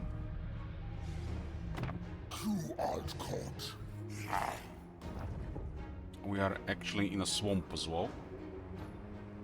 This guy does have the Proud Warrior though, so the other one I get a Proud Warrior as well. They're both perceptive, so let's just get closer to the good stuff. And then we do respect this guy. And looks like respect sucks, because it gives rank 1 lords in enemy territory. So we're getting a rank 10 guy, it's rank 1. Page this shit! But we got this guy, anyways. So it seems to be an issue in enemy territory now. Well, we get this guy for later then. Prevent that issue that's never been patched.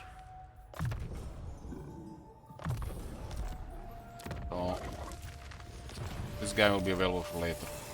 Perceptive is really good on Lord these days because of the extra items that are available in the game. And since this guy replaced the original general, he can switch from march stance to regular stance. It's a feature. This army does not have penalty to vigor when dealing with this shit. They'll lose better lord, but that vigor penalty would be too big if, especially they had another army. And then we send Krogar to assist as well.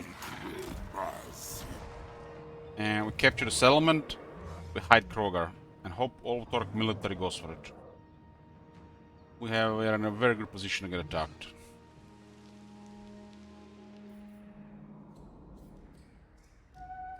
Good news. I'm gonna It send turns on. Gelfeld's probably gonna get the more gate.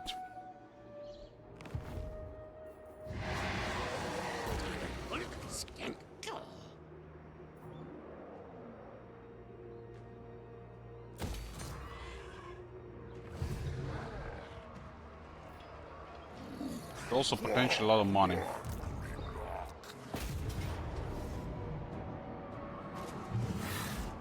And the outer is always out of question. We don't want to take run damage. Big Bart at least connects to the capital of the Dragon Isles.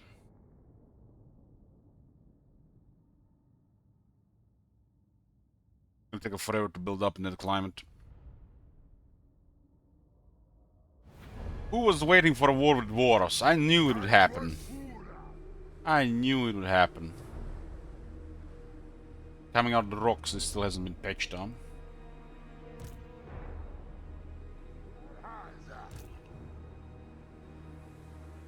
Old Elich would have prevented it.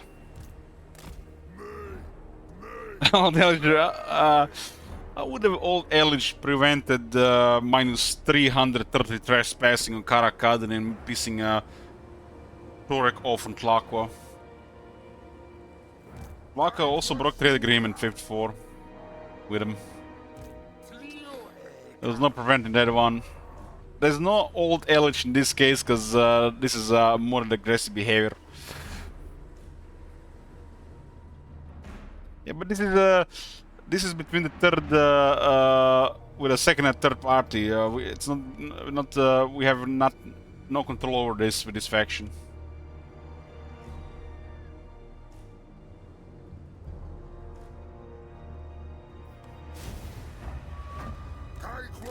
This was inevitable due to crazy Tlaqua military and their behavior. The only only way this would have been avoided if Telaqua made alliance or military access Karakadrin. Was the only way to this be preventable.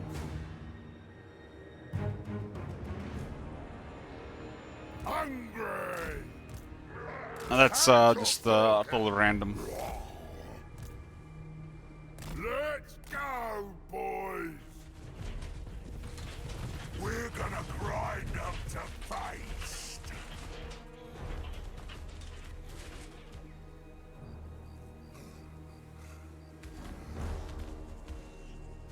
Look at all that meat, boys!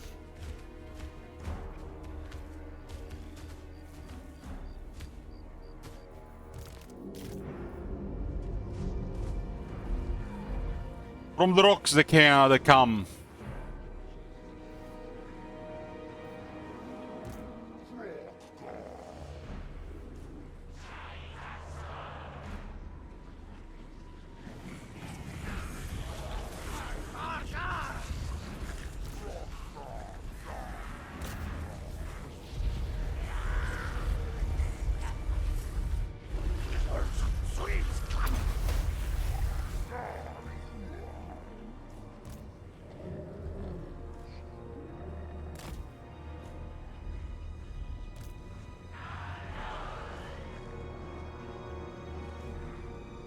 This has been an issue since day one. I guess they don't care to fix it.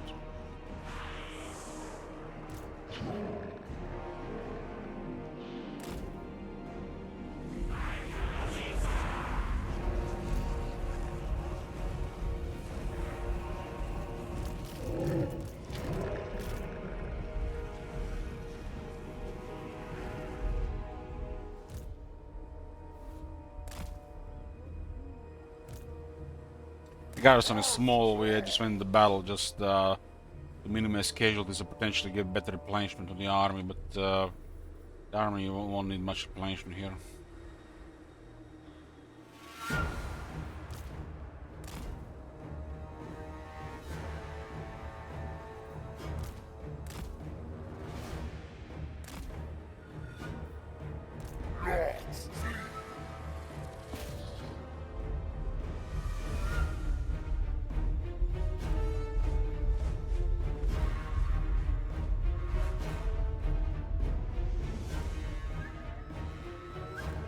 I think due to them being strong, the war was just inevitable. The rest was RNG, and it kind of makes sense with the Lism cold-blooded logic, so I'll let it slide. I'm fine at resolving like this, but it was not supposed to happen.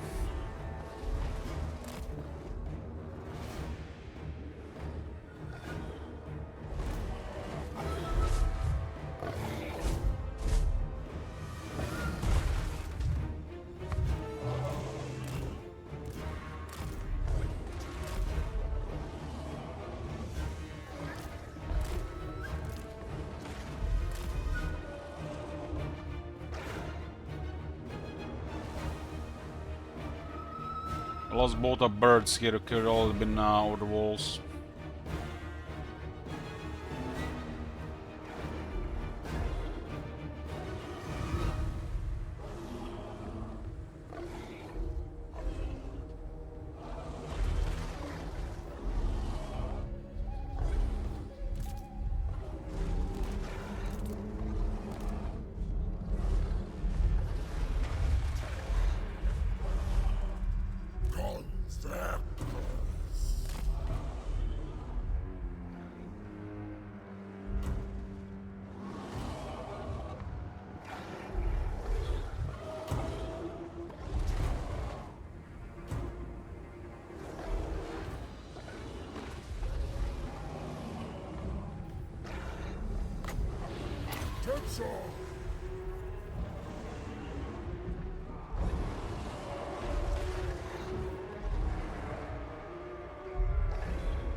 should probably have a slightly higher duration with 20 seconds.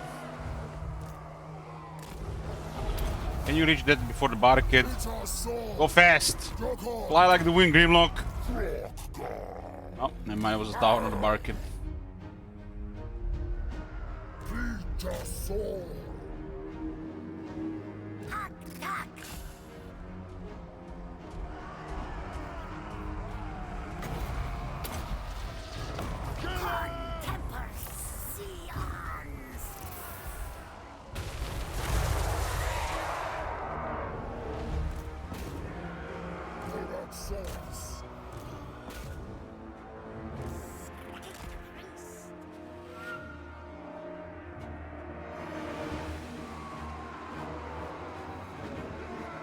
It's not like more of them got killed. They got thrown on the wall by the thunderbolt.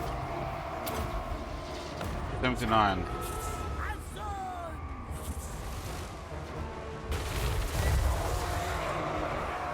Yeah, they got thrown on the wall.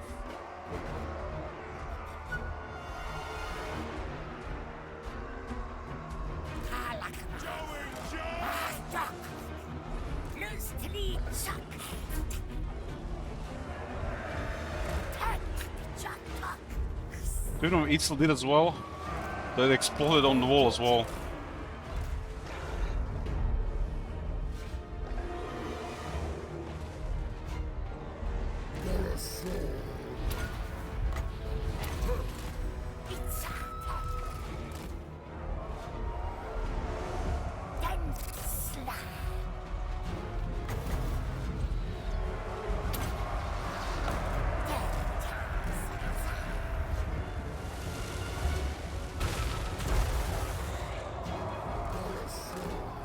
It's impressive on 35 resist. That is impressive. That is impressive. Lord of Heavens. Ranon's Thunderbolt overcast. No spell mastery. But they were in a dense position.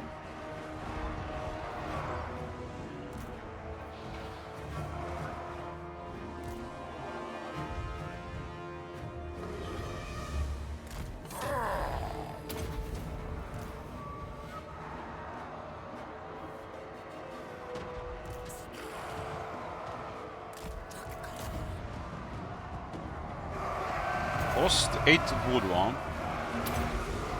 They don't seem to be avoiding it either. Maybe because they're shooting.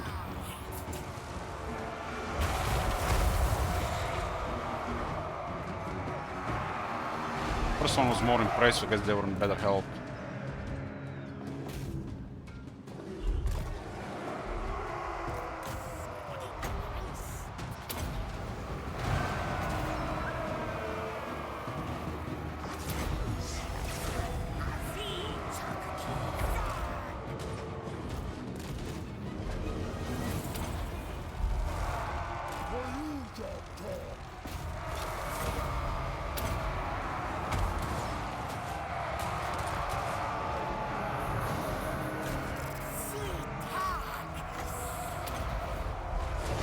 Actually, did a lot of damage on this guy.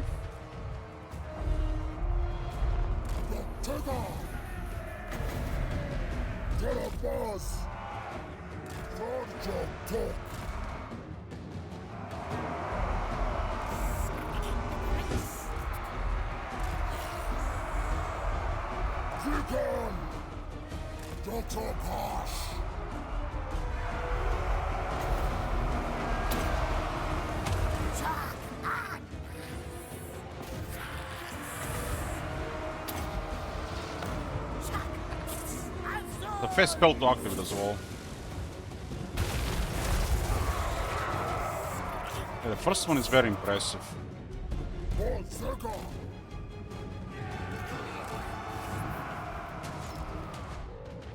Paul did a lot of damage on the Carnosaur.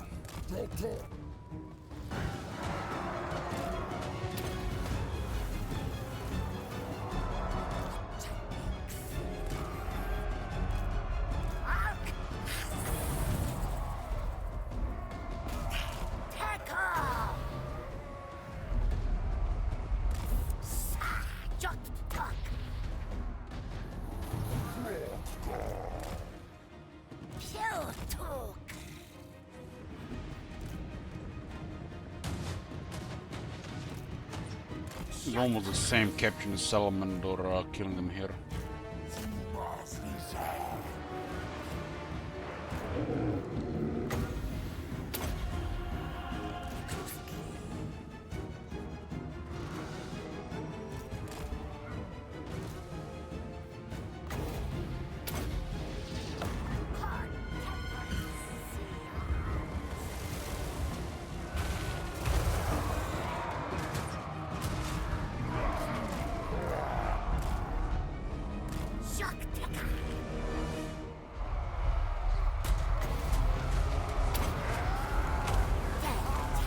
We have all the liquor shard in the area.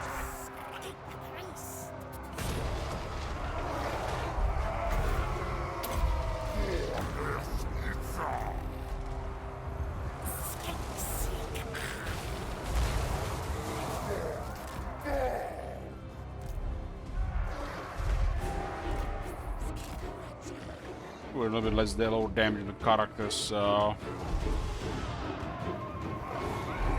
way around.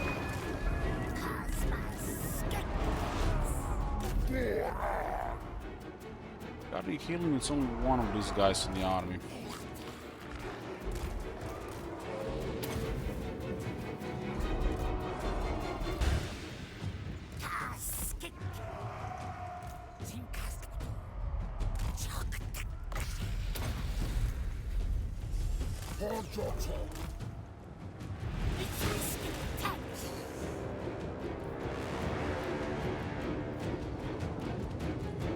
Quite easy target for shooters, the ancients take them.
Background Corliss are causing some damage. Almost out of ammo.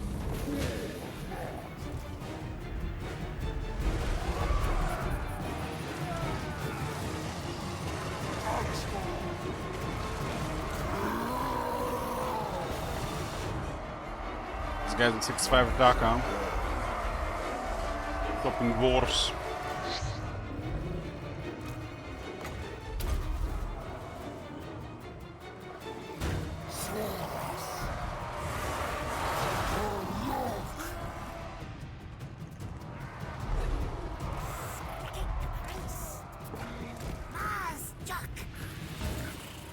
Like 2 crystals are definitely would be more ideal.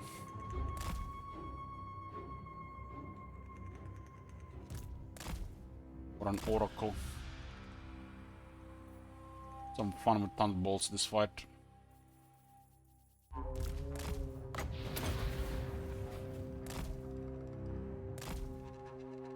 Only 10% heal. Once a minute for I can 7 times.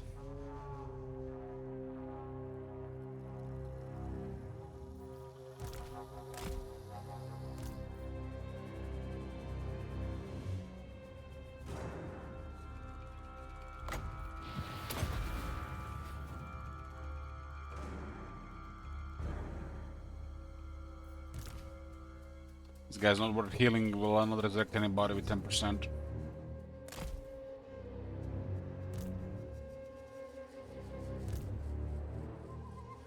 Taking like 3,500 damage. 14 casualties, so there's no way to resurrect. They get healed first and then resurrected. If everybody's full health, then they'll resurrect dead ones that died in this battle.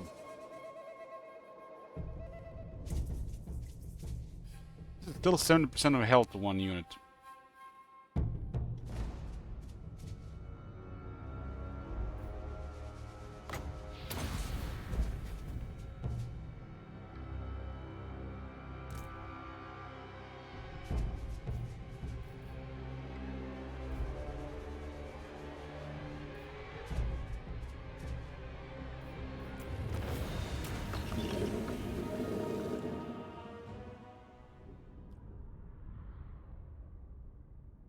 It's big barter. Lizardmen with big barter. Lizardmen in the entering Shadowlands.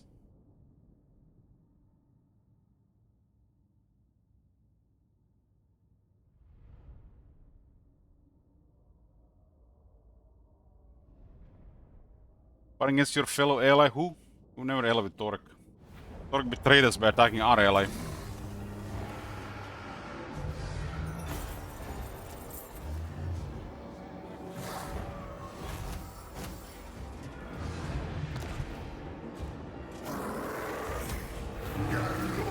Betrayed the non-aggression, military access, trade agreement, declaring war on our ally.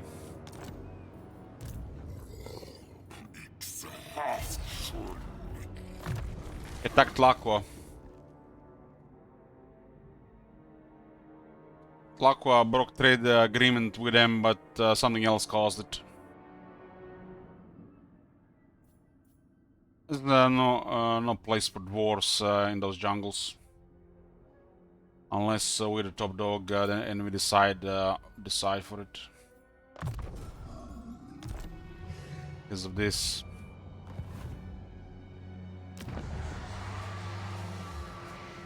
To the first number. Never get any military access with the dwarves, and this caused guarantee war in the future. Torek making a move first.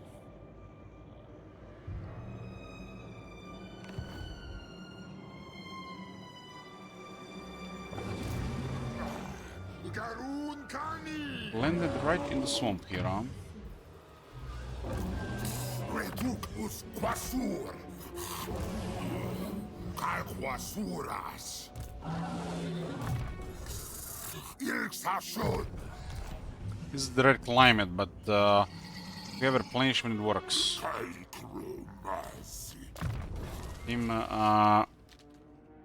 Shame Lord Krog is currently has issues with this. Have you ever used close deliverance? I think I used it once.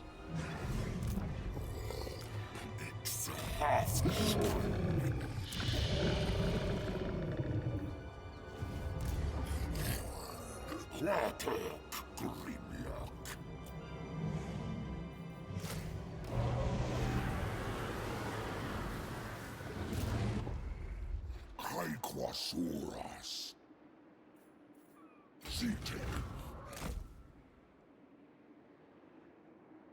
Don't be a fool. I am denied. Renesas in the way as expected. No cannons, huh? Cannons would bother us.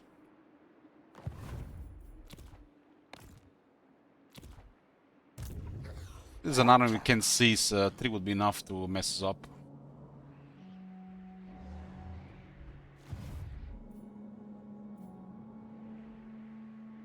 You're one turn behind to deal with this. One turn behind.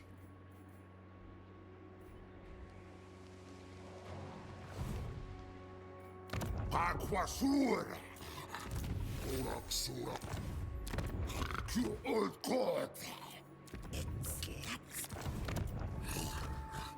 Take reward.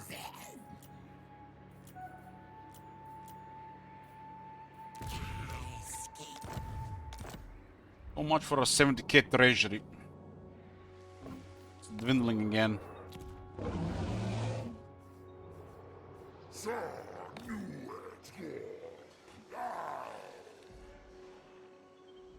My plan.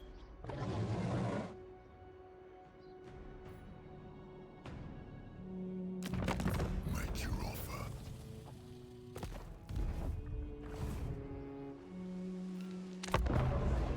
Oh,